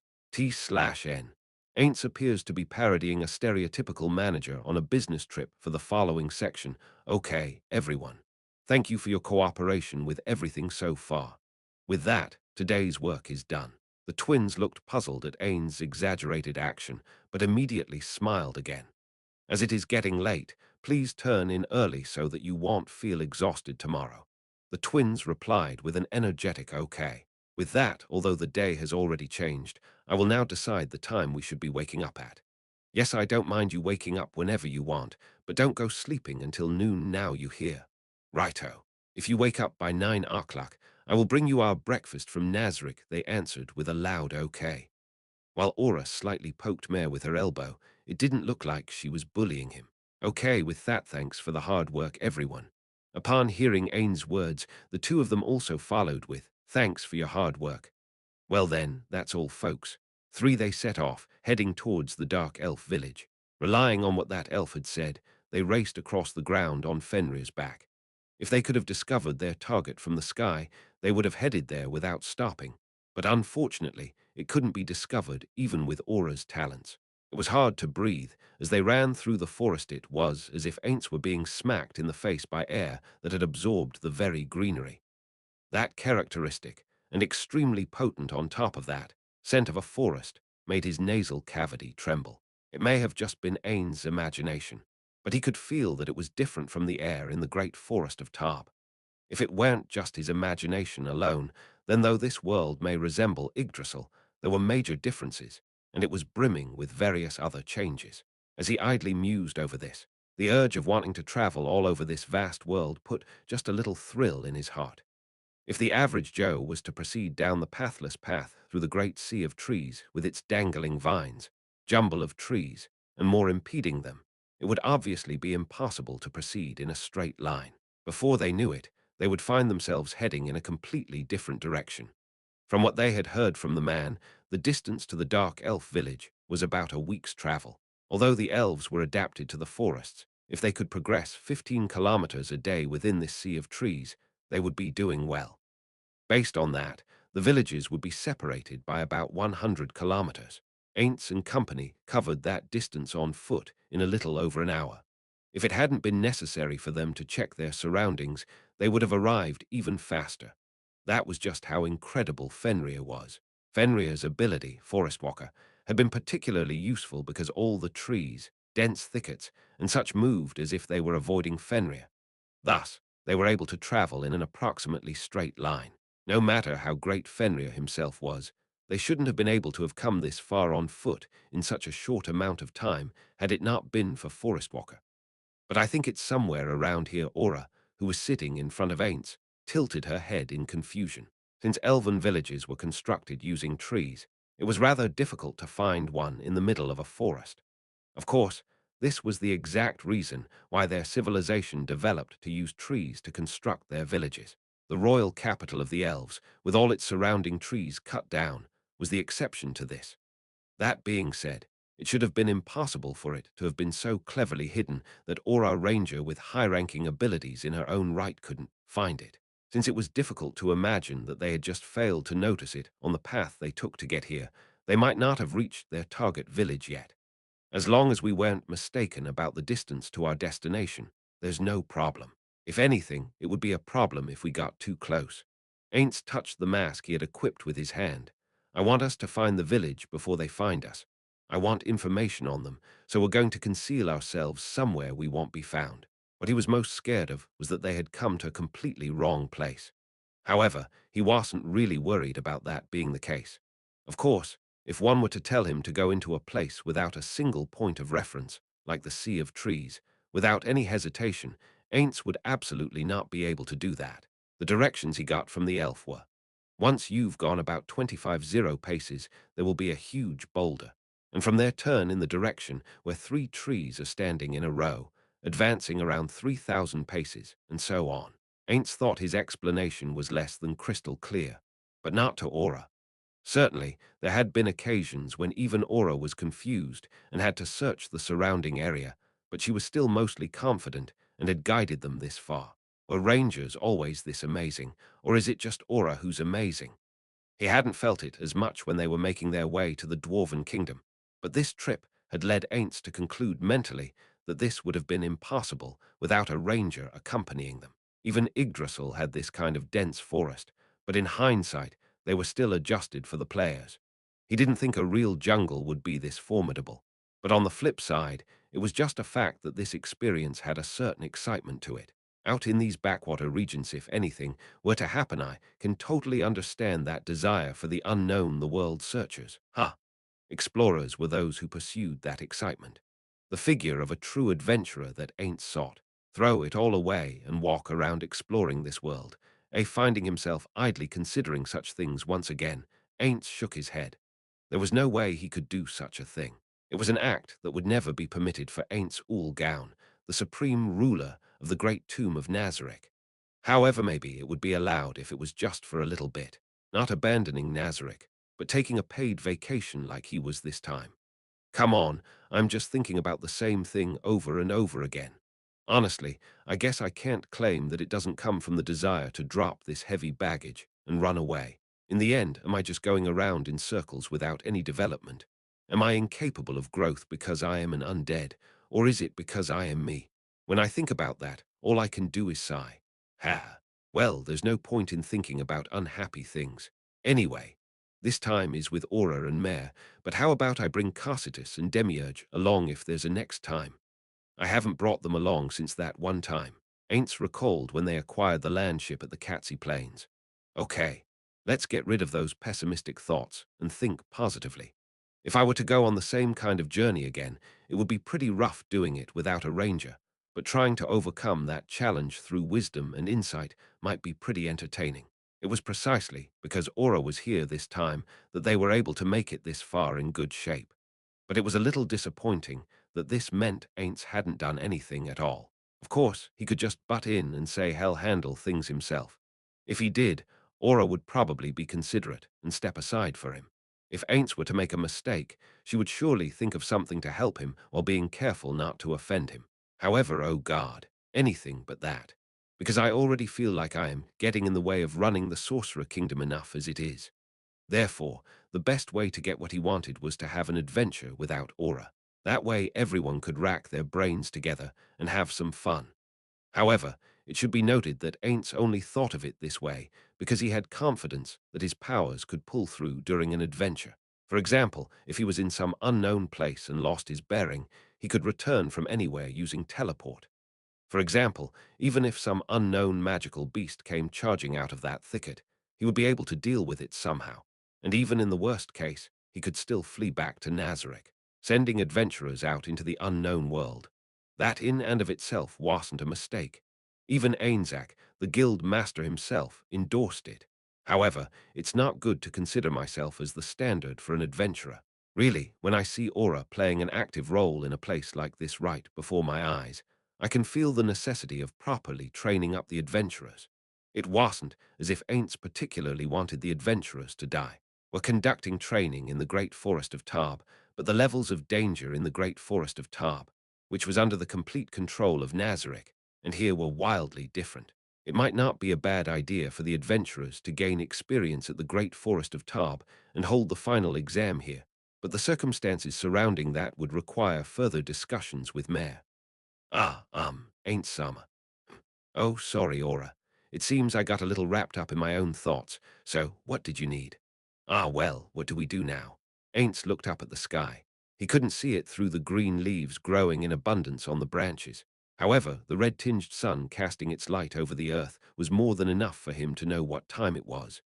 HRM. The same as last time, we secure a place that is hard to find and separated from the activity area of the Dark Elves or any other intelligent life, and that's where we'll stay. Understood. Well then, could you grant me a little time? Of course, Ainz replied, and Aura nimbly jumped off Fenrir. However, just as Aura looked like she was about to dash off, Ainz hurried to call for her to stop. Wait, Aura. Take Fenrir along with you. You don't need to worry about us waiting here. I'll summon a monster as a substitute for Fenrir. Right, Mare? Why, yes, Ain't Sama.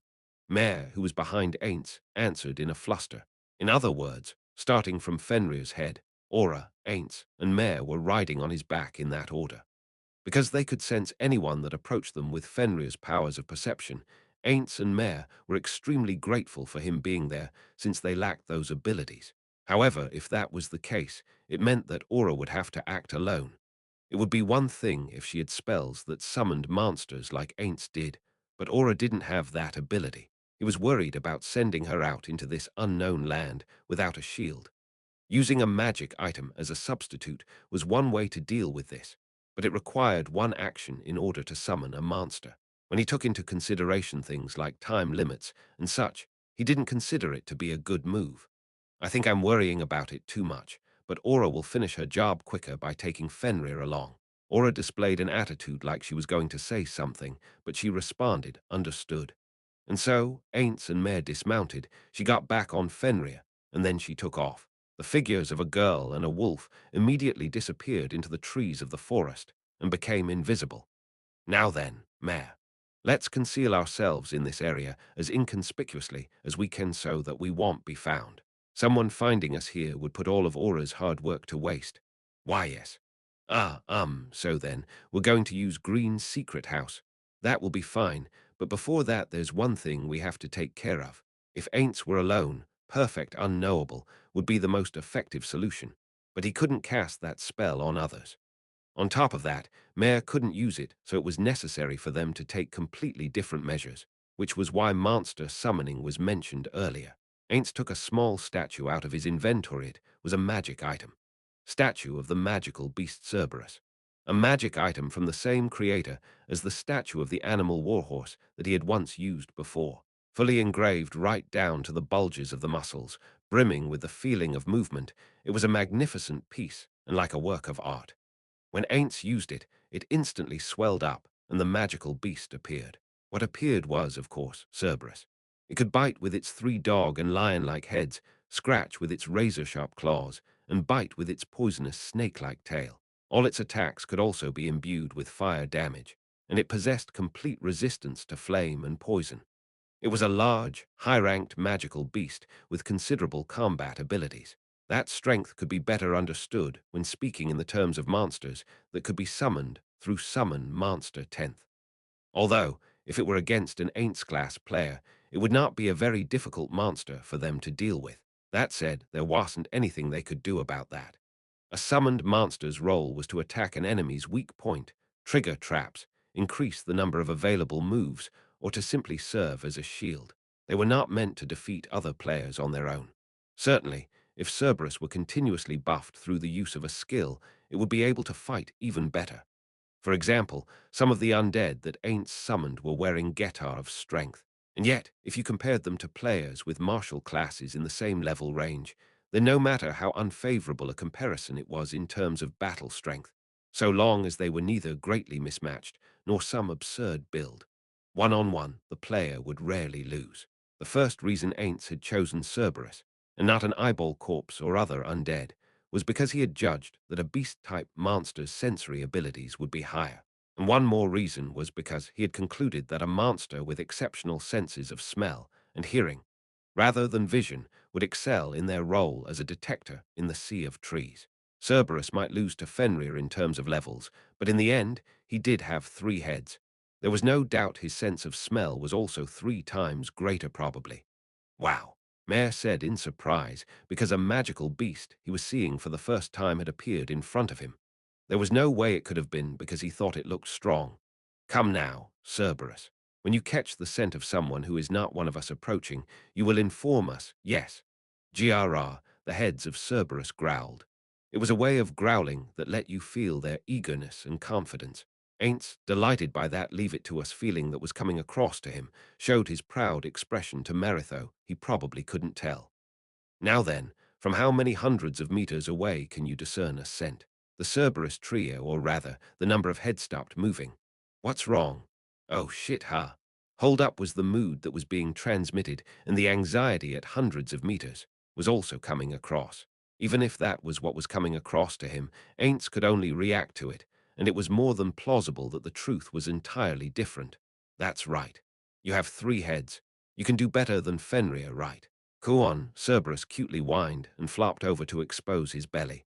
Perhaps if it had been a puppy doing it, one would appreciate its cuteness, and maybe even Ainz would have rubbed that defenseless belly. However, he was dealing with Cerberus. Bluntly speaking, it wasn't cute. It was the same with that giant body, but his looks were far too grim. As Ainz stared at Cerberus, Mare fussed over him and rubbed his belly. What are you doing? While being mindful of Mare, who was rubbing his belly, Cerberus slowly got up, and with a determined expression growled, "I'll do my best. I'll do it. This is impossible," in response to Ainz's question. It seemed like there were 3 different sentiments coming across. What Ainz focused on was that 1/3 of the sentiments were negative. It's fine if it's too much for you, okay? It's worse if you force yourself and fail. You can at least discern the sense around us and tell when a stranger is coming, right? Though Ainz himself had been the one to say it, he had also thought that maybe hundreds of meters was impossible after all. I can do at least that much. That's possible. I can do that. Ainz nodded at that feeling. Then get to it. Cerberus let out a howl. He sniffed at the scents around him. Incidentally, Ainz could also give these orders without speaking. It was possible to give orders to summoned monsters, even if spells like silence were used. If you wanted to interfere with the connection between the summoner and the summoned, you would need the extremely niche class build known as the anti-summoner specialist. He gave orders verbally because he thought Mare wouldn't know what was happening if he and Cerberus were just staring at each other. Now then, next we will do as you said just a moment ago. Mare, let's create a green secret house and hide inside. It's best we're not seen by anyone. Yes. Mare looked pleased that his own suggestion had been accepted. Actually, Mare's suggestion hadn't been off the mark. Neither Ainz nor Mare possessed concealment techniques that could erase the traces of their passing. Therefore, if they were to carelessly wander around, they might leave behind signs, and if an expert outdoorsman saw them, he could tell where they were at a glance. And so, it was wise for them to not move from this spot, using magic like camouflage. That was available to druids and rangers. To keep quiet would have been best. But unfortunately, there wasn't anyone in this place that could use that magic. Mare certainly was a druid, but in reality, he was an extremely niche type of specialized druid. His magic itself was geared towards mass genocide, and if he didn't turn to items for help, he should have learned barely any of the common druidic magic, aside from a few buff-type spells.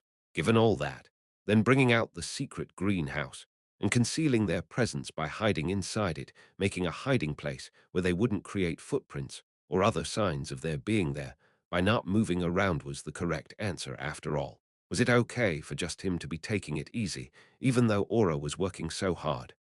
No, of course. Even Ainz knew the expression, the right man for the job. He had a memory of looking it up when he heard it as one of the lines used when he had troublesome work forced on him in the past. And then he remembered Punito Moe said, "A hard-working person's incompetence is the biggest pain in the ass of all." So this would be the right course of action. But if this was just him as the Sorcerer King leaving things to the Floor Guardian under his command, then there wasn't any problem with it at all. However, for what reason had Ainz begun this trip? And the answer was because it was a paid vacation.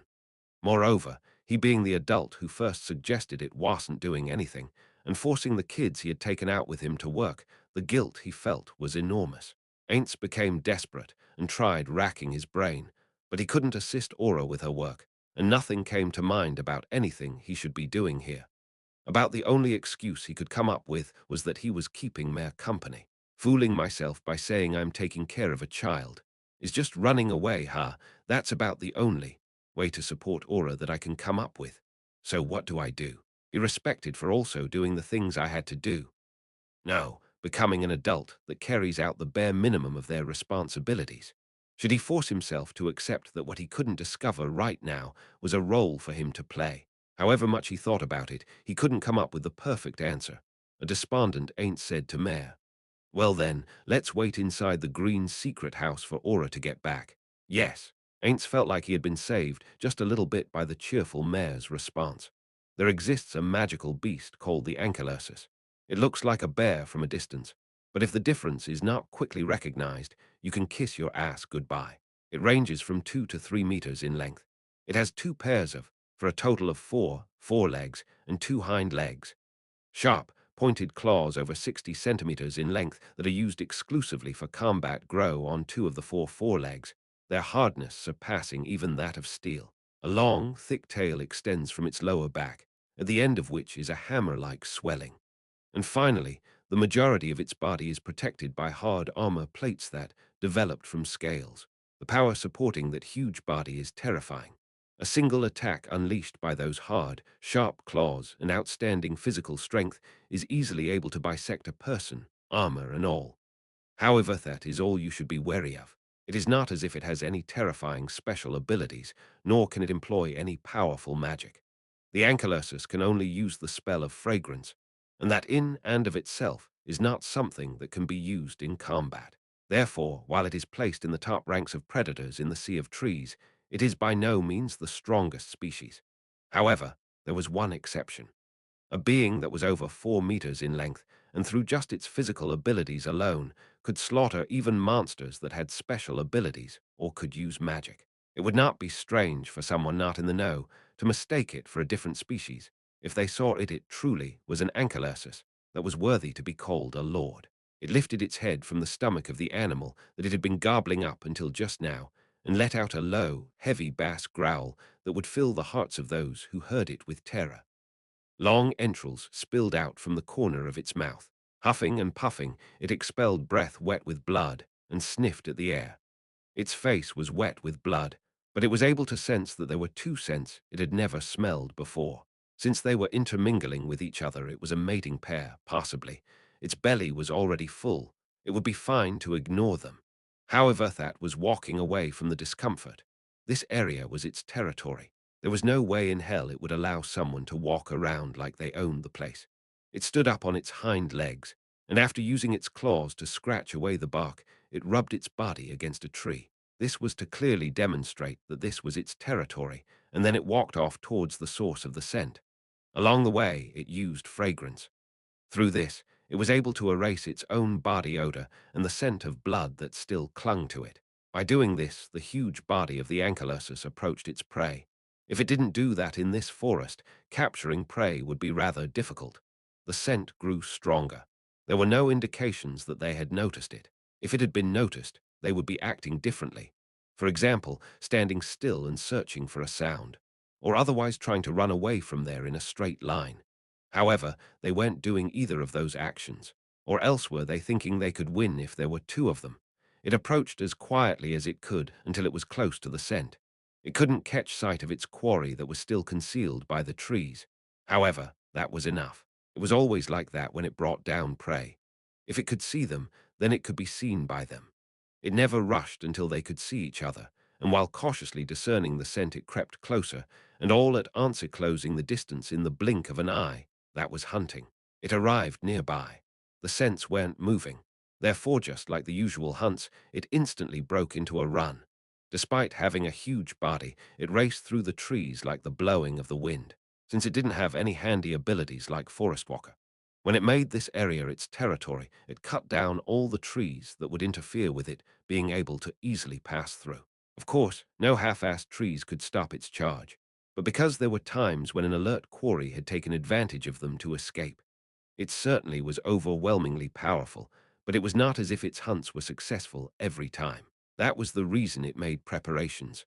The source of the scent was ahead of it, a little black one and a big black one. The little one was on top of the big one. They were not a mating pair, Most likely they were two different animals, but it wasn't that strange. They were those kinds of animals. They each helped the other one out. The wisdom of the prey to protect themselves from predators like it. For example, the one on top used some special power, and the one on the bottom ran away, that kind of thing. But if that were the case, they were both nothing more than mere food. It smiled. At this distance, they could no longer escape. The little one didn't look like it would make much of a meal, but the one below it was quite the whopper. Since its belly was full right now, it should bury them in the ground to save for later. However, something was strange. It was violently stomping its feet while charging. They would notice no matter how unperceptive they were, and if they noticed, they would take some kind of action. So then, why are the black ones not scared? Why are they not running away? Nearly all the animals that encountered it had those reactions. The only exceptions to speak of were members of its own race. Or are they just paralyzed with fear? It thought about it a little while it was running. The meat of prey frozen in terror was somewhat lacking. As for its preferences, the softening flesh from when the prey was only half killed and was slowly dying, that was its favorite. The meat from prey that had given up on life after its guts had been devoured while it was still alive was the tastiest of all. Grrroo. It rose up and bellowed in front of the prey. This wasn't mere intimidation, this was to instill fear. Seaman, go ahead and run. You might even be able to stay alive. Do something to improve the taste of your meat, please. It muttered that in its mind. At this distance, there was already no chance of escape. It was only because the success of this hunt was guaranteed that it could show them a little leeway. Oh, I've never seen one of you before. What a cute bear. The little one was yipping. Come to think of it, it remembered. I've seen things up in the trees that look like the little one lately. Ankylosi could also climb trees, but due to their huge bodies, tree climbing was their weak point. That was why when it was taking prey that was up a tree, it could only eat them after cutting down that tree and knocking them to the ground. However, at that time its belly was bulging, and because they were far away and going after them was bothersome, it let them go. However, right now, there was no need to hold back on eating them if they were on the ground. The black one on the bottom was looking this way without moving. It swung its foreleg with the large claws growing out of it. First, the one on the bottom so they can't escape. At the same time as a ching sound rang out, its foreleg grew hot and changed into intense pain. It lost its balance, and starting from its tail fell backward. In a panic, it looked at the foreleg that had the intense pain running through it. It was still there. It wasn't gone. However, it was in so much pain it was as if it couldn't move. Goo-oo when it looked a long, snake-like, wriggling thing was dangling from the hand of the little one on top. Had it been attacked by that, then it might be poison. When it was very young, it had been bitten by a huge poisonous snake, and this tingling sensation was similar to that. Okay, I am not gonna hurt you. I'm not gonna hurt you. When the little one swung its hand, a loud bang came from a nearby tree. The snake-like thing extending from its hand had struck the tree. The force of the impact had burst open the bark, as if it had exploded from the inside out. I can do that much myself, and yet chills ran through its entire body. Was this one really little? Step by step, and little by little it began to seem frighteningly big in its eyes. It's all right, it's okay. I'm not scary. See, I'm not scary at all. While it was yipping, the little one on top separated from the big one below. It came down to the ground and came closer with both its forelegs spread out wide. It really was that small after all. I wonder just how much of a difference there is between it and me. I am the predator, and there are the prey's how it's supposed to go. Then how can this one be approaching me without any fear? It was as if the quarry were a predator itself. It moved its eyes from the little one approaching it to the big one. It was watching them intently. This was also something it couldn't understand. No matter what animals had encountered it, they had never taken this kind of attitude before. It turned tail and fled from the unfamiliar dread. When it was very young around the time it parted with its mother and left the nest, it had experienced fleeing from preys that were far beyond its ability to handle many a time. So there was no shame in running away from things it didn't understand. However, there was something coiled around its hind leg alley-oop. Its field of vision spun around in circles.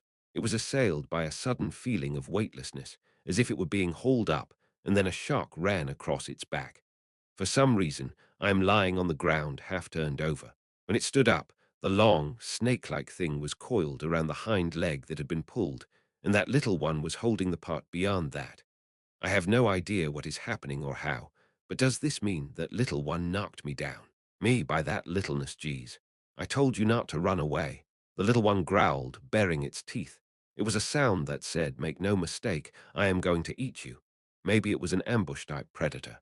Did that mean the one in the tree that time was as strong as this one? So it's no good after all, huh? And I can't just keep Ainz Sama waiting. Maybe it would be better to just kill it and skin it instead of capturing it. But wouldn't that be a huge waste? I could also use it for my experiments. Hmm. Ain't Sama also said that killing should be the last resort. It was staring at it. Maybe this meant that it was slow-moving. That was why it used that snake-like thing extending from its hand to capture prey.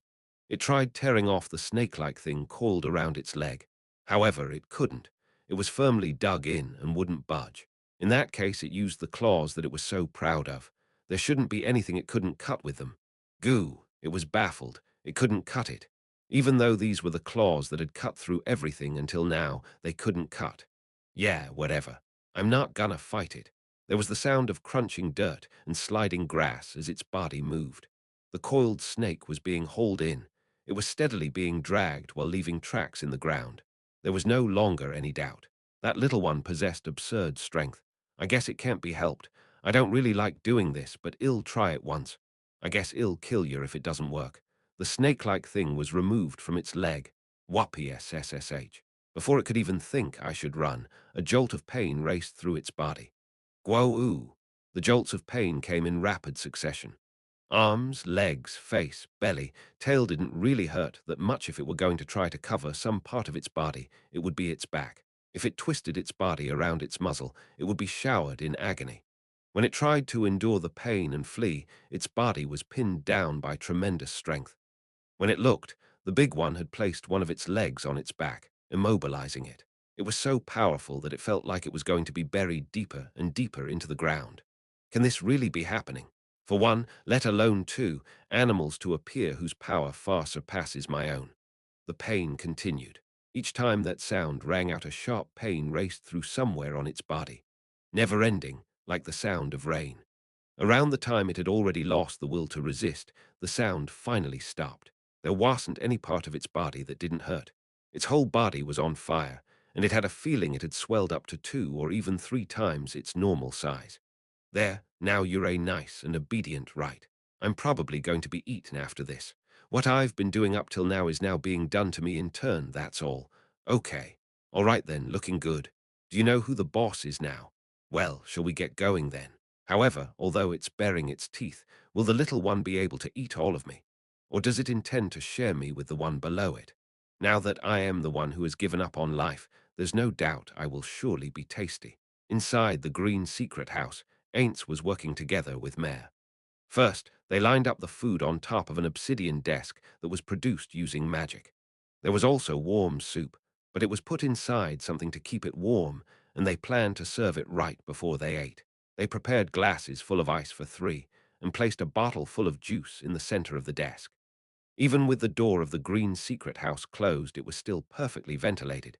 It was made so that through the work of a magical mechanism, neither sounds nor smells could leak out from the inside. However, because the protection of that magic wouldn't work when the door was opened, even though the two of them had shut themselves in here, it meant that when Aura came back, the smell of the food would leak outside. Smells could be carried for a surprisingly long distance. Aura, of all people, probably wouldn't commit some blunder like returning to base without confirming the surrounding area was safe. But he couldn't rule out the possibility that a scent flying outside of Aura's sensory range wouldn't be noticed by someone else. In this forest, if someone with intelligence and culture caught the scent of some delicious food, they would surely find it suspicious. The dark elves themselves didn't possess a sense of smell on par with beasts. However, in this world, it became possible depending on the class build. Even if the person themselves couldn't do it, if they were using a magical beast and could communicate with it wordlessly, it would amount to the same thing. In other words, this meant that Ainz and Mare were diligently working away at something that would make Aura's work wasted. Ainz was also fully aware of this. So, the reason the two of them were cheerfully preparing for a meal was because, even with Ainz forcing his empty skull to work at full capacity. This was the only idea he could come up with to escape his feelings of guilt in the end. Namely, it was to greet Aura with a delicious meal when she came home tired from work. Of course, he might be getting his priorities backward by showing his appreciation with an act that would put all of Aura's perseverance to waste. That was why Ainz thought about it the other way around. Yes, they just didn't have to be found out by another person. The problem was the smell being spread around the area and that someone else might be lured in, enticed by it. If that was the case, he just had to make it so the smell didn't spread. The most foolproof way was to have the table set, shut the door when Aura came inside, and serve the food. But that lacked impact. That was why, when the door opened, it would be ta-da, there's the food. That feeling of surprise itself had the biggest meaning and significance. So he had returned to Nazarick and had the head chef prepare dishes with as weak a smell as possible. On top of that, the wind elemental that Mare summoned with a magic item sent the air around them up into the sky. All the air, including the smells, would be sent up to the tops of the trees, where it would finally start to spread. Scent particles were heavier than air. He didn't know whether it was the same in this world. For some reason, they might not come back down, and even if they did, by the time they reached the ground they would have become considerably diluted. But because when the updraft is created, the leaves will sway slightly not, to an extent that Ainz would worry about, but if some sharp-eyed person were watching from the sky, they might feel like something was out of place. However, a few days ago, when Ainz was doing high-altitude reconnaissance, ordinary birds were about the only things that were flying in the sky, so it was probably fine not to worry. Ainz Sama. It's about time I returned this to you. Around the time the preparations were finished, what Mare held out was the orb Ainz had given him a short while ago. It was a top-quality magic item he had named Elemental Gacha. Inside the transparent, glass-like sphere were 4 lights moving around in circles. T/N. Elemental Gacha inferred from 4 times a day you could summon and use an elemental for 1 hour. The types of elemental that could be summoned were fire, water, wind, and earth. There were also the composite elementals of fire, earth, magma, water, wind, blizzard, earth, water, bog, fire, water, hydrothermal, earth, wind, sandstorm, fire, wind, firenado, and more. T/N. Hydrothermal was in JP, which is hard to TL. The original suggests water with a temperature range between a hot spring and a deadly caldera, but scalding elemental sounds weird. Among these, the elementals of fire, water, wind, and earth could manifest as high-ranking elementals with levels in the low 40s, mid-rank elementals with levels in the mid-20s, and as lower-rank elementals with levels in the single digits. On these occasions, a single high-ranking elemental was summoned. The number of mid-rank elementals was random, but between 1 and 3 were summoned. The number of lower-rank elementals summoned was also random, but a minimum of 3 to a maximum of 6 were summoned. In regards to the composite elementals, they could manifest as high-ranking elementals with levels in the mid-50s, mid-rank elementals with levels in the low 30s, and as lower-rank elementals with levels in the low 10s. However, the number of composite elementals summoned in all cases was 1. Just from hearing this, you might think it sounded pretty useful, but unfortunately the elemental summoned was chosen randomly. Moreover, compared to the lower-rank elementals, getting a high-ranking elemental to appear was difficult. When it came to the higher-ranking elementals, it was on the same level as winning a shooting star ring. It was far too strategically useless to not be able to summon something that suited the opponent or situation. If you summoned an earth elemental when flying in the sky, all you could do was watch it drop like a rock. In fact, they had to use the item 3 times until Mare could summon a wind elemental. No, there's no need for that. I'm giving it to you, Mare. As you are aware, the item is a little iffy, so I'd be happy if you would hold on to it for me if you don't mind. Although it would be a little different if it could summon, say, the highest-ranking elementals, defiled elementals, or holy elementals. Furthermore, it was originally restricted so that only druids could use it. If Mare doesn't have it, then its only role as an item would be decorating the treasure hall. It might be useful while your levels were low, but when it came to Ainz and Mare, it was an item that couldn't even be used as a shield. For that reason, he had originally placed it in his inventory thinking he would give it to someone whose levels were low. Are you sure that's okay? Yeah, I don't mind. Rather than leaving it collecting dust in the treasure hall, Mare using it would be 100 times more valuable. Thank you very much. Ah, So are the elementals summoned by this considered the same as having been summoned using magic of that element? I also have an item that can summon elementals, but for those you have to cast a spell with the corresponding element, or that has it as a secondary element, before activating it. In other words, if Mare wanted to summon a flame elemental using an item, he had to use magic that had flame as a secondary element. For example, though, Mare couldn't cast it fireball before using it. I believe the prerequisites have probably been met, but why don't we test it out once, the next time we have time to do it? Why, yes, please let me do it. In the past, Thighs was before he trusted them, completely had investigated the abilities of all the NPCs, and in doing so, he had also learned about their equipment. The item that could summon elementals that Mare mentioned could certainly summon a single high-level elemental, but could only do so once every 24 hours, and the summoning duration wasn't even 10 minutes. If he were being honest, the value of the item itself was low. There were plenty of other much more powerful items. And yet, the reason Mare hadn't switched out that piece of equipment was because Buku Chagama had given it to him. Ainz knew that this sentiment was shared among all NPCs. In spite of there being far better items, the NPCs would not change their own items. If they were to change them, it would just be for another piece of equipment that they had been given at the beginning. Of course, if Ainz gave it to them, like he did just now, they would use the item. But they had never submitted a request wanting to switch out their gear of their own accord. The only time might have been when they were having combat drills, and Albedo came pleading that she wanted to borrow various things. They were all being bound. That was an extremely rude way of putting it, but those were the words that flashed through his mind. That went for himself. Is something wrong? Ainz was pulled back to reality by the worried-looking mare's expression. It seems he had been thinking about meaningless things. Oh no, nothing, that's right. It's nothing at all. I was just thinking about how if I were Mare, how I should use this item, that's all. Sure enough, summoning an elemental in advance is about all it's the Cerberus on the other side of the door moved. When Ainz opened the door, Cerberus let out a growl. The three heads were pointed in a certain direction. There could be no doubt that this meant someone's coming. Ainz and Mare looked at one another. I had intended not to let any smells slip out, but was my plan seen through? I don't think that's what it is, though. Cerberus hadn't met Aura and Fenrir. Even so, it had noticed their scents that clung to Ainz and Mare, so I shouldn't react like this. The two of them looked in the direction Cerberus was glaring together. There didn't appear to be anything hiding in the trees. Mare cupped a hand behind his ears, trying to hear any sounds coming from that direction. It definitely seems like something is heading this way. In other words, it's not them, is it? When Aura and Fenrir departed, they had gone making nary a sound. I'm sorry, I can't tell. That much. Boo, but you're right.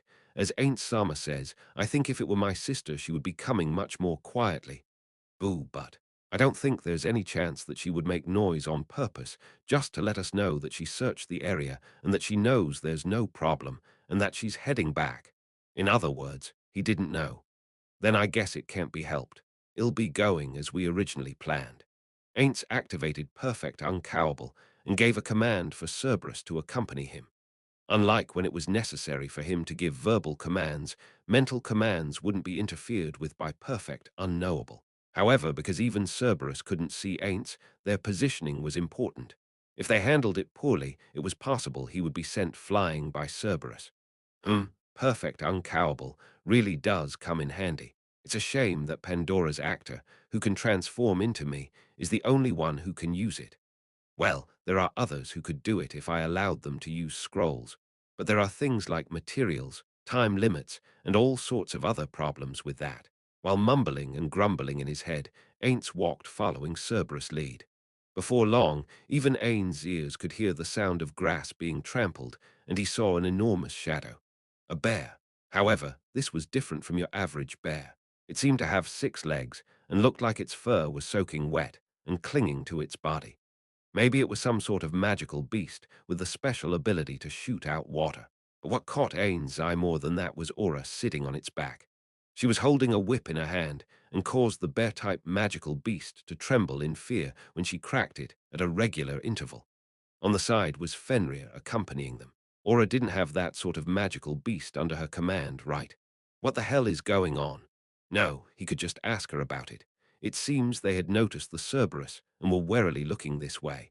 But the reason they didn't immediately move to attack was probably because they couldn't confirm whether it was a wild Cerberus or a Cerberus that Ainz had summoned.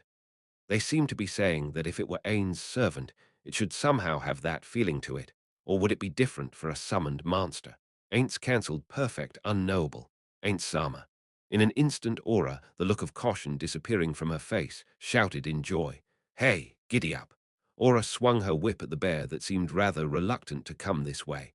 Letting out a scream that could only be thought of as animal abuse, the bear walked to Ainz, terrified. When Aura arrived in front of Ainz, she dismounted the bear. "Welcome back, Aura. I am back, Ain't Sama. I am sure you have some questions, so let me answer them first. This bear-type magical beast seemed to be the boss of this area, so I placed it under my control. I used a whip to drill it into that I am the boss. Why did I even do such a thing? How could I tell that to Ain't Sama, right?" Ain't wondered what the hell that was. To tell you the truth, I don't know just how powerful that magical beast is. But is it strong enough that the dark elves and other animals are wary of it? Oh, that's right. When you're as strong as Ain't Sama, you can't tell how strong this small fry is. Let me see, it certainly isn't that strong, but it seems to have more than enough strength to control this area as its territory. So, if it were your ordinary, average dark elf, I think they wouldn't get close, because it would be dangerous. Actually, it appears nobody approaches this entire area out of fear of this guy. Therefore, I recommend making this our temporary camping area, on the point that an intruder will hardly ever appear. That's wonderful. I see, Ain's thought.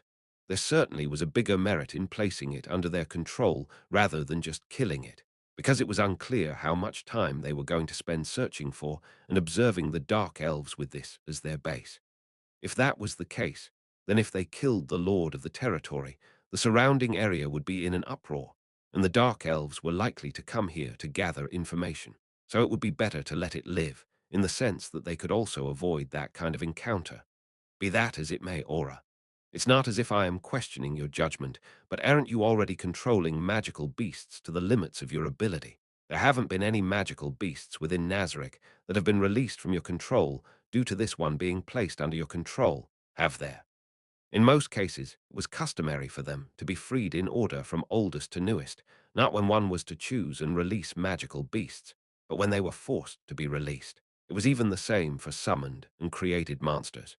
In Yggdrasil, there were few examples of a warning message popping up and being able to select which one to release yourself. Everything's A-OK. Beast tamers have connections to the magical beasts placed under their control, but I don't have a connection with this one, per se. In other words, that means I haven't placed them under my complete control. I just simply drilled it into him that I am the stronger one. So I'm not using the beast tamer ability to raise its abilities either. I see. If that's the case, then we can't say it's completely safe, can we? That meant it was possible for its wild instincts to awaken and suddenly attack them. Having said that, he couldn't imagine Aura overlooking that possibility. She had probably judged that the people here wouldn't suffer the slightest injury from it. However, they had to confirm it, just in case. Ainz, wondering what level it was around, suddenly remembered his pet. By the way, which is stronger, Hamsuk or this one? Aura had an apologetic look on her face. No, even if you didn't look so distressed. Can't you clearly tell just by looking that the bear-type magical beast is stronger? May I be allowed to answer you honestly? Of course. I, the master of Hamsuk, have no reservations at all. Let me hear your unbiased opinion. In that case, speaking in terms of pure physical abilities, it's stronger than the old Hamsuk. But Hamsuk can use magic, so if you consider that much, it's difficult to predict which one would win in the event they fought.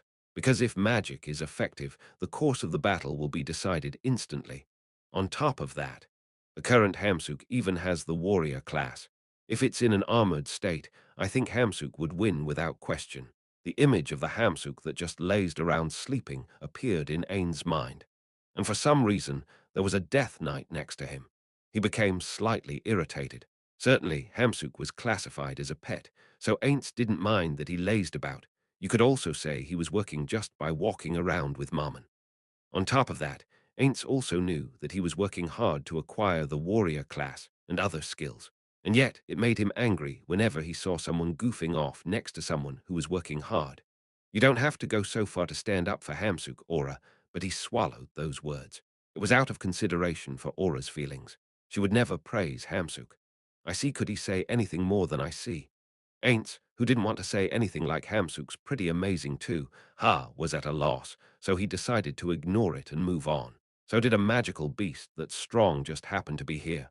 Or is it that magical beasts like this are common in the sea of trees? It's something I'd like to investigate thoroughly. We haven't spotted any high-level magical beasts on our route so far, have we? Yes. There may have been some that were just passing through, but I didn't see any. Perhaps if we searched, we might be able to find some, but what are we going to do? No, we won't bother with that. It's not as if we came here to find this sort of magical beast. Understood, ain't Sama. But there's something about exploring that is a little attractive. Magical beasts like this bear haven't been found even in the great forest of Tarb. Therefore, there's a high probability that plants and animals, the native medicinal plants, and things that are unique to this place, optimized for this environment, are living here. On top of that, there may be places where some kind of special phenomenon is occurring. In this world that had magic, places where special phenomena occurred existed. Water that flowed from bottom to top, a hill where a pillar of rainbow-colored light stood on the days it hailed, a desert where an enormous tornado occurred once every few decades. It seemed that these sorts of peculiar sights could be seen. That's right, unfortunately, there still weren't any of those mysterious areas within the territories swallowed up by the Sorcerer Kingdom. In Yggdrasil, these sorts of places had unique effects, and rare materials and monsters could be found there. Would that rule also apply to this world? Let's take the pillar of prismatic light that dropped a rainbow stone, as if that light had solidified after it vanished, for example. This was famous as an item that aided in the creation of magic items. Wouldn't it be related to the strengthening of Nazarick if that kind of special region could be brought under the Sorcerer Kingdom's control? It doesn't seem likely that the elves have a thorough knowledge of the great sea of trees. If that's the case, then it's just as you said, Aura. In the future, our objective will be exploring this place. That's right. It may be necessary to send out adventurers. The undead that Ainz produced were unable to do things like discovering new species of medicinal plants. Maybe it was time for an adventuring party with an undead team of luggage bearers added on to take the stage after all. Now then, let's head back. Mare is waiting for us, okay? Even so, Ain't Sama. This is just to confirm, but is that Cerberus something that Ain't Sama has summoned? Yes, of course, you're exactly right. It's the monster I summoned to substitute for Fenrir. Aints walked along with Aura. Of course, Fenrir and Cerberus were also with them.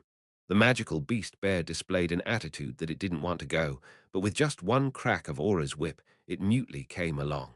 Either way, Aura, what are you planning to do with that magical beast? Considering that it hasn't been placed completely under your control, how do you think we should deal with it? Yes, so I'd like to consult with you on this, but is it okay if I bring it back to Nazarick? Are you going to let it roam freely on the 6th floor? It was one thing if it possessed the degree of intelligence necessary to hold a conversation like Hamsuk, but he couldn't allow a low-intelligence magical beast to roam around freely. Even a magical beast around this level could probably kill the ordinary maids. If that were so, then a portion of the NPCs would be barred from entering the 6th floor. And that wasn't all. There were the other plant-type monsters on the 6th floor. There was also the question of what to do about their safety. I wasn't considering going so far as to let it roam around freely, but I have been thinking I want to try placing magical beasts under my control, excluding the skills I have as a beast tamer. I was thinking that I could use it in that experiment. If it's something like that, I really want to assist you with it, but to gain a power that was unique to this world and impossible in Yggdrasil, from the point of view of Ainz, who was thinking about it increasing their own abilities that couldn't grow any further, he should have accepted Aura's proposal. However, it's not like it absolutely has to be this magical beast, does it? Something much weaker. How about starting with a magical beast that's around level 1? If it were a magical beast of that order, then the NPC7, if the ordinary maids were attacked, they could probably manage it somehow or other with the strength of their equipment. That might be fine, too. Aura showed signs that she didn't accept it. If Ain't Sama says to do it that way, then no, I'm not saying anything like that, all right. But I was wondering, why does it have to be that bear? Is it that you actually like bears? Suddenly, Aura looked back over her shoulder. Fen, I'm going to get mad, was all she said in a slightly cold tone, and immediately turned her head forward.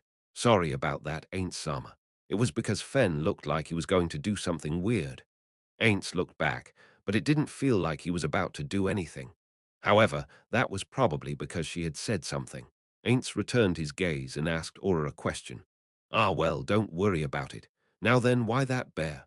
Yes, it can't talk like Hamsuk can, but it seemed like it was fairly intelligent. Fen and the others can't talk, but they're really clever, aren't they? I don't think whether being able to talk or not is the end-all be-all of intelligence. As you would expect, the ones with a certain degree of intelligence are more suited to training. Certainly had a feeling that he may or may not have a memory of seeing Fen and thinking the same thing. Suzuki Satoru lived a life unconnected with pets, but that seemed to be fundamentally different from Thegud dogs he heard about in stories. Of course, if you just said it was because he was a magical beast, that would be the end of it. So that's why Fen sometimes listens to what Mare says. The ones with a certain degree of intelligence are more suited for training after all. Or you could just raise one from infancy. It would take too much time to do that, huh? Then something that matures in a short time like a dog. Ah, I don't know if that'll be useful for the training of magical beasts in that situation. In order to train magical beasts, it was logical to try and use them. When you considered that you also had no choice but to accept Aura's proposal. But outside of Nazarick is fine. Look, right now, there's that place where we brought the humans from the royal capital are living, right? How about there? That's the fake Nazarick I built, right? The adventurers are using it. How about if I don't let it roam around the 6th floor, and I keep it isolated until I believe its training is completely finished? Could that be our point of compromise? Yes. Thank you very much, Ain't Sama, for listening to my own selfish wishes. Ain't smiled at Aura with her head bowed. Not at all. Just as Albedo is conducting combat drills, that attitude of trying to improve oneself is magnificent by itself. All of you NPCs are mine. Ainz Ooal Gown Sprite and Joy. Aura's eyes were wide open, and she stopped moving. At that transformation, Ain't scolded himself had he said something he shouldn't have. He didn't have any recollection of that. No, I didn't get that feeling, but did I go and say something that made Aura feel uncomfortable from her perspective? Being Chagama-san's pride and joy itself was everything to her, and she didn't give a damn about everyone else, something like that.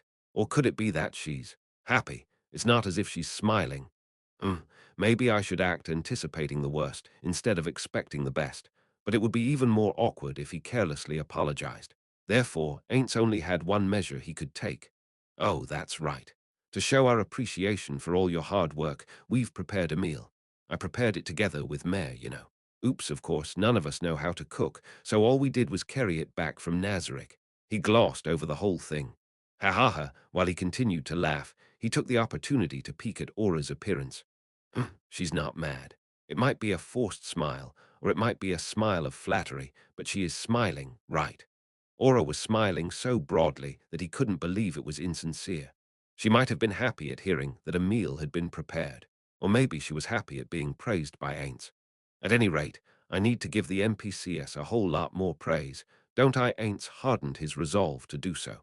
He had a feeling that one of the guild members had said in a voice devoid of emotion, gratitude is something that isn't transmitted to the other party if left unsaid.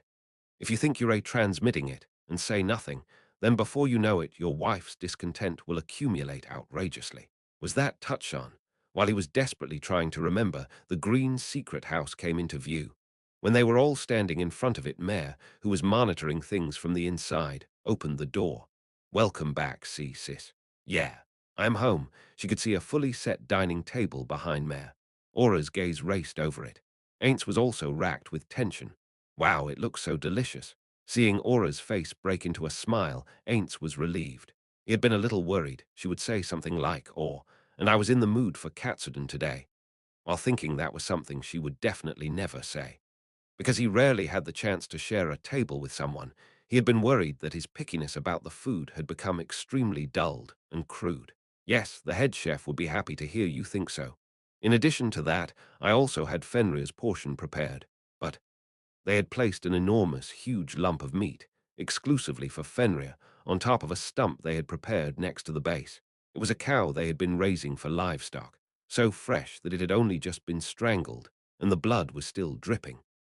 The dairy farm was in a place that was separated by a short distance from Nazareth, a vast plot where the cattle were largely left to graze. The head chef said, "I personally prefer the taste of grain-fed to grass-fed meat for that breed." Perhaps he had a big influence, or other people felt the same way, but it wasn't a very popular choice of meat within Nazareth. Originally, they weren't allowed to graze. Maybe we should raise them so they become even more delicious. However, they didn't have enough manpower for that.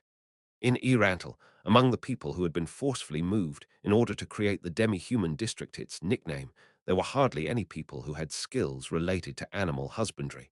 And even if there had been, they would have gone in the direction of the frontier villages.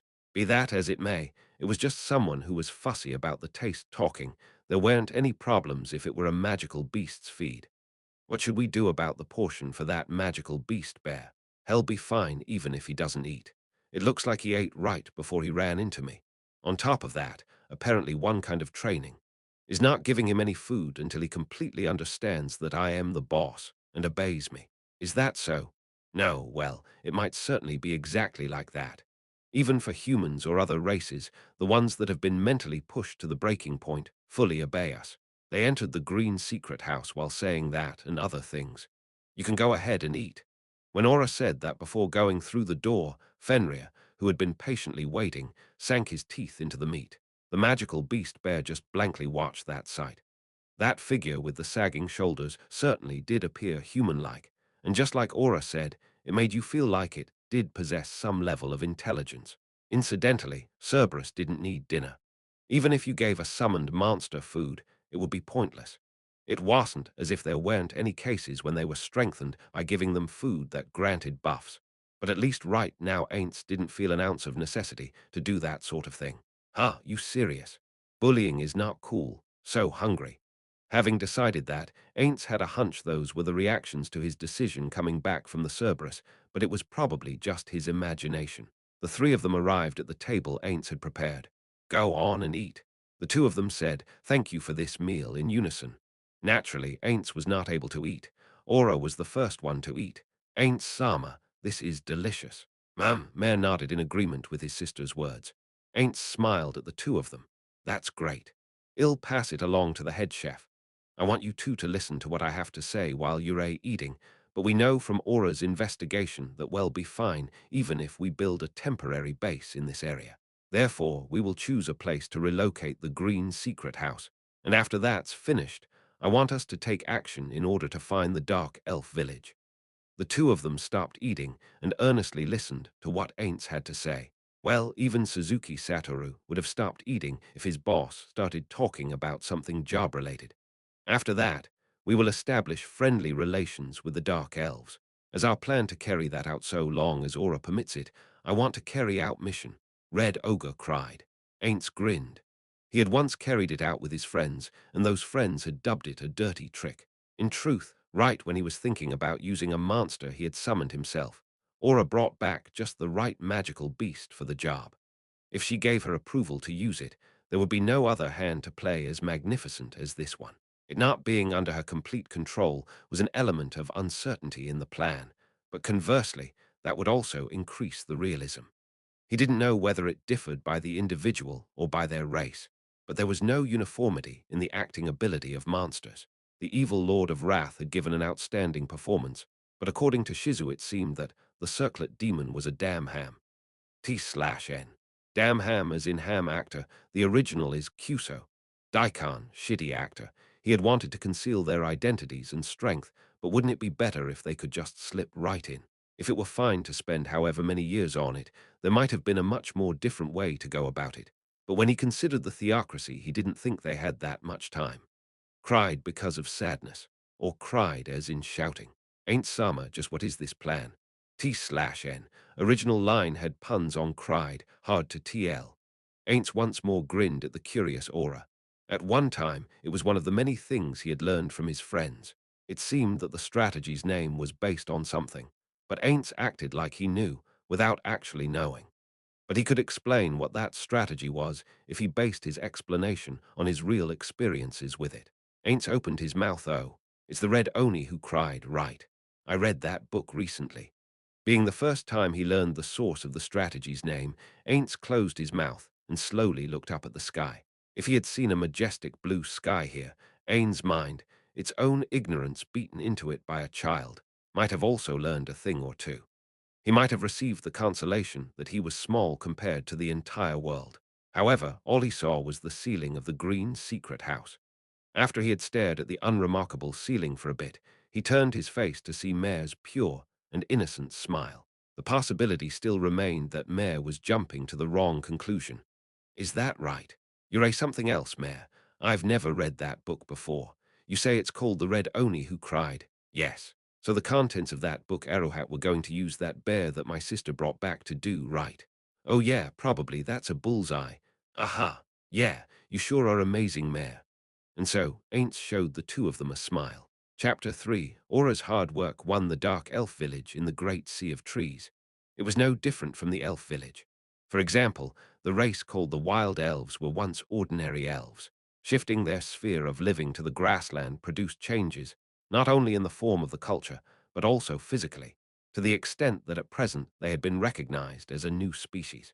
So the reason that physical or magical changes had not occurred in Dark Elves was because on top of being the same race as elves from the start, they were living in the same environment.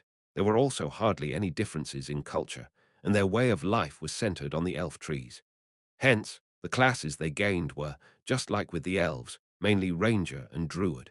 The differences were just skin color, forms of animal repellent, and other trivial customs at best. In dark elf villages, they used an animal repellent that produced its avoidance effect by using scents. The dark elves were taught this precious bit of wisdom by the treants and other inhabitants of the forest where they were living before moving to the great sea of trees. Potent smelling herbs were planted around the village, created and spread around a special drug that repelled animals. And although their powers had to be considerably divided between duration and area of effectus druidic magic, this method was also effective in the Great Sea of Trees, and compared to other elf villages excluding the royal capital, the dark elf villages were safe. However, the elves did not know of this method. If it were to spread, the avoidance effect produced by scents would drop. Magical beasts as well as other animals may seem stupid, but that was not so. On the contrary, if they learned that food was at the other end of that smell, the danger level would rise. For those reasons, then even if they were taken in by their kinfolk, they couldn't readily teach them this method. However, on that day, the dark elves, believing in their own safety, would learn they were on thin ice. The violent roar could be heard from far away. This was a regular occurrence in the great sea of trees. Whether it be in the glow of sunrise or late at night, there were no days when the voices of the animals could not be heard. Moreover, there were species that, despite being small in body, had howls that would surprise you. Hearing a single roar didn't mean that something was happening. The howls were certainly frightening. There were various species of magical beasts that could put special powers into their roars. Those who heard them would become frightened, confused, lose the will to fight, and occasionally there were some that could even cause exhaustion. But if it were heard from a distance, then even that special ability wouldn't manifest. A single, distant roar had no connection to danger and should have been a very typical occurrence in the landscape. However, that day, one dark elf man called for everyone to be on guard. The man's height wasn't outside of the average range for a dark elf. However, his long, slender, and supple limbs, whose lively, yet efficient movements made you feel like there was a power hidden inside them, easily made the man appear bigger than his actual height. His refreshing looks were well proportioned, and even within the village, he was very popular with the ladies.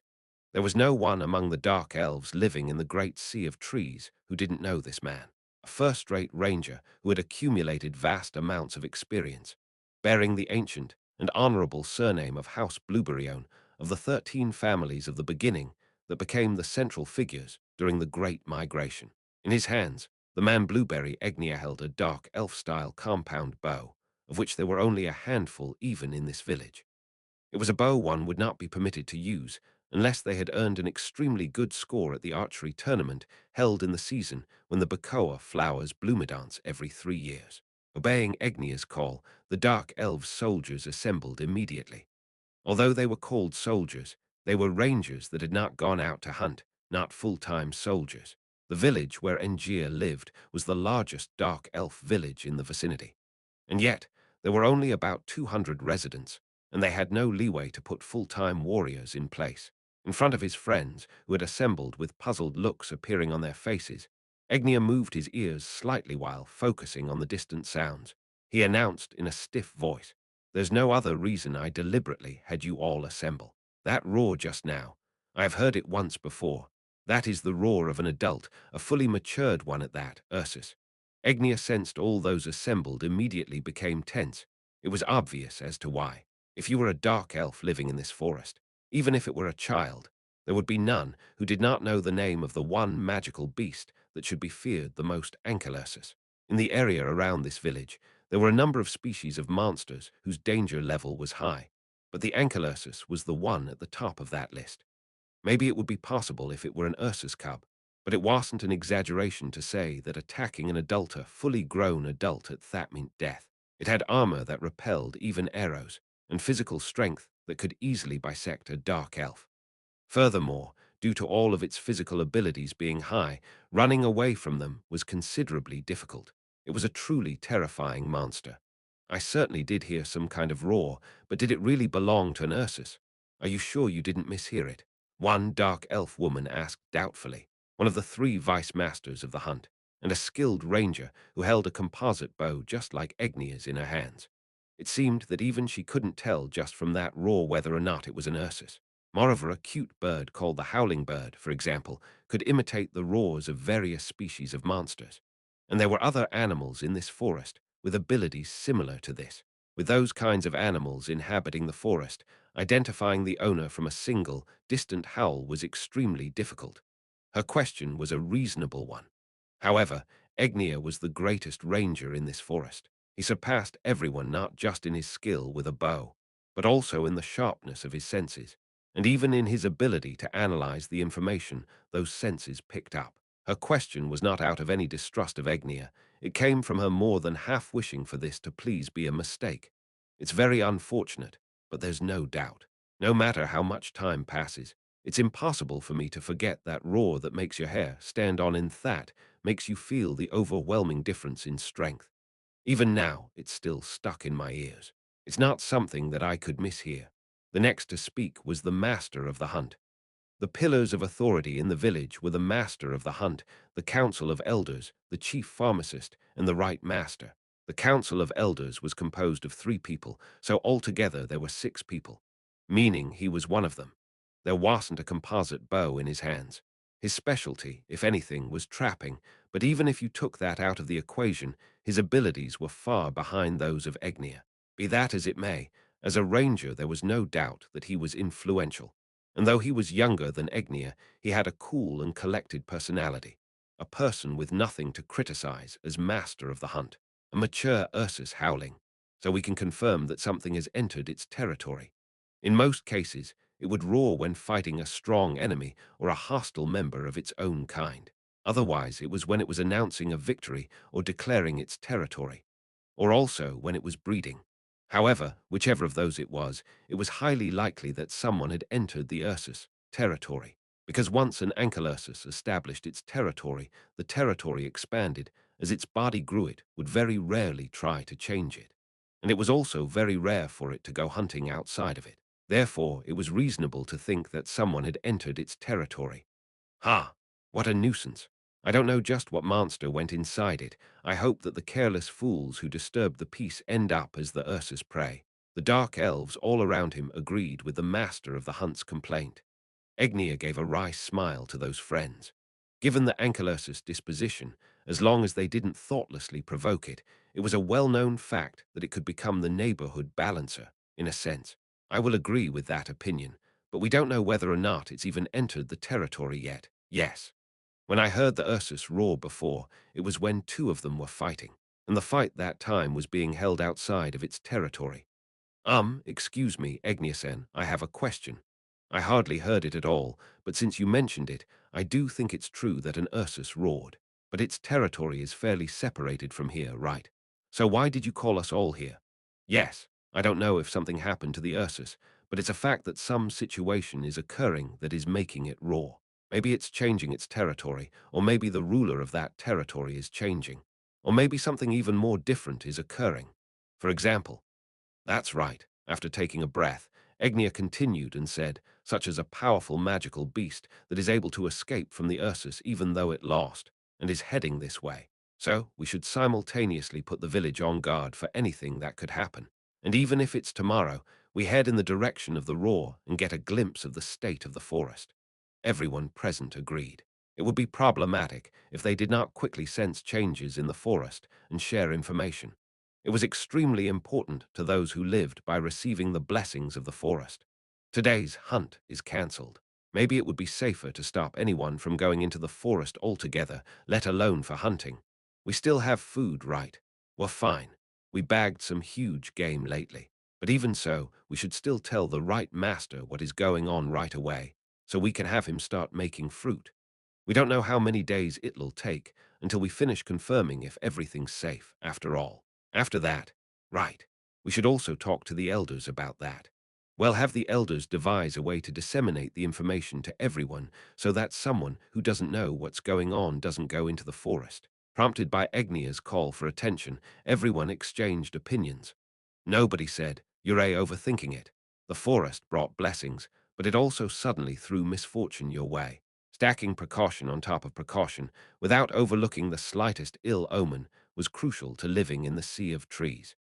They should quickly make it known that there was a possibility the order of the forest was deteriorating. What should we do about the other villages? Should we contact them once we've gotten some grasp on the situation? Or should we quickly tell them that we're facing this kind of situation? I can sense that both of those are correct, but I also think they might be wrong. Why don't we leave just all the decisions about that up to the elders? Hey, just hold on a minute. We should consolidate our opinions. If we present it as the opinion from the majority, it'll come in handy in winning the argument when those hard-headed old farts start proposing we do something weird. Calling them old farts is going too far, Gainan. Certainly, they can be inflexible at times, but in their own way, the elders have abundant experience. We're just choosing a path that can be considered even safer by benefiting from their wisdom. One of the vice masters of the hunt, Plum Gainan, was rebuked by the master of the hunt. Thar Gainan, red-faced, tried to start loudly talking, but his mouth was covered by Egnia's hand. That's about enough out of you. Considering what I called everyone together for, talk about what we need to do right now. You know well enough the threat an Ursus poses, don't you? Knowing that Gainan had shut his mouth, Egnia removed his hand. Egnia let out an internal sigh. We've confirmed that it's not unconditionally wrong to oppose the elders, but I wish you would consider the time and place. That's right. What we should be prioritizing is what we are going to do about vigilance in the village. So let's leave the talk about the old farts for later, okay? That's a lot of people after all, right? If we're going to be on guard all day today, we should do it in 3 shifts. Thinking about tomorrow, even more so.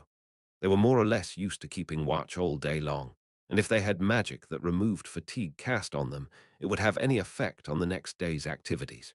But if they were going on an investigation until they were close to the Ursus territory, they would want to avoid their senses growing even the slightest bit dull. You're right. They heard a roar. With a tense expression on the faces of everyone present, they stared intensely in the direction it came from. Didn't that sound really close? One person put into words the unease they all harbored. Egnia nodded simply once in agreement. Just like Egnia said just a little while ago, isn't it chasing after something that went into its territory and then escaped? Ankylosi had a tendency to stick to their prey. If an animal they regarded as their prey escaped, they would pursue it even outside of their territory.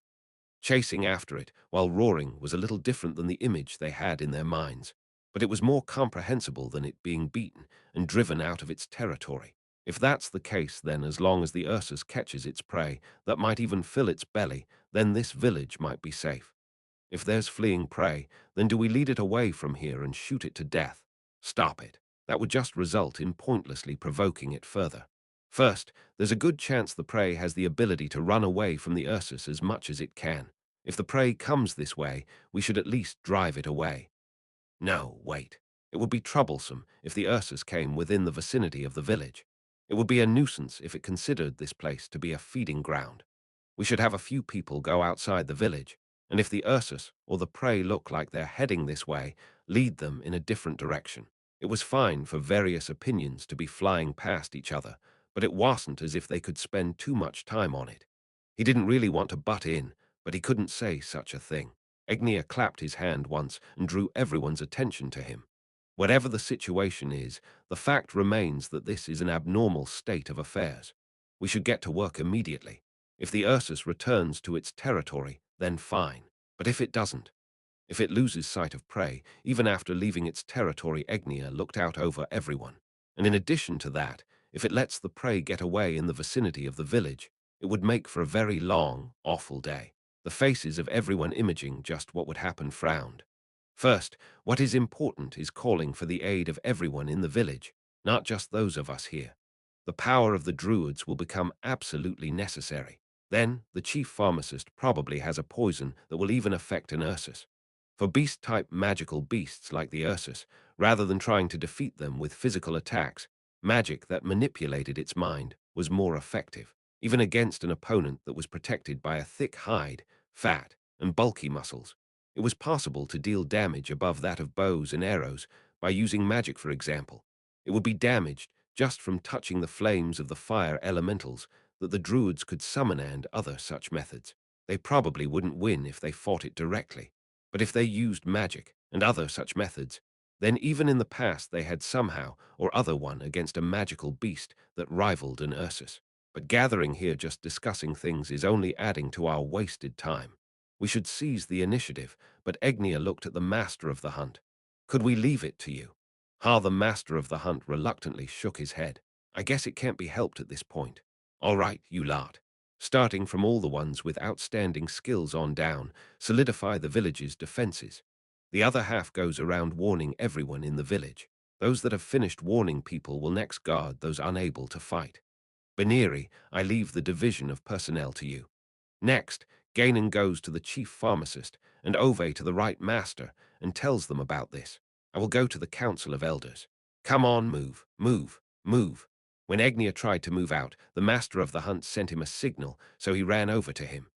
I've been thinking this for a long time, but shouldn't you, the person with the most outstanding skills in the whole village, take the role of leader? Wouldn't it just make everything more troublesome if we did that? My name, though it's also due to who my family is also somewhat known in the other villages. It's not just somewhat, ignoring the master of the hunt's words, Egnia continued. If it comes to that, the conflict will spread to the other villages more than it already has. Gah, my head hurts. Do you think things would change if the elders pulled back a little, really just a tiny little bit? That's probably never going to happen. After all, what would probably happen is, if they pull back now, the more they'll want to pull back later. Even if all the elders retired, the problem would just spread to other villages. We can also say that things will go better for us if the elders are still being hard-headed about things. What can we do to solve this problem? There's no way of solving this problem until the moment when there's a major failure at some point, right? The master of the hunt went silent. I'm going to defend the village. Yeah, I'm counting on you, too. Parting with the master of the hunt, Egnia took up his position, and while he continued his vigil in the direction of the roar, it seemed that information was rapidly spreading within the village. This wasn't just because rangers were spreading the news. It was thanks to a well-developed system of information delivery they used on a daily basis.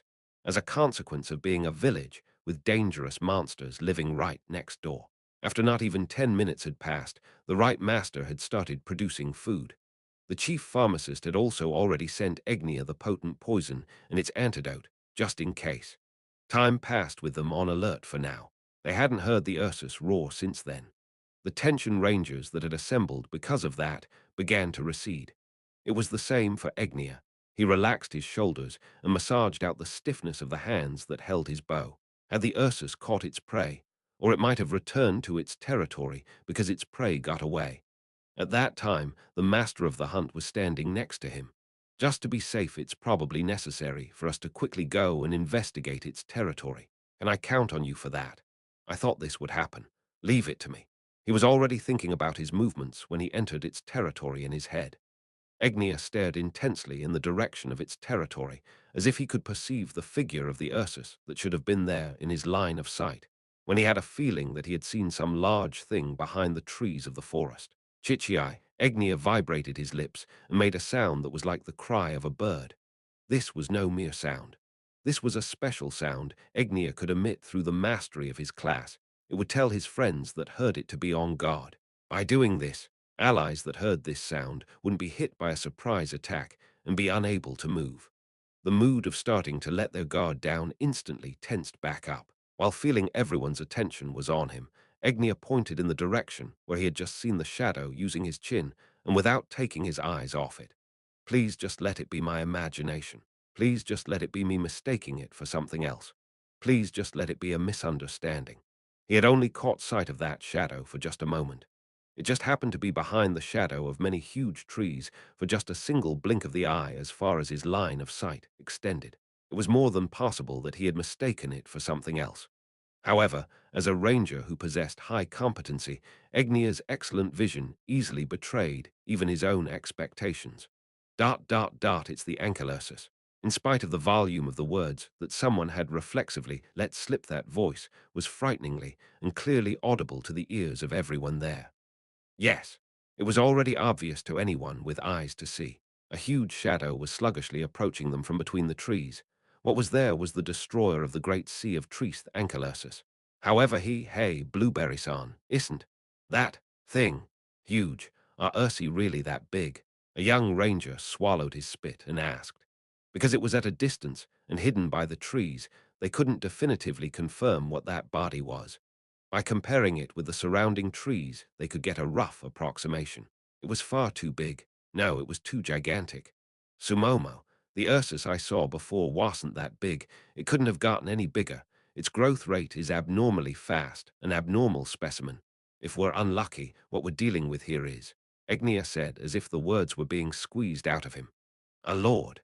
The air shivered with a chill. Those deviating from the usual size, having different colored fur or other peculiar changes, and possessing unique powers, were called abnormal specimens in this village. However, even among them, there were those that soared above all others, tenaciously evolving, reigning as the pinnacle of their species, and occasionally possessing an enormous influence over an extensive area through their combat abilities. Therefore, such individuals were given the title of Lord. In other words, if the one before their eyes were really that, it meant that it would be far stronger than the normal ones. Even an ordinary Ankylursus was a worrisome opponent. But if the whole village fought together, they would probably be able to drive it back. However, if the magical beast before their eyes were indeed an Ursus lord, it was utterly unimaginable that there would be any survivors. Impossible. I've heard there's a lord, but it should be much farther north. One of the rangers was excitedly talking, the spit flying from their mouth. However, they controlled the volume of their voice so as not to provoke the Ursus. What the hell happened to the village of Arju? A village of the same dark Elvesthi had learned through hearsay that a lord existed in the vicinity of the village of Arju. Lords weren't something that appeared frequently. That being the case, they could consider this to be the same specimen as the lord in the vicinity of the village of Arju. Were they all wiped out? If the lord were to change its territory, or if it were starting to move in the direction of this village, someone from the village of Arju should have come to warn them. But no one had come. Despite that, the lord was right over there. Silence dominated this place. If you just kept going in the direction from which they first heard the roar, there'd lie the village of Arju.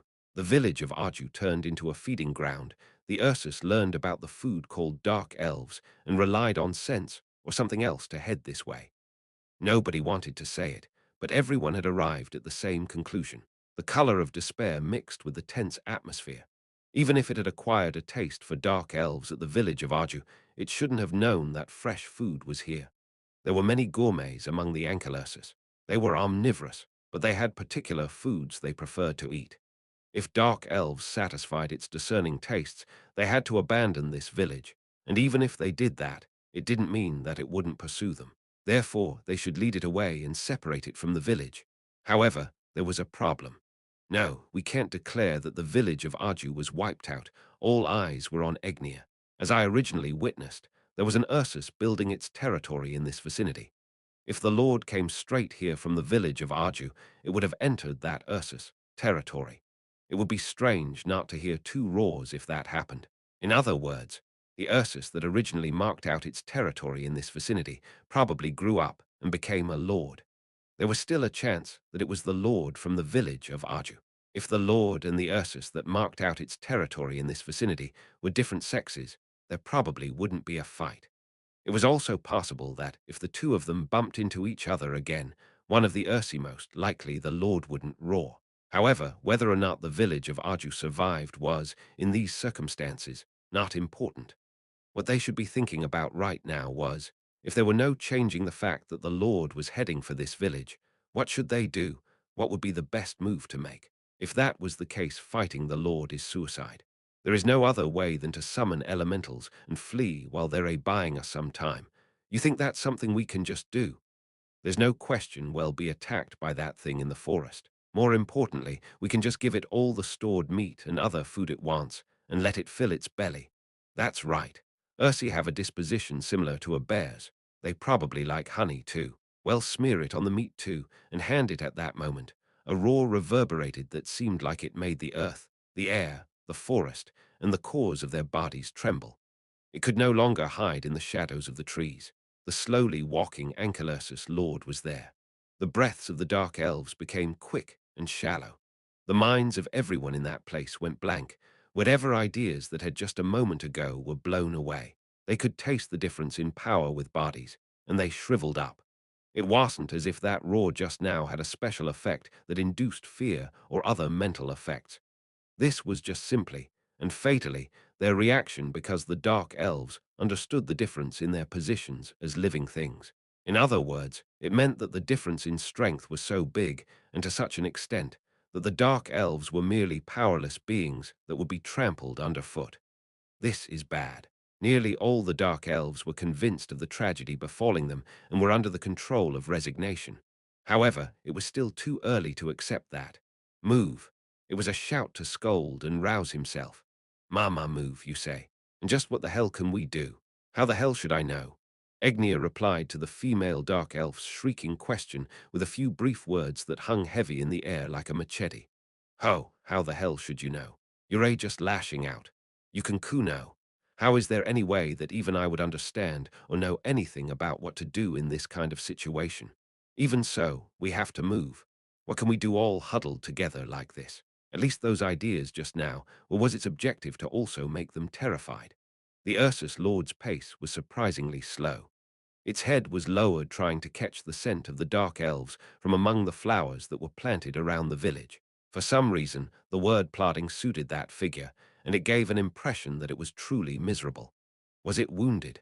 If not, was it sick, or even being affected by some kind of poison? They jumped at those hopeful observations. But that was no doubt just a kind of escapism while they were descending into a sort of extreme situation. Do we shoot it? There's no need to think about provoking its wrath, not anymore. It's certain that it's coming this way. Then we should make the first move. Bows can reach it. Besides, everyone has probably prepared themselves for the worst. If I can draw its attention, and then move so that I can separate it from the village. Hold on. There is also a more alternative way to do it. It's oil. When Egnia muttered that, puzzled looks appeared on the rangers around him for a moment, but they instantly grasped his intentions. That's it. We can douse it with oil and set it on fire using a fire elemental. It's got that huge body. It'll be difficult for it to avoid the oil. Well, summon water elementals at the same time to make sure the flames don't spread. There wasn't much oil in the village. It's not as if it was difficult to come by. Because its uses were limited, it was one of the goods they didn't purposefully store.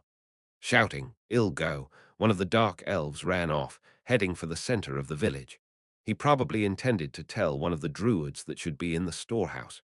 It would be bad if they were converting all their magic power into food without knowing about the current state of affairs. At that moment, the Ursus Lord's roar made the air tremble. The same one from just before that made them feel the overwhelming difference in power, but dark elves right now had resolved themselves and would no longer be shaken. "What is it doing?" one of the dark elves shouted curiously.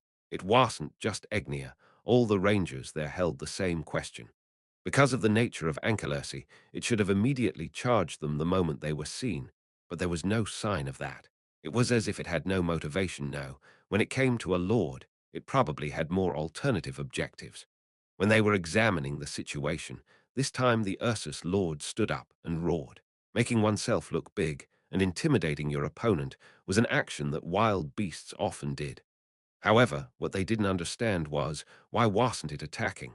Not being a mere beast, but a magical beast, the Ursus Lord was a fairly intelligent being. Even though it had visually confirmed that they were there and definitely weak, why was it threatening them, in spite of all that? First, did those repeated roars just a short while ago have some sort of meaning? Hey, maybe this is just hunting practice for its young.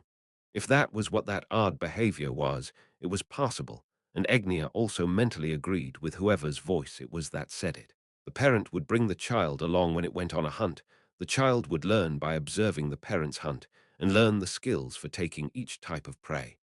There were many examples where, if it didn't do this and left the nest without acquiring any hunting skills, it would die right away. The Ursus Lord's mysterious behavior might be it trying to teach its child, that was watching from somewhere, about the food known as dark elves.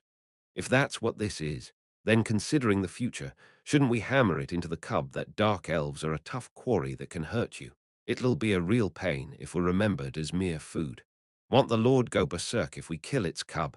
If it's a child, it won't be tricked by meat with honey poured over it. If this is hunting practice, then it'll probably only eat live bait. But there's value in trying it, right? Suddenly, the Ursus Lord twitched its nose and started running in the direction of the dark elves. That dejected appearance it had, until a moment ago, was already gone. Curiously, they couldn't feel a looming murderous intent. But there was something different. Egnia threw his gaze behind the Ursus Lord for only an instant. He got a sense that it had the characteristic behavior of a beast that was being driven. There's no way that could be the case. First, there shouldn't be any being that could drive an Ursus Lord. What the hell? I don't understand what's going on here. It wasn't just Egnia. Many of his friends were also confused. They couldn't read what actions the Ankylursus Lord was going to take at all. It might have been a mistake to try and understand the magical beast that was the king of the forest. But this was the first foe their experience and intuition as rangers had been useless against so far. However, even with that confusing them, they crossed over one of the bridges and fell back. It was an undeniable fact that the Ursus Lord was running right at them. If they were even the slightest bit slow in taking action, they would become the Ursus Lord's prey. The Ursus Lord, who had now come to the base of the elf tree where no one remained, stood up. It was gigantic, a size that was more than enough to reach the height of the bridges, and it swung one of its massive arms. The attack violently shook the elf tree, and its trunk had been gouged out as if it had exploded. The bridges connecting the trees bent, and the dark elves desperately clung to the sides so as not to be thrown off. The outer circumference of an elf tree had been made especially strong. It was a specially made tree that had been raised by having its growth accelerated by using magic on it many times, and giving it vast amounts of nourishment to grow big and thick. The giant tree that had the sturdiness to simply repel whatever monster charged it had been reduced to this state in an instant. This was the proof, more than anything else, that the physical strength of the Ursus Lord far exceeded that of any other monster that had come to this village so far. You goddamned monster. You could say it's just as powerful as we imagined it would be, but still, how dreadful it truly is. This isn't the time to be impressed. What are we going to do? What can we do that results in the fewest number of victims? From just a single blow, those who had lost the will to fight grumbled. That was also unavoidable, after all, when witnessing firsthand a single blow that they themselves couldn't possibly match, where even just being grazed resulted in death. Since a short while ago the Ursus Lord had been attacking the same elf tree as if it had lost its mind. It was far too abnormal a behavior, but it didn't feel like it had lost control and gone mad because of magic. It was the kind of movement that made you think it held some kind of special grudge against elf trees. And sometimes it would pause and take a quick glance at Egnia and the other dark elves, before starting to attack the tree once more. It doesn't feel like this. It's teaching a cub how to acquire food. Does it? There weren't any signs of a cub anywhere around the Ursus Lord. Egnir glanced at the quiver hanging from his waist and the arrows inside it. Did some dark elf attack it, just to mess with it? Is that why it holds a grudge against elf trees? The dark elves were the only ones who thought the elf tree itself didn't have any scent, but it wasn't necessarily true that monsters with an excellent sense of smell, like the Ankylursus, didn't notice it. But if that were the case, then if they abandoned this village, they might be safe for the time being. No, I can't imagine things going that well. It would get hungry after it spends a certain amount of time raging, and it might come after us by tracking our scents.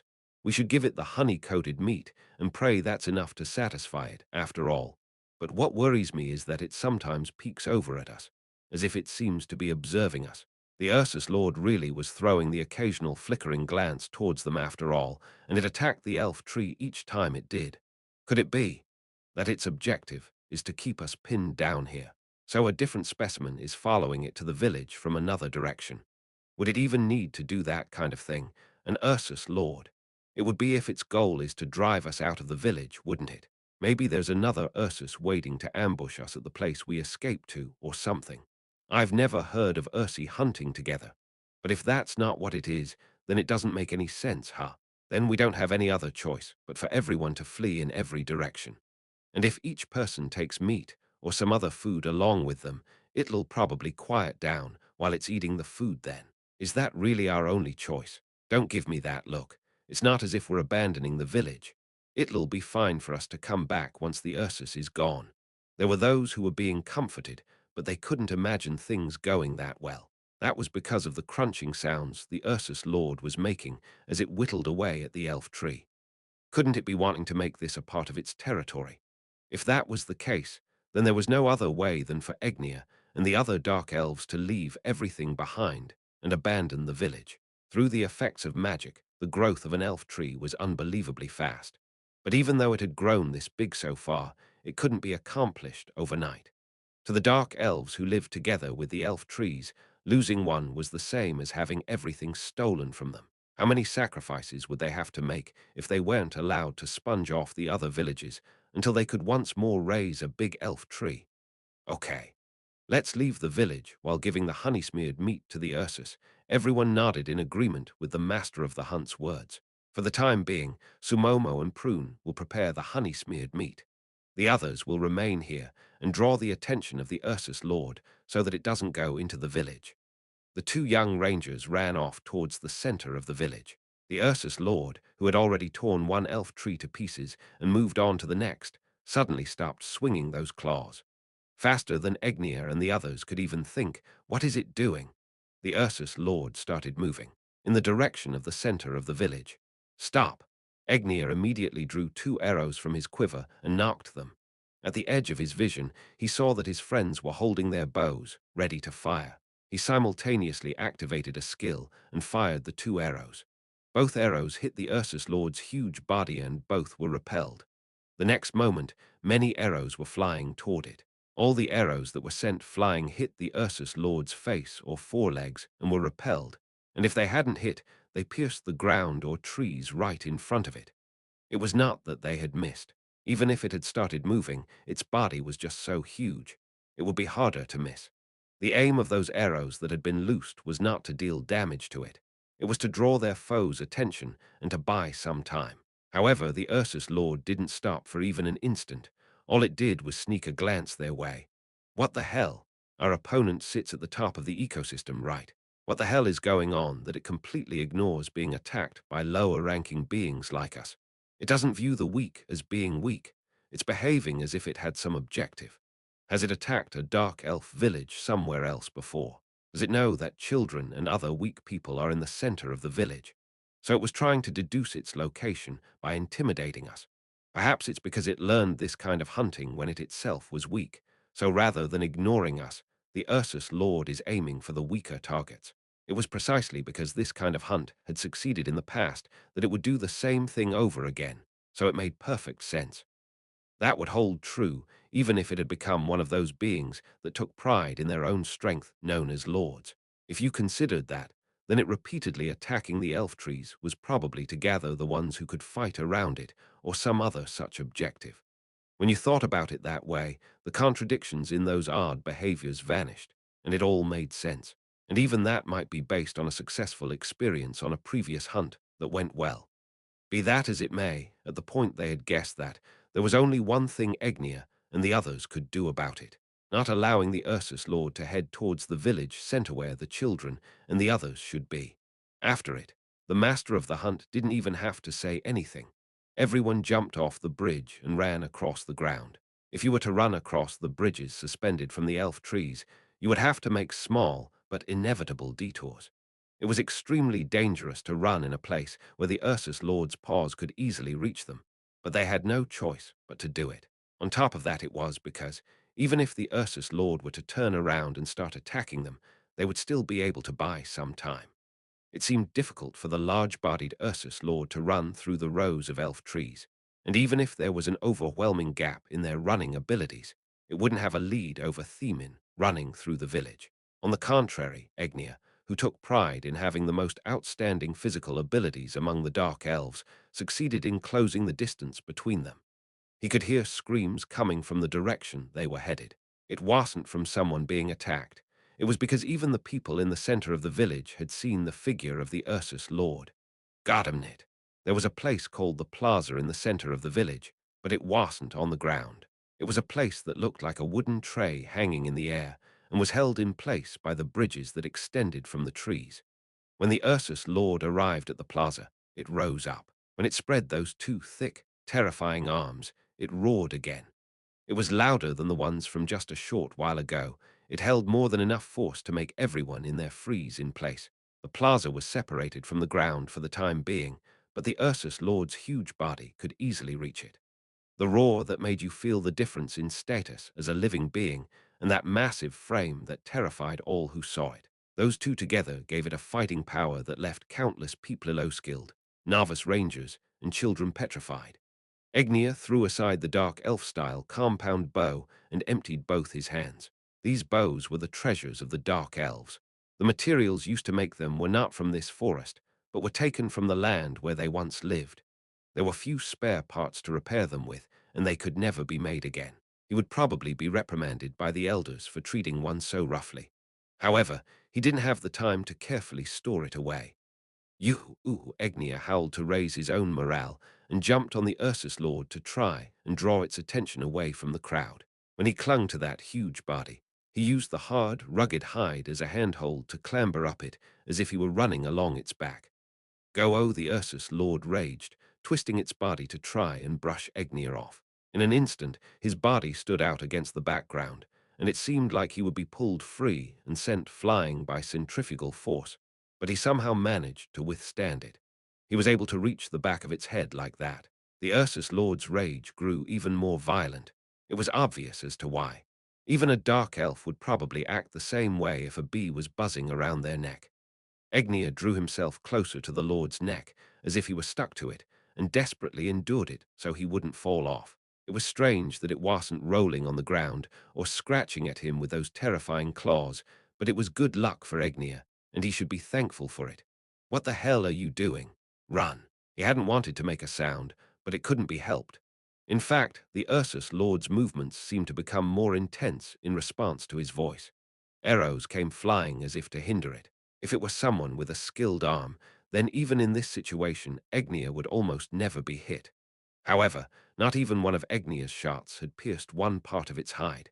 There was no sign that the arrows were wounding the Ursus Lord. If they couldn't even scratch it, then even arrows coated in poison wouldn't have any effect. Egnia poured strength into both of his hands. There was no way he could let himself be separated from the Ursus Lord right now. What felt like an abnormally long amount of time passed, and the Ursus Lord's movement became just a tiny bit slower. Continuing to rage had probably worn it out somewhat. However, their opponent was a lord. Its toughness shouldn't even be in the category of common sense. There was no doubt it would recover right away and go on a rampage once more. Egnia's hands were numb. He probably wouldn't be able to withstand the next one. This was his final chance. He reached out one hand to his waist and drew the dagger that was there. And then, in one breath, he lifted himself up until he was at the distance where he could reach the parts of the Ursus Lord that looked vulnerable, its eyes and nose. It had parts, such as the neck, that didn't have armor. However, there was thick meat under the dense fur in those places. He had no confidence that he could deal any damage to it with the dagger he held. At that moment, Egnia's body gently floated up. The instant he had released one hand, the Ursus Lord violently shook its body. Even though at the best of times he had finally been able to cling to using the full command of his body's faculties, there was no way he would be able to endure it in his current posture with one hand not holding on. His field of vision was spinning around in circles, and he could hear screams coming from somewhere. Once he realized what was happening, he immediately threw away his dagger and reached his hand out to his waist. What he took out was a small leather pouch. He was slammed against the ground. The impact had pushed the air out of his lungs, and for an instant he fell into respiratory failure. However, while there was pain, the impatience boiling up within him was stronger than that. Egnia, who was lying on the ground, locked eyes with the Ursus Lord right in front of him and was glaring at him. He couldn't move. His body was petrified by the pressure coming from the Ursus Lord before his eyes. He knew it would all be over if he made a wrong move. The breath expelled by the Ursus Lord reached him. That it had such an unduly pleasant scent was surprisno. It wasn't at that level. It was more in the range of amazement. Egnia felt like he was going to laugh. There was nothing to think about nor hesitate over. He had already prepared himself for the worst. Bring it on. I'll let you eat my flesh together with this. Being eaten by the Ursus Lord was the worst thing that could happen, because it would remember the taste of dark elf. However, what if it didn't like the taste of dark elves? He loosened the string around the mouth of the leather pouch he grasped tightly. It was the poison that had been given to him beforehand. When he considered the size of the Ursus Lord, it was far too little. However, even if it wouldn't be a deadly poison, it would be able to teach it the taste of that poison. When it opened that big mouth and bit down on him, each of his arms would throw the poison-filled pouches into it. It would be over if it attacked with its claws. If he were bitten, it wouldn't end with just his arms. Egnia had prepared himself for this. No, he had decided a long time ago. He lived and died for the sake of this village. The reason he was stronger than the others was definitely all for this day. Now come and get it. The dark elves of this village are gross enough to make you want to throw up. The Ursus Lord looked away from him. What the hell is it doing? The Ursus Lord, roaring once, swung its tail and arms. It then repeated those attacks on the surrounding elf trees as if it was venting its anger at something. It was almost as if it couldn't even see Egnia, but there was no way that could be possible, because he sensed that they had actually exchanged glances. Egnia, hurry. Unable to take in the situation, the confused Egnia suddenly noticed the voice of one of his ranger friends. He was prepared to be eaten, but it wasn't as if wanted to be eaten by choice. But would they be able to escape? The Ursus Lord appeared to not have any interest in them, but he knew that it was flicking its gaze towards them. He wondered what it could be after. Is running away the right answer? He didn't have a clue. Their opponent wasn't transmitting a shred of its intentions. When Egnia had reached the heights of confusion, an arrow that suddenly came flying by struck the elf tree right in front of the magical beast. Coo-ooin, the shrill sound that was enough to give you goosebumps, clearly resonated and spread out like a ripple. All of the dark Elviseven, the Ursus Lord, stopped moving. All around them it fell completely silent, as if someone had thrown cold water over everything. Within that silence, a lovely voice resounded. Ah, that's about enough out of you. The whole world sparkled. The figure that suddenly appeared from behind Egnia was a dark elf child. However, they weren't a resident of this village. They looked like they could be either an extremely pretty boy or girl. No, if you looked very closely, it was a shockingly pretty girl. In spite of himself, cute, Egnia let slip. How could a girl possibly be so pretty? It was a beauty that far surpassed that of the morning dew, when it changed to droplets of water and fell from the leaves, struck by the light of the dawn, and sparkled like jewels. It was as if she appeared to be emitting a blinding light from within. This was probably the cause of the world seeming to sparkle just now.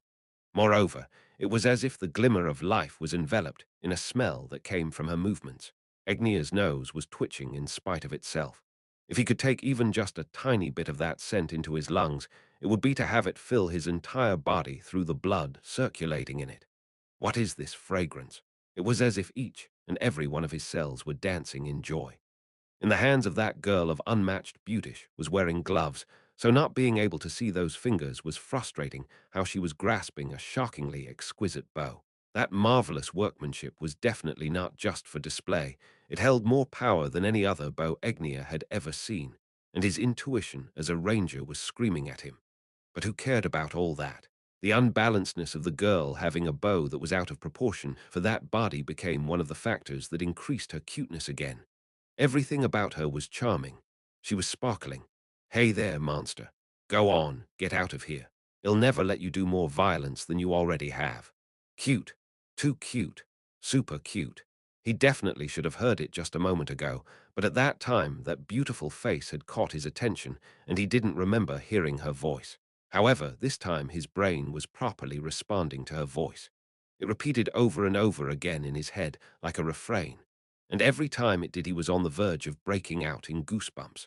With a snap, that girl of unmatched beauty thrust a finger at the Ursus Lord. Why, he wondered, wouldn't she point that finger toward him? It was frustrating. It was regrettable. He was sad that those beautiful eyes didn't perceive him. Gurururu, the Ursus Lord, growled.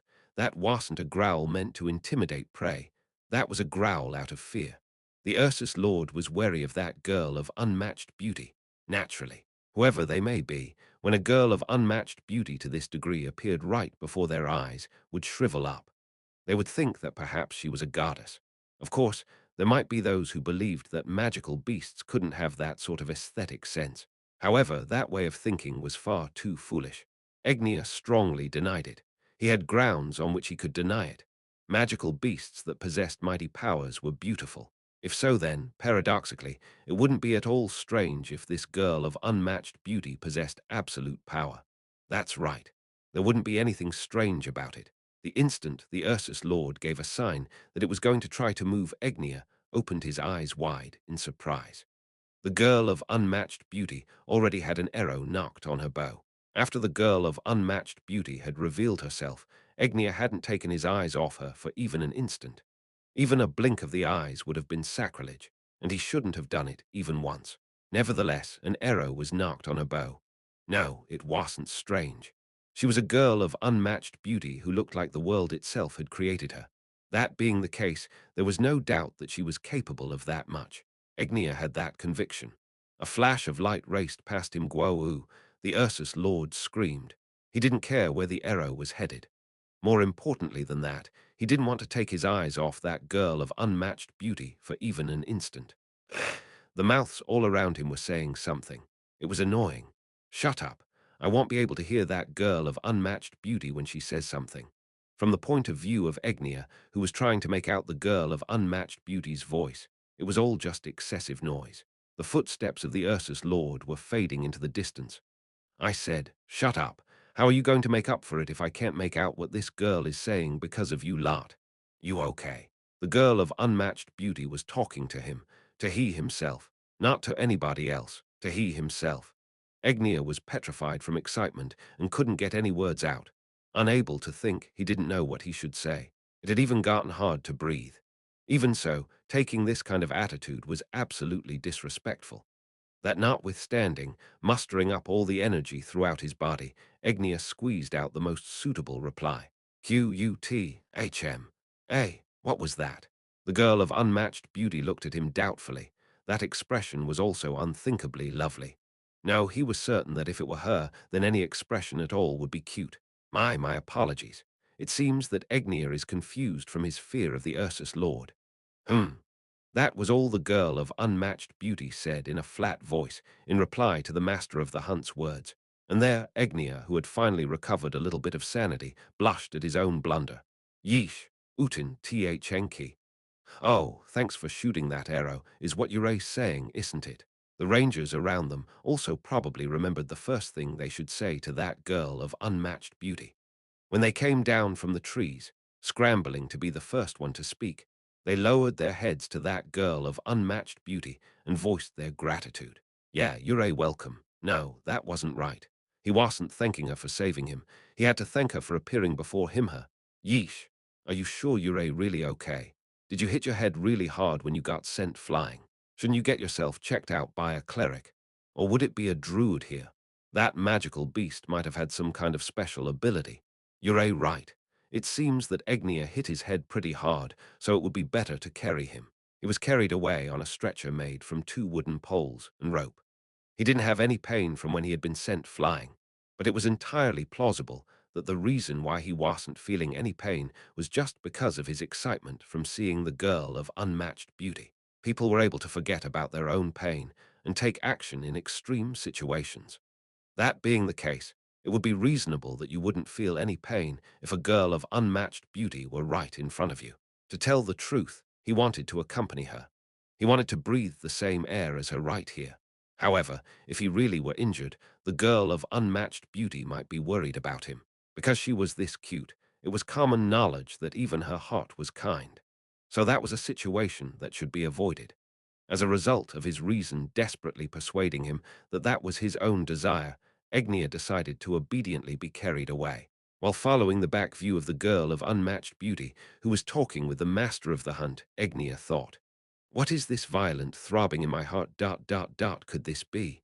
Love." Blueberry Egnia. At 254 years of age, it was his first love. Two Aura followed after the dark elf, who introduced himself as the village's master of the hunt. He was supposed to be the one who managed all the rangers in the village, but Aura felt like the man who collapsed earlier was stronger. But then, why did this guy name himself the chief? Even among the warriors in human society, only the strongest took on the title of the chief. No, maybe other classes different. Like, the one from before could be a warrior, while this one is a ranger. Or is he someone like Victim? Aura came to an understanding after she remembered the 8th floor's guardian, thinking this guy probably also had some specific duty to fulfill. While this thought surfaced, she tried to sense if anyone was behind her. He was here, and he would continue to be here. A bunch of dark elves followed after Aura and the master of the hunt. There shouldn't be any casualties from the monster bear they had sent into the village. Perhaps it was because they had nothing to do for now, or perhaps they were stimulated by curiosity. They followed after their rare visitor. Obviously, she didn't feel any hostility or killing intent from them. Of course, there was a possibility that there was someone very skilled among them who could hide from Aura's senses, but Aura's intuition told her that there was no one like that here. In the first place, if there was a person here who was that strong, they could have easily killed the monster bear before Aura arrived. Looks like we are not exposed. Right now, she thought no one in the village realized that they were the ones who had sent the monster bear. Aura thought listlessly. Why did Ainz Sama want to not let anyone from the village die? Her master's orders in a gist were infiltrate the village and prepare the groundwork for an amicable relationship. The village would have been more grateful if she had saved them after a few people had died. Maybe some would have complained that she should have saved us sooner, but such people would grumble no matter what she did. People like them who would be nothing but trouble for Aura, and consequently, trouble for Nazarick could be wiped out when an opportunity presented itself. For example, they could send in the monster bear again. HNNN. But I still can't understand Ain't Sama's thoughts. Considering his instructions, pushing them to the edges of despair, and a dramatic rescue after would have been more effective. Would Albedo or Demiurge have understood Ain't Sama's intentions better if they were here? Aura couldn't understand her master's thoughts, however much she pondered. Of course, there was probably no one who could understand the wise ruler, but that didn't mean she should stop thinking about it completely.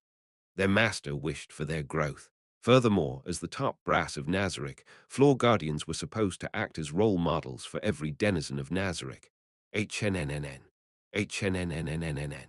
Maybe it would be troublesome if someone we killed could have been useful later, but Ain't Sama is probably thinking on a deeper level than that.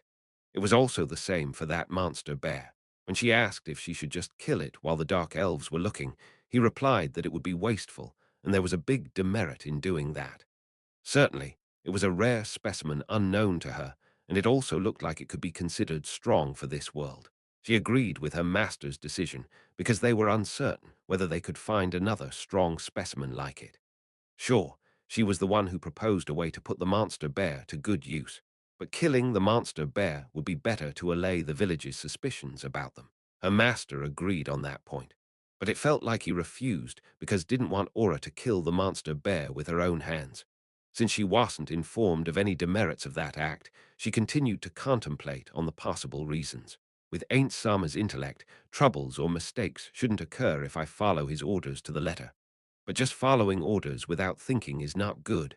If someone only followed orders, they would be second class.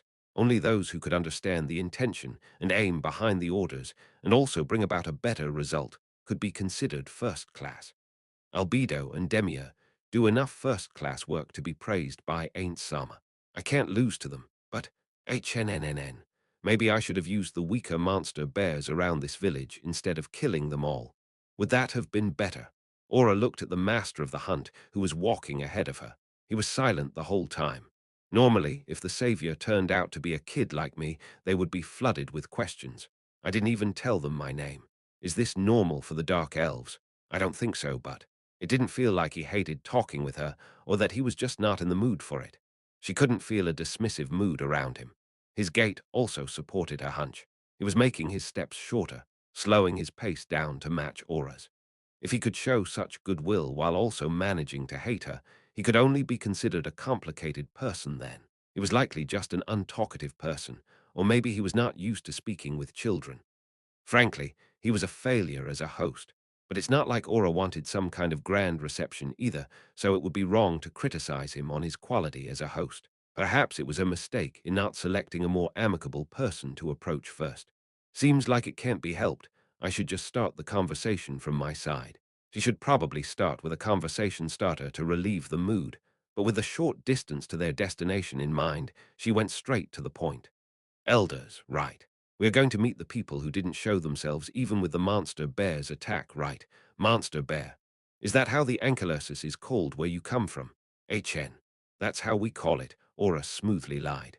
That aside, can you tell me more about the elders? Ah, you were right. We are going to the elders' place now. We need not have walked if the elders were present with us there, but they were preparing oil inside their elf tree, HNNNNN. So, how many elders are there?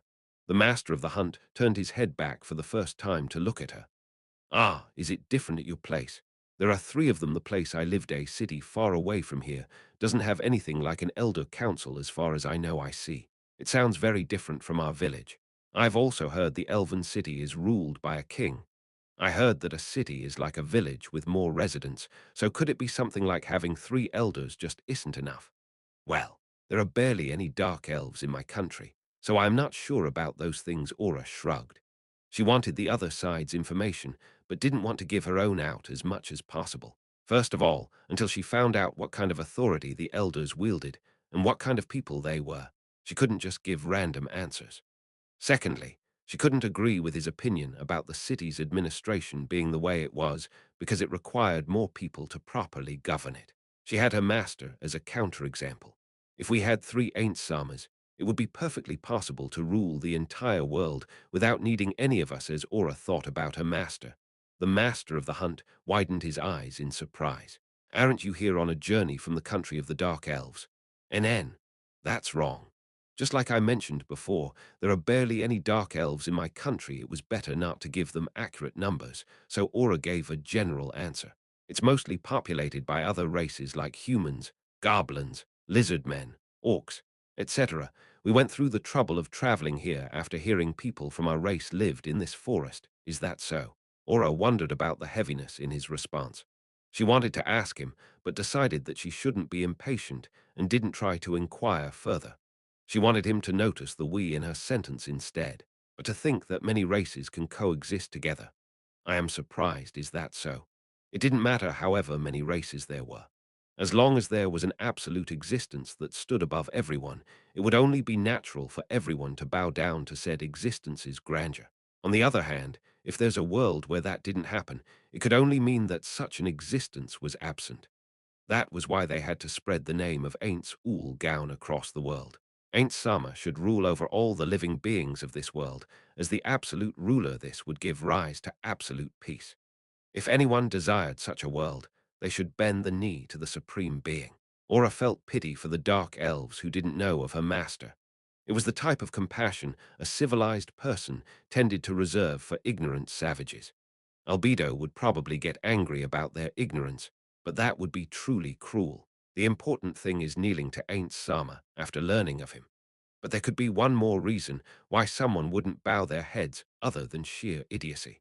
It was either when the other party was someone on the same level as the supreme beings, or was under the rule of someone like that. Supreme beings were existences that rivaled gods, but unfortunately, similar entities also existed. Of course, the supreme beings stood at the top of even such existences. In the past, they repelled those entities who came to violate Nazarick. It was also said that one of the supreme beings was the third strongest person in the entire world. Yet, the fact that there were some who could rival the supreme beings in power was undeniable. That was why their master, the only supreme being who stayed behind with them, was being cautious. I can understand Ain't Sama's caution, because he is the one who has the most experience against them. I feel like there's no one like that here, though. But I shouldn't be having such optimistic thoughts while Ain't Sama is being cautious. If there was someone who could rival supreme beings, even if they hid skillfully, they would be at least moderately famous as long as they interacted with others. There were some similar existences in this world's history, but there were not even any rumors about such existences in this era. It's conjectured that this area was at the edge of the wider world, so information was hard to reach here. Demia said that we should continue to be on guard after all. He said that it was hard to stop the information about the birth of the Sorcerer Kingdom from leaking out. So when the information spread to the entire continent, they could finally confirm the presence here, the absence of players. Therefore, as the Floor Guardians, they should keep their master's warning in mind. He also said that opponents were most likely to appear in the chaotic situation caused by a war, and it would also be their chance to fish them out at the same time. We are not exactly on friendly terms with other races, but it's not like we are in a fierce conflict with them either. There are times when we stand in opposition trying to occupy a safe place in this forest, but there are also times when we have to cooperate because the monsters are our common enemy. Are the monsters outside the forest strong? She felt like the question, is that why you are strong too, was hidden behind his words. Ah, HN, strong, I think, but maybe not that strong for me. As the man looked like he wanted to ask something, Aura interrupted him with a question of her own. It looks like you don't know about the world outside of the forest, but how long has it been since you people went outside? I heard from the elders that we came to this forest more than 300 years ago, but I have never heard about any dark elf who has headed out since that time 300 years. You heard it from others. That's a weird way to put things. Uncle, weren't you already born 300 years back? Master of the Hunt's expression changed considerably for the first time. I'm only a little bit over 200 years old. Aura suppressed her urge to take a long, hard look at the Master of the Hunt's face. 200 years. Is he trying to fudge the numbers? That, or the dark elves here count years differently. She thought he was lying, but she couldn't say that to his face. She could already feel his mood becoming more dejected. He was probably, no, certainly worried about it. Aura didn't feel like consoling him, but if she wanted a good relationship with him going forward, it would be better if she did. Ah, HN. It's just that you exude this air of maturity, in a good way. No, don't mind it. It just shows how exhausting life in this forest is. Aura didn't reply to him. If that's how he was trying to swing it, staying silent was the utmost kindness she could show him. Foon, so don't you people feel like coming out of this forest? Like, to the country I live in. She was not clear about her master's intentions, but broaching this topic shouldn't have any faults. They could excuse it later as a joke, if need be, since these were just the words of a child. Also, her master was not someone who would scold her for something as small as this. He would use message to tell her if she did something he didn't want anyway. Maybe that's not a bad idea. You sound very reluctant. Our country is great, you know. It's pretty safe, and monsters, like the one that attacked before, don't prowl out in the open. You will face a different kind of hardship if you do come, but you will also receive different kinds of support as well. You don't have to toil as hard as you do now. That sounds like a splendid country. I can feel how good it is from the way you speak about it. Even so, it's difficult to shed our unease. Unease about going to a new place, and unease about whether we can continue our present lifestyle there. Maybe it's because I am mostly fine with things as they are. I think it would be better to stay put, rather than going to all that trouble, he replied earnestly to a child's irresponsible words. Maybe it was because he was a good and earnest person at his core, or maybe it was because he thought highly of Aura. Whatever the case may be, It looked like he would talk freely if she was the one to lead the conversation. A smile slowly took shape in Aura's mind. In that case, what if some people come over to test things out? That's not a bad idea, too. Will they go or won't they? If they will, how many? If we end up having to decide about it, the elders' opinions will play a large role. Though there are a lot of people who oppose the opinions of those three. A. The elders we're going to meet soon don't have enough clout in the village. The master of the hunt made a bitter expression. I don't hate them myself, though. We are here they arrived before a tree that looked the same as the others around it. I think you already know, but it's not that wide inside.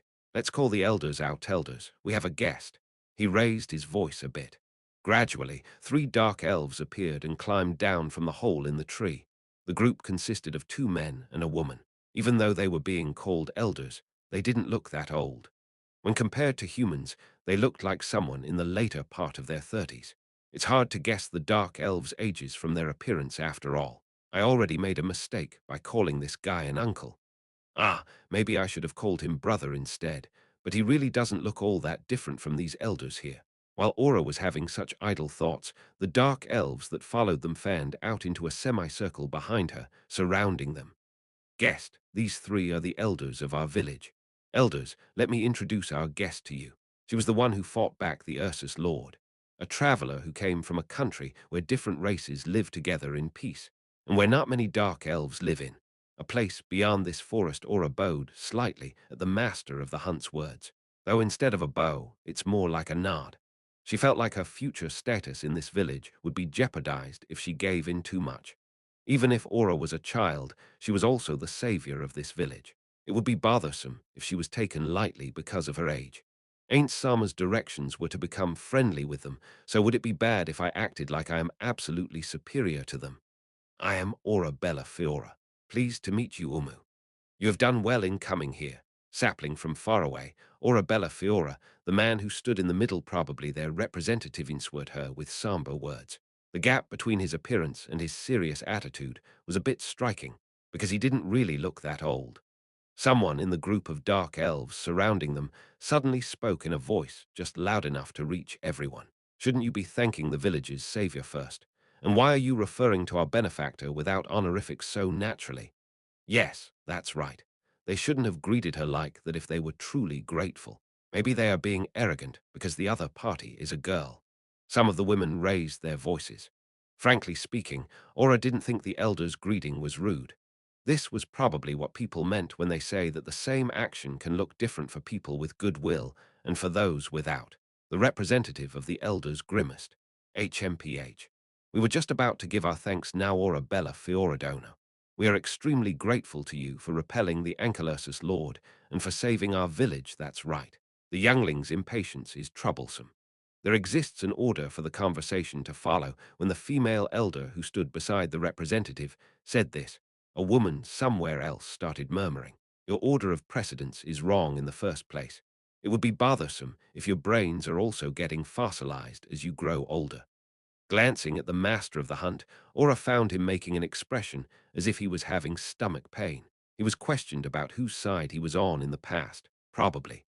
The elder who stood on the right was also making a similar expression. The 2 other elders had grim expressions. The female elder began to direct her glare at the surrounding dark elves. Maybe I have to carefully consider which side I should be on before deciding my course of action. Normally, both factions would want to take in a powerful outsider like Aura. She needed to act in the way that was most beneficial to Nazarick. The best thing to do was to probably ask their master for his directions. But there would also be times when Aura might have to take independent action because she couldn't just wait for their master's orders. Everything would be far easier if Ainz Sama simply answered. One of the reasons why he hid his goals was because he wanted them, members belonging to Ainz Ooal Gown, including the floor Guardiansto grow, and was expecting them to be more autonomous. He wanted them to think and act on their own. But that's a heavy responsibility from Aura's point of view. Even if I make any mistakes, he likely intends to clean up after me with one of his usual awesome plans. But that didn't mean she was free to make mistakes. To act without thinking just because their master was going to cover for them would be nothing but disloyalty. As a floor guardian, as one of the aides on this mission, Aura had to think seriously and discover the path that would bring the most benefit to Nazarick. That was why Aura couldn't help but get exasperated at the Dark Elves bickering before her, showing their inner turmoil before a guest in contrast to how serious she was. However, this was also a good opportunity. Depending on how she capitalized on this friction, it could turn out to be an important thing. Did Ain't Sama aim for this? No, there's no way. He couldn't have known that this village was having such problems. Then, to follow his orders to create an amicable position inside the village, I should. Excuse me, are you intentionally trying to make me regret that I went to all that trouble over a long journey to come here? If not, can't you do this somewhere else without me? I would rather be shown things that I can boast about to my acquaintances from other races when I return back to my country, and say that the Dark Elves' village is a good place. The place suddenly went silent, as if they were just splashed with cold water. A natural development. If they had felt even a little bit of shame at their actions just now, they certainly wouldn't want the news of it spreading to other races. Aura felt like maybe she went too far. Even though she was the one who fought back the monster birth Ankylosis, she was still a child saying impudent things. She might have just turned both the factions against her, but she couldn't say that it was an absolute mistake either. Aura was a traveler who saved this village. If they were to forget that and criticized her despite showing their disgraceful side a few moments before, they could only be considered people without character. It would be better for such people to become their enemies instead of friends. Sure, her master ordered her to form an amicable relationship with the Dark Elves, but that didn't mean she had to be liked by all the Dark Elves. She couldn't see the full picture of his plans yet, but it would probably be better if the Dark Elves unsuitable for Nazarick were wiped out. And even if I turn one faction hostile, the other faction would probably try to make me their ally. I won't mind that, and I can always make a third faction with me at its core, if need be, even if she ended up turning both of the factions into her enemies. She could see that there were people like the master of the hunt who didn't belong to either of them. She could make them her allies in the worst-case scenario, but she would have to apologize to her master if she had to resort to that. Ahem. Then, can we inquire the reason for Orabella Fioradono's visit to our village? Fiora is my surname, so just call me that. I think you can already guess. It's because I heard rumors about dark elves living in this forest. Thatiswy, I came to meet people from my race. There are barely any dark elves in my homeland, you see, so I would like to stay in this village for a while if you will allow me. We don't mind Butalone. For now. For now. Yes. I am good at moving through the forest, so the others asked me to go ahead. Actually, according to our plan, they should probably reach here by 3 days at the latest, I think. My brother and uncle should be joining us by that time. Of course, this uncle she spoke of was none other than their master, Ainz Ooal Gown. Uncle. HN. Actually, because our parents disappeared, Aura continued while making a silent apology to Buku Bukuchigama, Uncle raised us. It was easier to tell a white lie, but it could become troublesome later if they were found out, so she tried to keep it as close to the truth as possible. I see. Sorry for making you remember such a topic. So you came here alone, seeing that you are strong enough to fight back an Ankylosis, a lord at that. I can understand Aura was surprised, as she expected more words of consolation. Aura thought over it. This was the great sea of trees after all, a place filled with danger. As there was no lack of children who had lost their parents, her story was probably not sad enough to warrant more consolation. Then we don't mind if you're planning to stay. We can lend you an elf tree if you want. So what do you think? HN, please do so understood. Someone, Apple, lead Fioradono to a vacant elf tree. Can you do that? It was the master of the hunt who answered to that name. Of course. Leave it to me. I will lead her to the best elf tree in the village also, since Uncle Dono and Brother Dono will be joining us in 3 days. You won't mind if we held a shindig for you all together then, right? Of course. I will be in your care for a while then. Now that's done, Fioradono. Won't you tell us the tales of your journey later? And we will also be happy if you would tell us about your country where there are no dark elves. We know absolutely nothing about the outside of the forest. Of course, we won't force you if there are painful memories. Well then, what should she do? Aura started thinking. There were no benefits to revealing her true identity like an idiot. It could have helped with getting people's attention, but it had no meaning now as she had already demonstrated her strength. That said, just like how giving out information thoughtlessly was bad, appearing completely reticent would not be good either. In that case, her only options were to lie, to dole out the truth little by little, or mix the truth and lie in proportion. I will have to discuss this with Ainz Sama and Mare to not create contradictions when they join us later. But it seems like I don't have the choice of staying silent right now. If I told them to ask Ainz Sama, who will be coming later, they would be suspicious about my reluctance to talk. She couldn't let them have any suspicions in the present situation.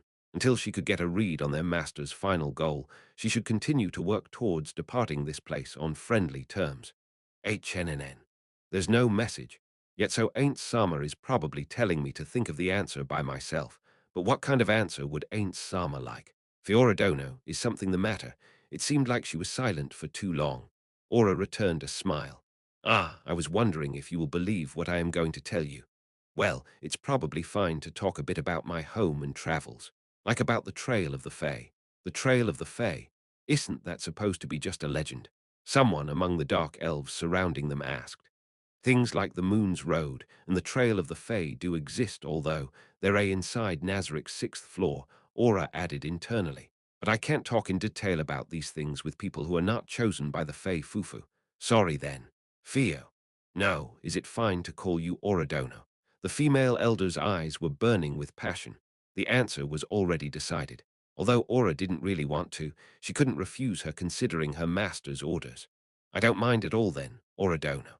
I have been thinking about it since a while ago, but it's a nice name, thanks, Aura replied with a pure smile. She was praising the name given to her by a supreme being. There's no way Aura would refuse such praise. However, as she understood it was just them being courteous, she didn't try to talk more about that point. The female elder looked like she was satisfied with her response. She continued to talk in a good mood. So Oradono is also a dark elf chosen by the Fae. That's splendid. Most of the people in this village are not chosen. That's why they don't know how dark elves who lived in the north traveled to this place. Dark elves came here using the Trail of the Fae. Does it have an ability like that? The Trail of the Fae inside Nazarik couldn't teleport people over that big of a distance. They were either mistaking it for something else, or maybe there was an entirely different Trail of the Fae. Aura managed to draw out some intel, but she felt like she may have misstepped a little. On second thought, she denied that mentally. She would skillfully draw the intel out, and I will make Ain't Sama praise me. Aura pumped her fist, filling her heart with resolve. Aura headed to her lodging, led by the master of the hunt. Ainz, who had been following her this entire time using perfect unknowable, let out a sigh in relief. A part of the relief was from the fact that no one strong enough to rival him had appeared, and the other part was from how well Aura's first contact went. That said, he couldn't be sure they weren't just putting up a friendly act. People who could be so nonchalant about the fact that a child just traveled from such a far distance alone should have something wrong with their heads. They would obviously hide their feelings if they didn't really welcome her. Maybe he was overthinking it, but he wanted to make sure that they were not just acting. It would be simple if he could just kidnap someone like the elf from before and cast mind control magic on them, like charm. But dealing with the aftereffects would be bothersome if he had to use control amnesia. Everything would be easier if he could just kill them, though. First, he should investigate the village's present mood. A completely novel topic of conversation, known as Aura had appeared in this village, that didn't seem to have changed much for a long time. There was no doubt that the villagers were raring to talk about her with others. Ainz wondered how honest the villagers were going to be when Aura wasn't around. With Ainz using perfect unknowable, this was their best chance to gather raw intel, free from any lies. The three elders returned to their tree, and the gathered elves dispersed gradually. The issue was which dark elf should he follow and eavesdrop on. He already noticed a few dark elf children about Aura's age, a guess based on their height during the gathering. Frankly speaking, he wanted to go after the children and hear their opinion on Aura. Buzz heard a voice saying that girl from the tree he was close to just a moment ago. Shit, I should have been listening in on the elders' conversation. He should snoop on the elders, who were more likely to talk about the most important things, but not for the matter of the twins making friends. Ainz used Fly to smoothly float to the entrance of the tree the elders entered. He couldn't find the elders when he peeked inside. The voices were coming from the top of the stairs that extended up from this room. He could hear them from here, but just to be sure, Ainz entered the tree and climbed the stairs with Fly. Now then, how much of what that girl said do you think is real? She did imply that she traveled using the power of the Trail of the Fae. After all, the oldest of the elders was talking in a slightly different manner from before. But that was to be expected. Even Ainz would change his manner of speech, depending on who he was talking with. Rather, the people he was more scared of were those who didn't act like that. So this was how the elder talked with his friends.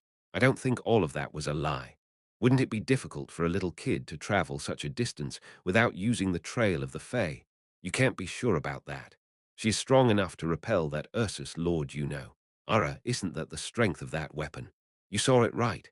That dazzling bow, that's absolutely something precious. Maybe it's something the Fae bestowed upon her. The bow Aura used belonged to Ainz and was not considered strong in Yggdrasil, but it was probably top class in terms of gaudiness. Maybe I should advertise runecraft here too. While Ainz was thinking, the elders continued on with their conversation. I wonder how long that child is going to stay here. I want her to stay here forever if possible. No, that's going to be difficult. It's more likely that she will immediately set out again after joining up with the Uncle Dono and Brother Dono later. Ours is not the only dark elf village. Maybe they will visit the other villages to establish friendly contacts. I don't know why that child came here to meet Usher Kin, but there's no reason for her to stick to our village, that's right. We should ask her in detail about why she came to meet us dark elves. That's why we should make the welcoming party grand. Ah, you're right. We have to give them such a grand welcome that they will still think that this village is the best even after visiting the other villages. We should start preparing the foodstuffs in the next 3 days. Won't the younglings dislike it? No way they will. We are welcoming the family of the kid who saved the village, you know. Even they should understand that they have to cooperate on this right. And we can probably use the welcome party to ask Uncle Dono about the Trail of the Fae. He would probably talk a bit if he felt welcomed by us. Yes, but I still hope she stays in this village. Why are you so fixated on that idea? Is the fact that she may have been chosen by the Fae so appealing to you? Yes, we know. The people in the villages around us have already lost most of their Fae blessing.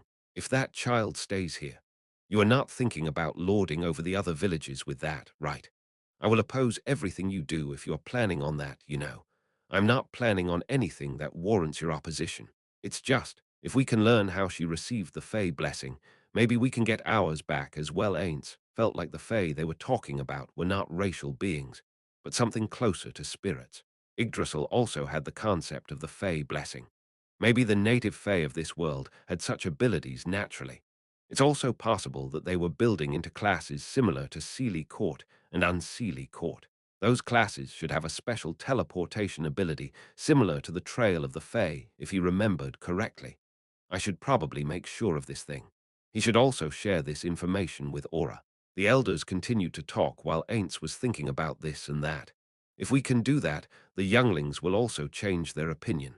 Anyway, don't force the guests to talk about it. Not only that, be respectful to Uncle Dono and Brother Dono, who will be visiting us soon. I really don't want bad rumors about this village, and the dark elves to spread around when they return back to their country. Ainz, Isa the holes in the skull that pass for Eastern Dimmer. Fumu, is this village the wrong choice? I really don't want to let Aura be used as a tool in internal squabbles. He would never let the children entrusted to him by Bukubuku Chagama be hurt. Ainz felt irritated with the female elder. I should tell her not to get close to the adults. I just have to hope at least the children here are pure. After hearing, they had changed the topic to the welcome party, and confirming that they were not suspicious of Aura, Ainz cast greater teleportation. After reaching his destination, he dispelled perfect unknowable. Ainz Sama, welcome back. Mare, who was waiting outside the green secret house, gave a little bow. I am back, Mare. Looks like everything's fine here. An eyeball corpse he summoned using Create Undead was floating beside Mare. Ainz looked around for the huge thing that should be there, but couldn't find it. I see. So Fenrir isn't back yet. Why, yes. Not yet. Fenrir was entrusted with bringing back the Ankylursus that ran away from the Dark Elf village. If the Dark Elves had brains, they would try to follow the trail of the Ankylursus to deal with it while they had the trump card known as Aura.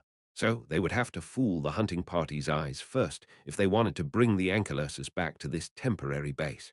However, the Ankylursus was large and did not have any stealth skills, so it would be difficult for it to erase its trail by itself. Someone else would have to do it instead. They found Fenrir to be suitable for the task.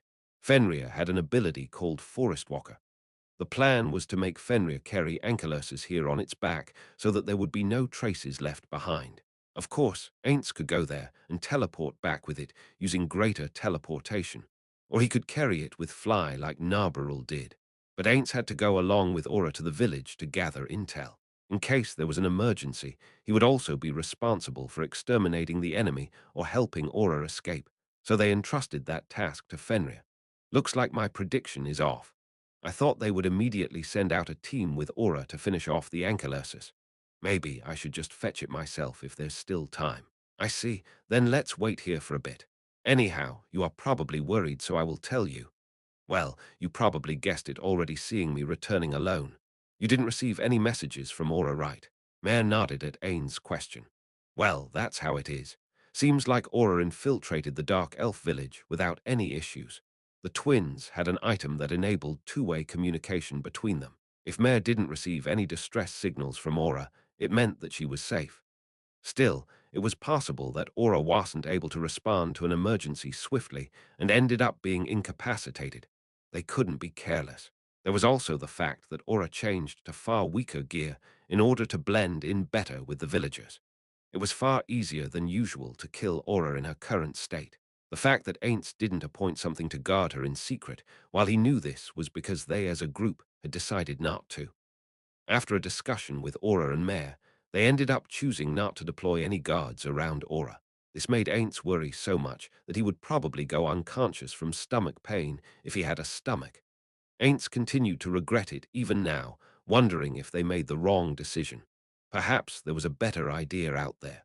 For example, Ainz could create incorporeal monsters using Create Undead. Maybe they should have placed things like that somewhere around her. There were two advantages to not having anything guard Aura.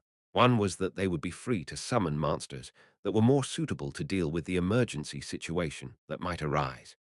The other one was it will be easier for Aura to forget about Nazarick for a bit if there's no one from Nazarick around, especially guards, who in a sense are her subordinates. She can interact with the Dark Elves in a more relaxed manner without putting on a bold front then. Maybe Aura could make friends then. But at present, a critical problem had risen in Aura's path to making friends. That is, Aura ended up becoming something like a savior of the village. He didn't think that the Red Oni who cried plan was wrong. He just didn't have any other method that could make Aura infiltrate the village faster and better. Still, the present situation had gone a bit too far. Ainz couldn't have become friends with the members of Ainz Ooal Gown in the real world where they were not equal. Similarly, Aura, as the savior of the village, could not interact with the ordinary village children on their level. Ainz had to bring her down to the same level as them. Yes, that's right. Ainz would have to pull Aura down into becoming just a normal child. Ainz looked at Mare. It was probably unfair that Aura was given a chance to make friends while Mare wasn't.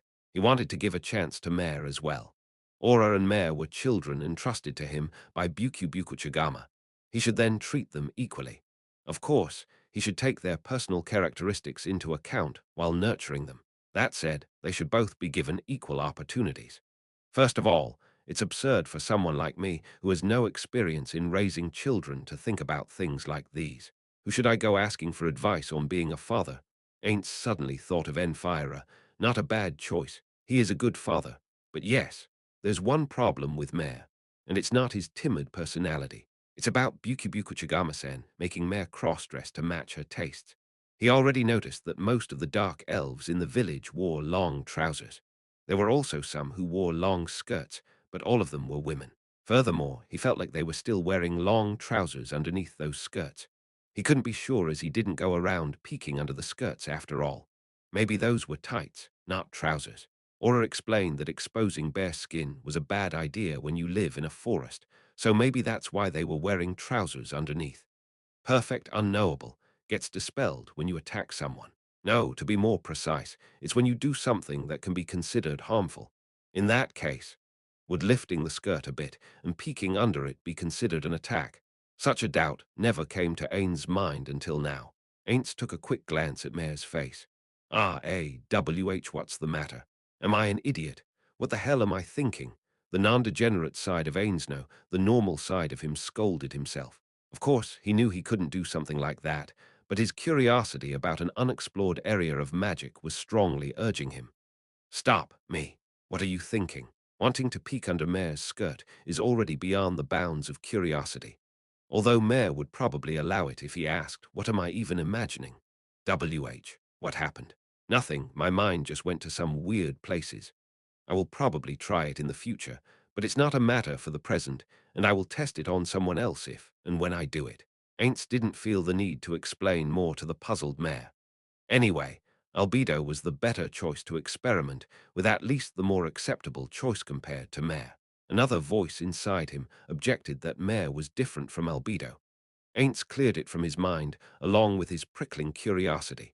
Anyhow, Mare will likely be marginalized for his dressing style. That should absolutely be avoided. But I wonder why he dresses like that. No, not that. That's not what I should be thinking about right now. It's Chagama-san's decision, so it's absolutely wrong to tell him to change. It's wrong, but is it fine to ask him to change temporarily? It should be all right for Mare to live with Aura in the village if he stopped cross-dressing. But Ainz never expected he would be put in such a difficult position because of the tastes of his friend in the past. You see, Mare, I have something to discuss with you. Yes, Mare looked at him with a serious expression.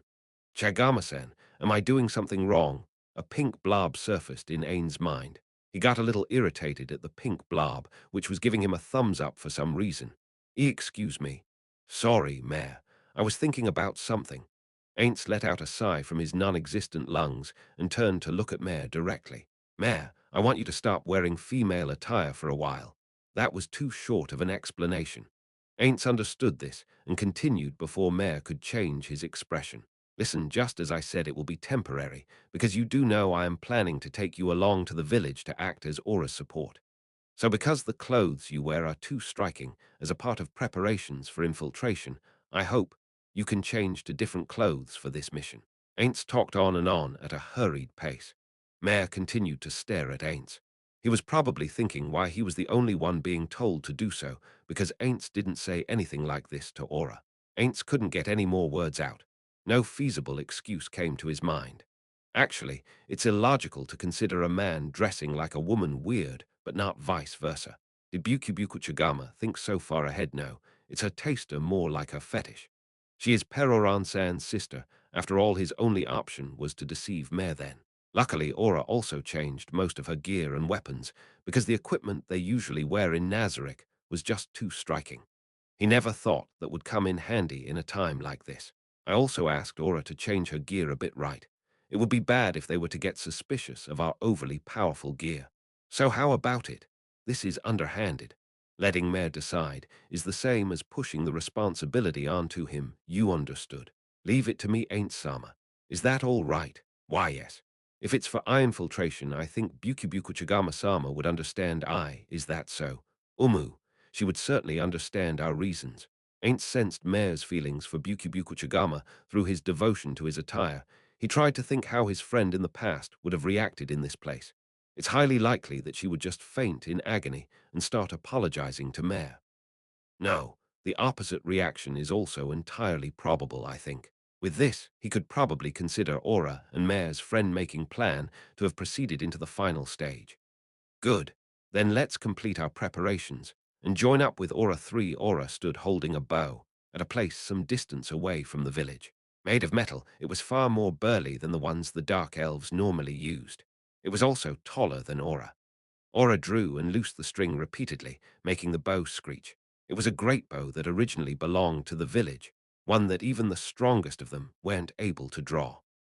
The Dark Elves initially widened their eyes when they saw a child draw it so effortlessly, but they also immediately made expressions that said they had come to terms with it. The way this was stored leaves a lot to be desired. It's making all these sounds because parts of it have deteriorated, you know. Is this why no one was able to draw it? It feels unstable. I wonder if the arrow will really go where I aim it. At her current target was called a Giga Horn Elk, a magic beast similar to an elk. Despite its huge antlers, it could move gracefully inside the forest using Forest Walker. This ability made its charges extremely destructive. Aura would have probably looked like a stylish hunter if she stood still while passionately tracking her prey with a sharp gaze. But Ainz couldn't see any tension in her side profilish, was just being her usual self. She was nonchalant, like she was just about to pick up some random stone and throw it. In contrast, the other three rangers from the Villagetwo men and one woman were in a completely different stance. They were hiding from the prey's senses, their faces the epitome of seriousness itself.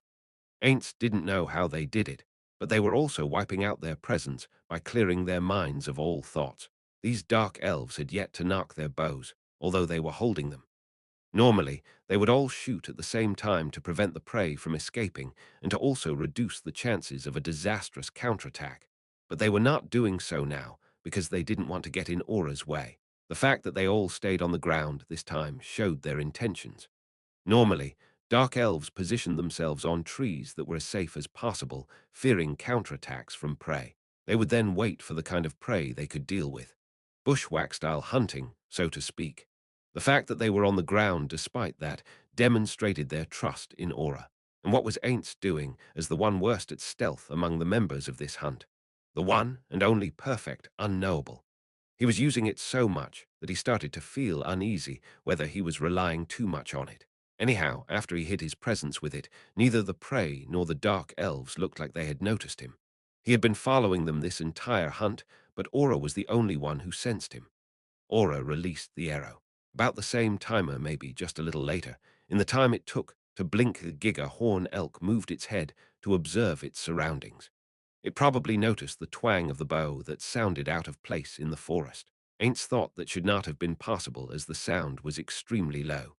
Furthermore, the target was so far away that it normally couldn't have heard it, so why did the Giga horn elk react then? It was most likely just a coincidence, or maybe it had some sort of special ability. If it was none of those, then Mabel, though, it was just Ainz conjecturate preternaturally sensed the aura of an attack coming towards it. But for all its intuition, the arrow managed to sink into the Giga horn elk's head without resistance, like it already predicted the monster's response before it was shot. Even with the arrow sticking out of its head, its body twitched but did not collapse. It didn't matter if it was a magical beast or just a normal one, animals as a whole had a lot of vitality. It would have been a fatal attack if Aura had equipped her usual Yggdrasil-made bow, but this bow borrowed from the village was just not powerful enough. This clearly shows that the gear and weapons do greatly affect one's strength. Well, looks like Aura didn't use any special abilities this time, so maybe the results would change if she used any. The beast tried to leap away with the arrow stuck deep into it. Deeply wounded, it chose flight over fight.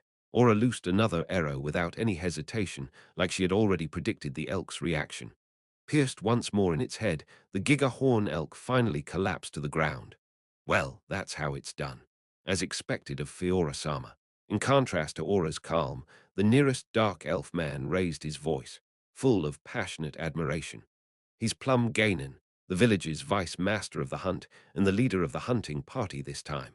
Ainz didn't feel that he was putting on an act and even considered him as a strong ally for Aura in a sense. Nevertheless, he made Ain's face twitch. His attitude was just too positive. His fiery eyes were filled with a mixture of respect, adoration, and passion, just like how that girl with scary eyes in the Holy Kingdom looked after her resurrection. Frankly speaking, he should not be looking at someone who looked at least like a child on the surface with those eyes. This was the second time she hunted with this party, and it was not like this the first time. It was true that Aura fought back the Ankylosis, but Plum Gainen only considered that as a measure of her battle prowess and not her talent at hunting.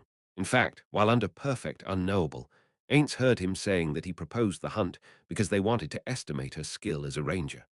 But the way Aura effortlessly traversed the forest gave Plum goosebumps. Her ability to erase her presence bedazzled him, and by the time he saw her skill with the bow, his eyes started shining with admiration. It was a bit comical to see him standing there with his mouth wide open. And so, he ended up being the #1 Aura fanatic in the village. However, he was a painful impediment to Ain's plan. As long as someone like this existed, it would be hard to turn Aura back into a normal child in their eyes. It could have been easily handled if this was just them cozying up to Aura to use her, but the fact that it was not the case troubled him the most. Killing them is only the last resort after all. Hey now, you can praise me later, can't you? Take it apart already. Yes, understood, Fiora-sama. Let's do it, everyone. The two remaining dark elves, who were sending strange glances at Plum, also started moving out. They too admired Aura, but were able to remain cool-headed after seeing Plum's extreme reaction. The elk's legs were tied with a rope, and the other end of the rope hung over a branch. They then pulled on the rope to try to hang the carcass upside down, but the elk's gigantic body proved difficult for the three of them. Aura reached for the rope and pulled it with a light hoy. The corpse that proved difficult for the three elves was easily raised up. As expected of Fiora-sama, Aura frowned a little at Plum's praise. Ainz could understand. He nodded as the faces of Nazarik's denizens flashed across his mind. Getting praised for the wrong things made one feel bad, but getting exaggerated praise for simple things was also weird in its own right. They might end up thinking about whether or not they were being made fun of. While Ainz was wondering if it was his lack of self-confidence that made him feel that way, the field dressing continued. A male dark elf put his hand over the prey, covering the carcass in something like a white fog. It looked like a special skill that froze the prey's body. Ainz didn't know any such skill from the ranger's skill list, so it's either a druid skill or something from other classes this dark elf had.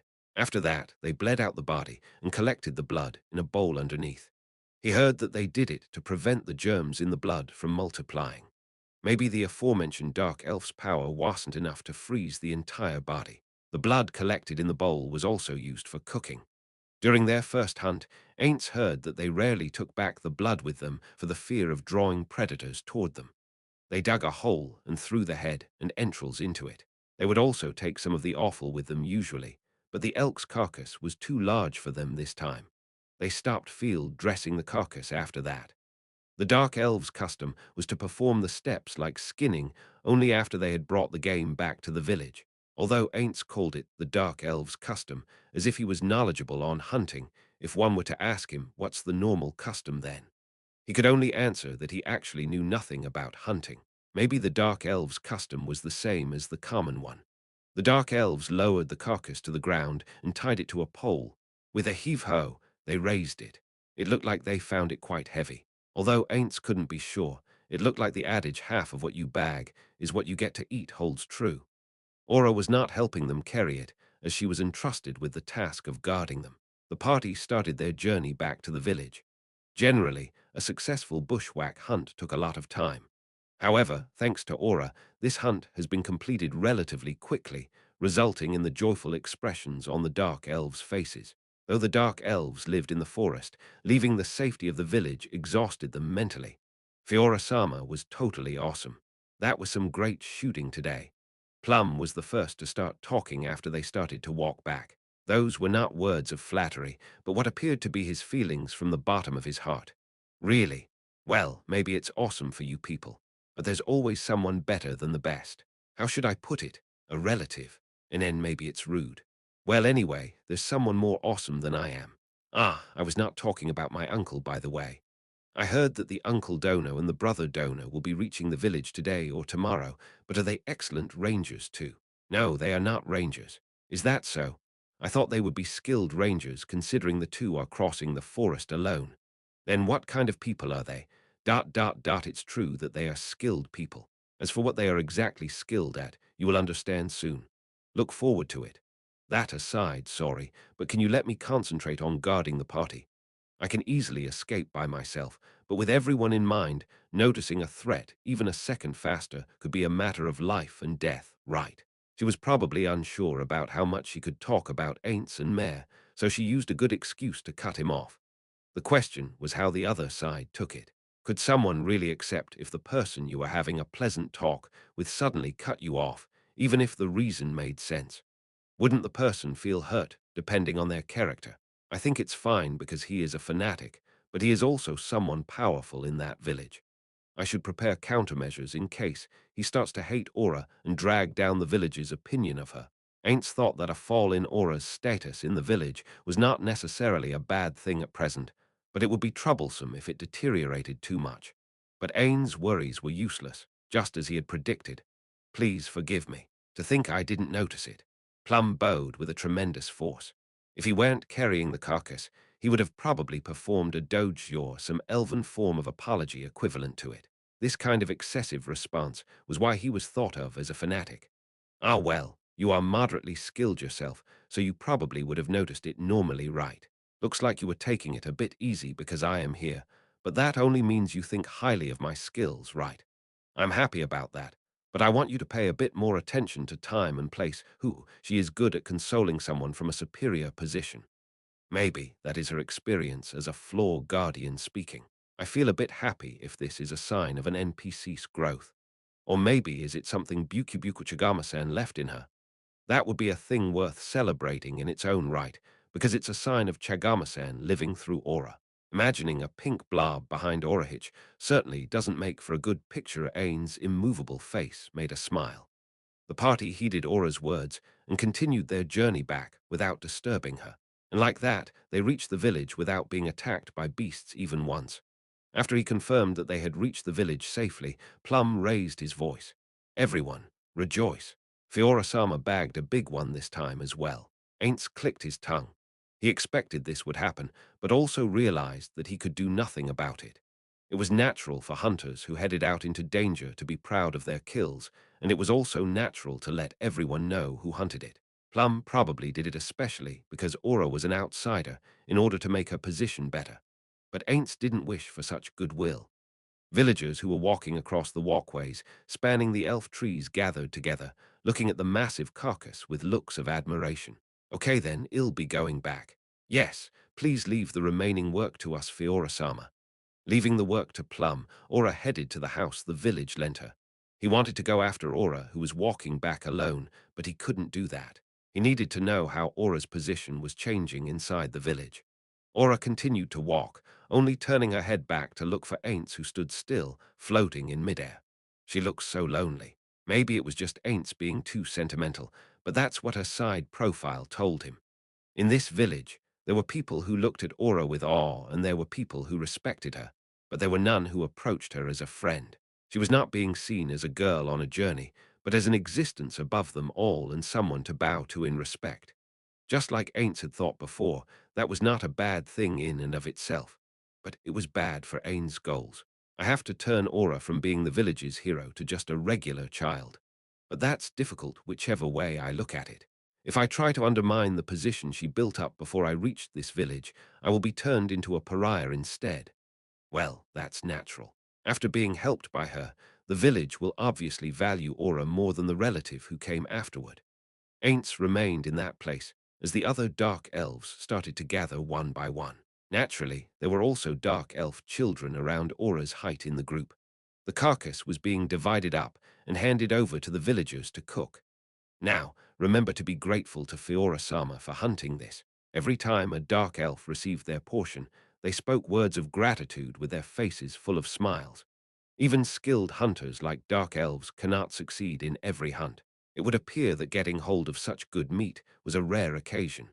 Ainz heard about this the last time he listened in, or maybe it was the time before that. The huge pile of meat was gradually portioned out, becoming smaller and smaller. The fanatic Plum continued to say this every time he handed out a portion to someone. Be grateful to Fiora-sama. Just as Ainz had repeated, he had no complaints about the act itself. It was true that Aura hunted the prey, and it would be more offensive if someone was not grateful for that, but even so, as expected of Fiora-sama, she should be the one to lead this village. Ah, absolutely. Not only did she drive away the Ursus Lord, but she is also a first-class hunter. The village would be in safe hands if she were to remain here, but no doubt, no doubt 5 dark elf adults gathered around Plum and continued to talk like this. Their praise for Aura gradually increased. The fact that the children who gathered were also listening was extremely problematic. But Fiora-chan is still a child, you know. A dark elf male who smelt of herbs said suddenly. The expressions of the fanatical gathering changed at once. That's the same as those elders. Those old farts' way of thinking. It was an angry exclamation.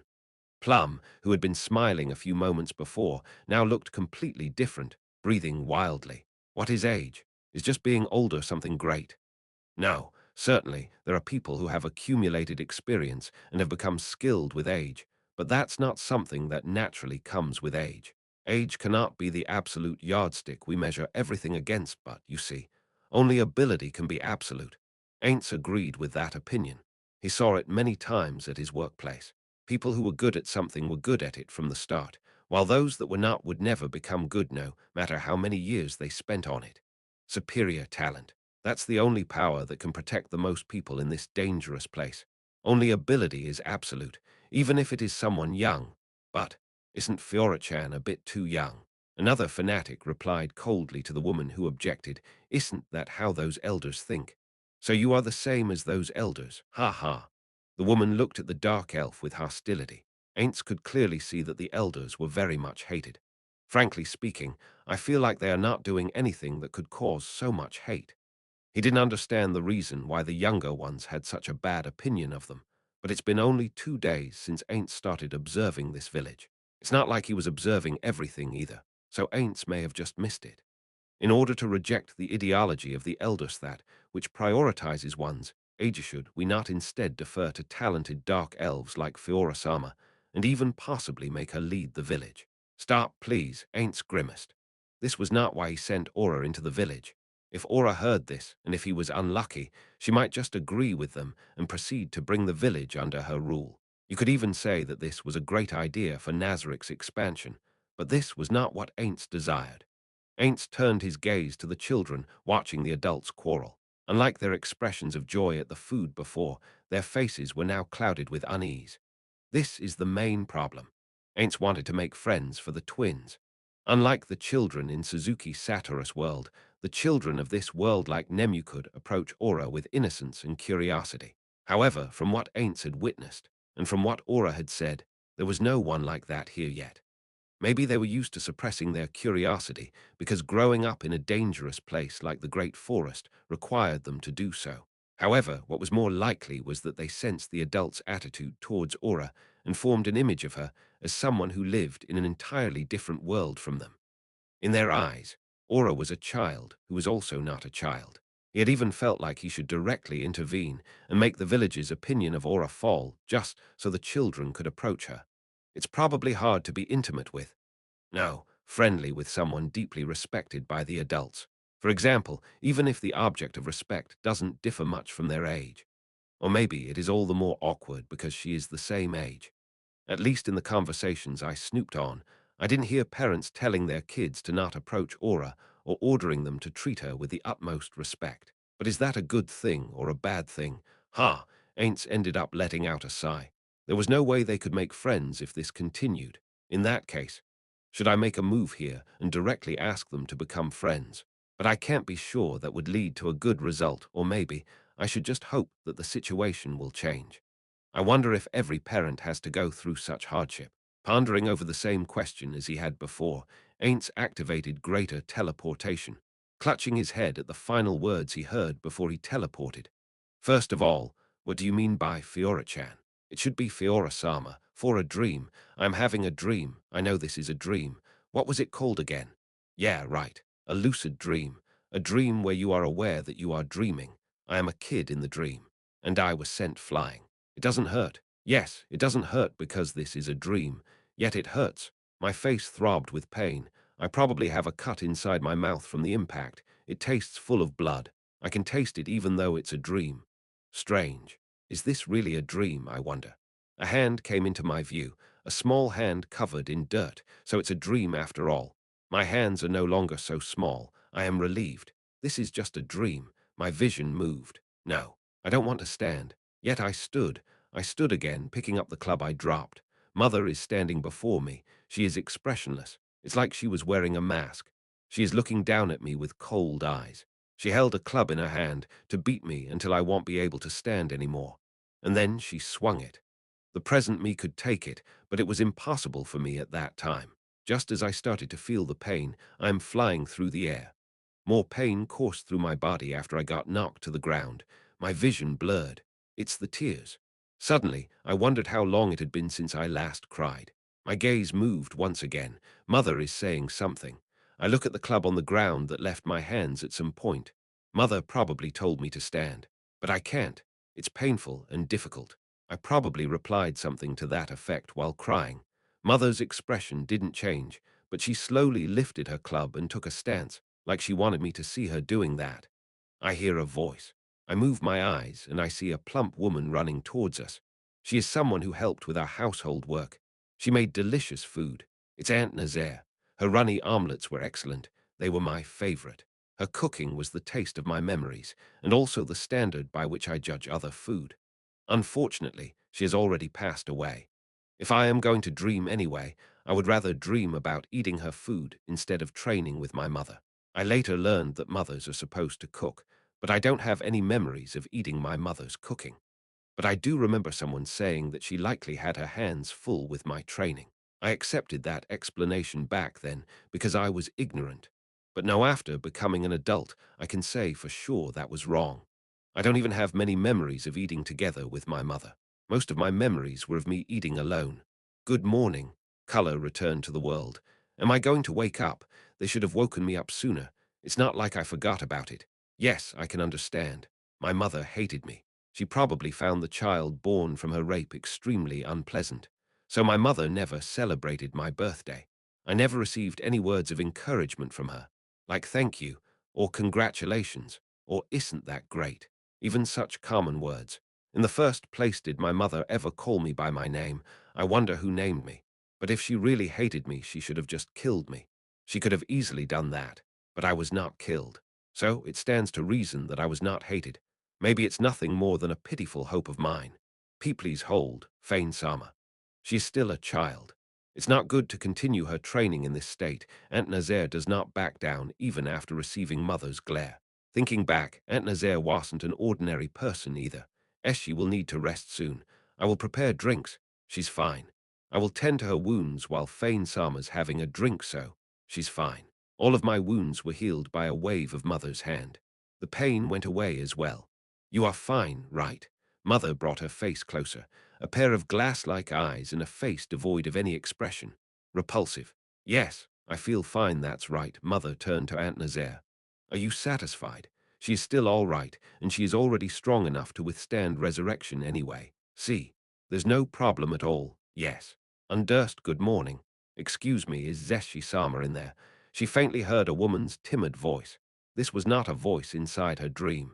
It came from reality. Her consciousness broke through the surface. She could see the ceiling. This was her own room. There was a presence of a person in the room besides her. Maybe it was because she wasn't fully awake, but she couldn't feel any hostility from the person. If I am going to dream anyway, at least let me dream about something magical, she whispered. She sighed and rubbed her eyes. Feeling something moist on her fingers, she realized that she cried at some point. I woke up just now. Can you wait a minute? He, please don't worry about a lowly person like me.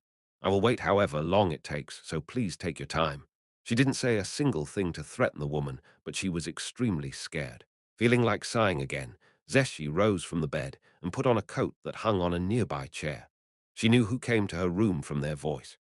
Zeshi felt like she didn't need to take time dressing up, as the visitor was a colleague of the same sex, and it would be rude to make her wait in the next room until she got completely dressed up. When she opened the door to the next room and entered it, she found the visitor standing there like she didn't know what to do with herself. Sorry for making you wait. It would have been fine if you took a seat. No, I didn't have to wait for long at all. That said, hey. Sorry for disturbing Zeshi-sama's rest. I would be glad if you could forgive me. She servilely bowed with an amicable smile on her face. Also probably unconsciously, even started rubbing her hands together. For one of the trump cards of the Theocracy, the 11th seat of the Black Scripture, with the title of Infinite Magic, and one who reached the realm of hero Esth's behavior was too pathetic. So then, won't you take a seat? No. That's not necessary. I will return immediately after giving the message, so something like sitting on Zeshi-sama's sofa. She shook her hands in a fluster. She didn't have to reject it so vehemently, Zeshi thought.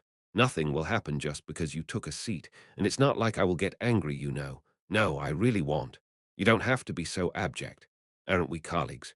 When she heard that, an obsequious smile floated to the woman's face.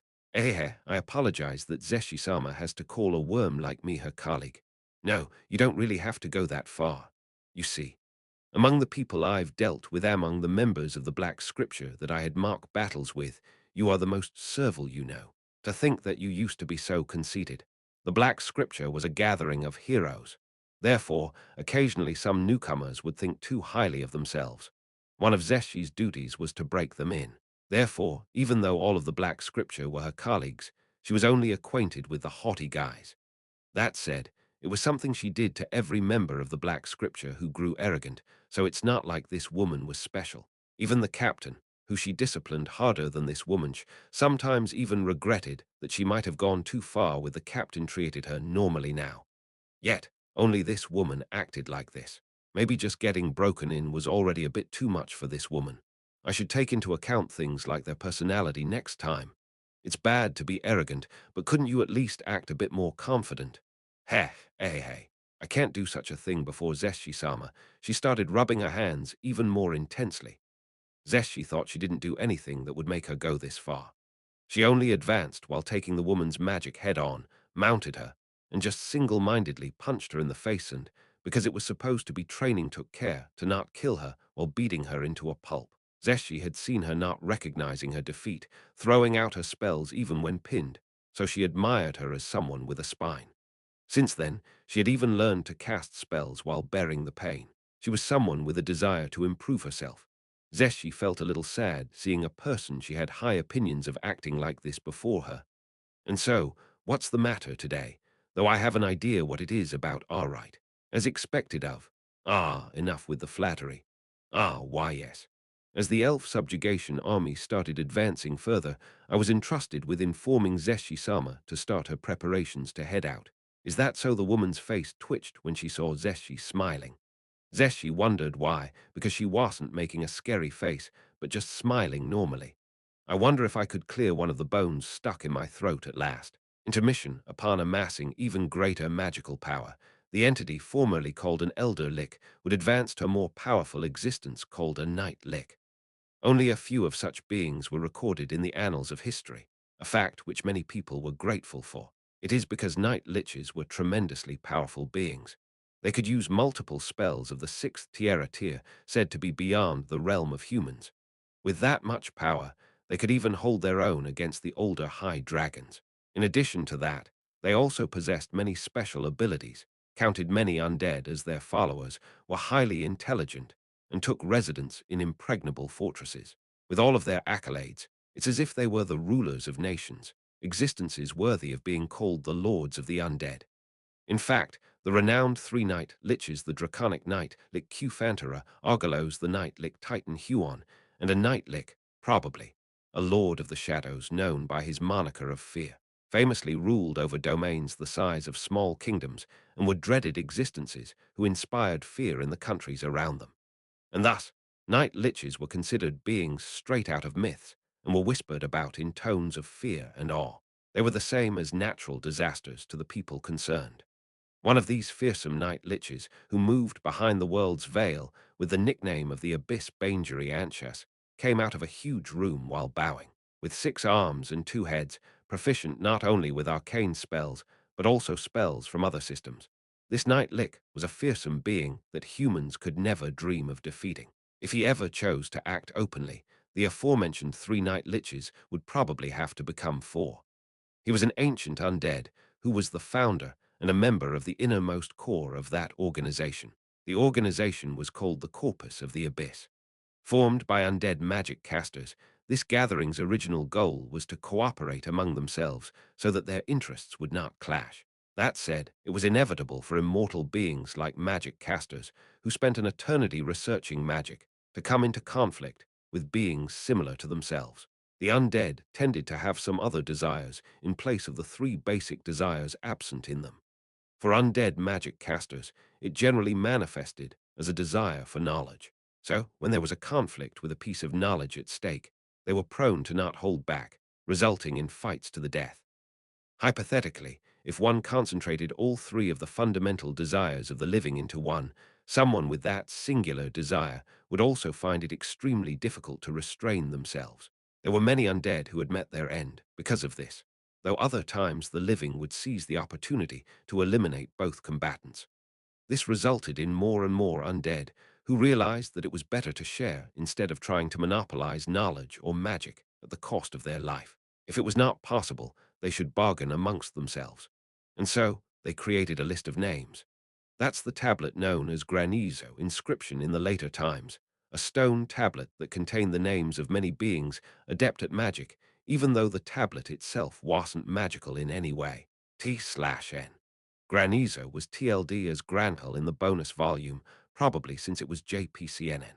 It only contained the names of 4 Night Liches and 3 Elder Liches at first, and the only obligation of the organization was that the other members should band together to thrash any member who violated the rules. After 200 years, the organization and its rules developed into a comprehensive system. The undead membership of the organization increased, a total of 7 inner circle members and 48 in the outer circle. Now, this was a large organization of 55 people in total, of which the undead of the inner circle were supposed to reach difficulty levels of 150. But there were very few who knew about this gathering. The undead of this organization were generally divided into 2 types. One group increased their power among the living and used them to achieve their objectives. The other group didn't interact with the world of the living and worked toward their goals silently out of sight of the world at large. As the former were very few in number compared to the latter, this organization never took action openly in the world of the living. If someone increased their power among the living like the former group, that also meant there would be an increase in the amount of enemies they had as well, especially as the undead were considered the enemy of all living things. These particular types tended to get eliminated by the living, who'd even set aside their national allegiances for that cause. This led to a reduction in the former group's numbers. Of course, there also existed undead who managed to gather power among the living while remaining in anonymity, but such talented undead were rare. As a result, Corpus of the Abyss remained an organization that was shrouded in mystery and only talked about in rumors. The reason the aforementioned 3 extremely strong Night Liches were not invited to join was because their addition to the ranks would make them stand out too much. Upon leaving the room where that one sat, he came to a wide corridor by the side of which was a room illuminated by a small light. It was the waiting room for those waiting to meet that one.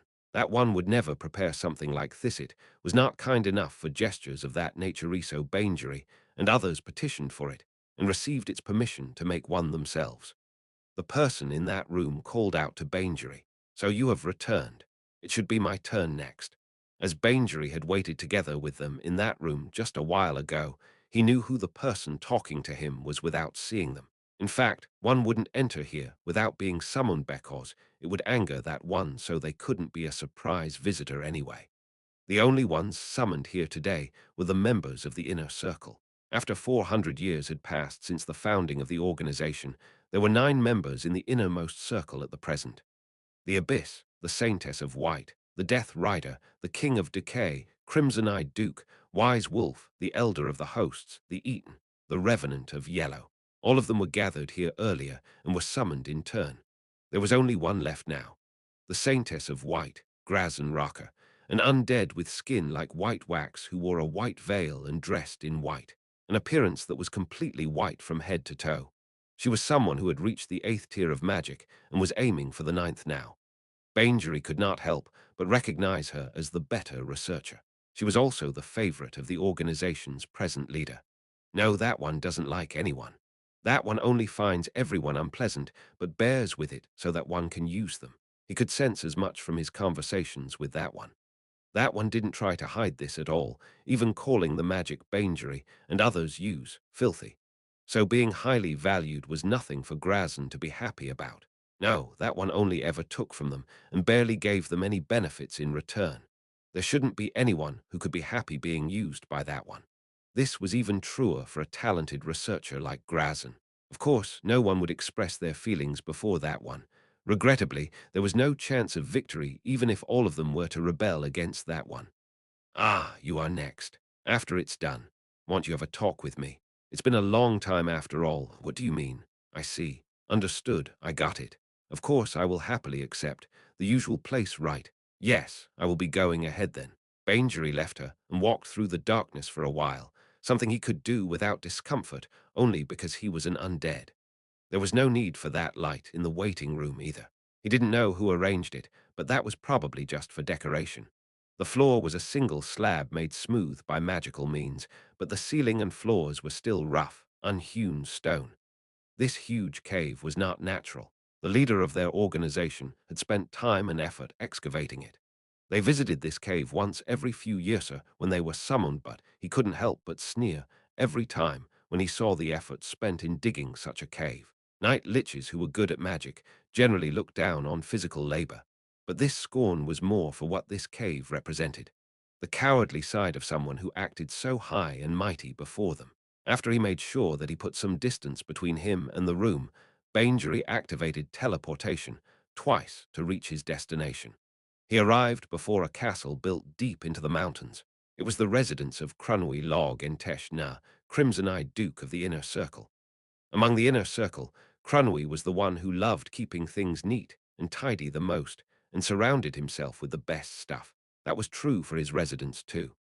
This castle was built by the labor of different race spade, with the knowledge of magic items, and treasures filled with gemstones was so grand that even someone without an aesthetic sense could appreciate it. That was the reason why the Inner Circle used his residence as the meeting place whenever they had something to discuss.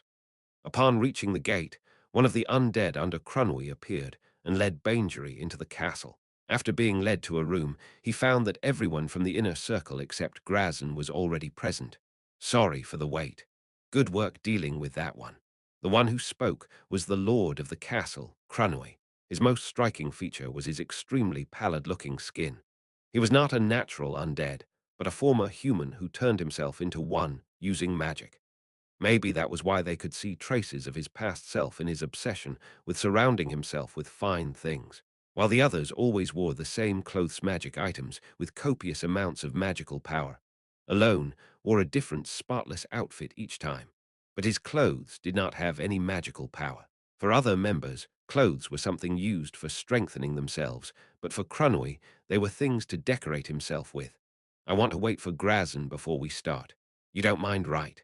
Bangery asked his comrades while taking a seat on one of the sofas in the room. No one objected. What would be happening soon was something they had repeated many times before, a discussion about preparing for a rebellion against that one. In the first place, they only accepted that one because that one was extremely powerful. That one probably learned of Corpus of the Abyss from some outer circle member. One day that one suddenly appeared before them and displayed its strength. Bangery and the others knelt to that one because they thought that one would act as a deterrent against the strongest beings of this world. They certainly didn't do it to expand their organization. But that one was the worst kind of leader.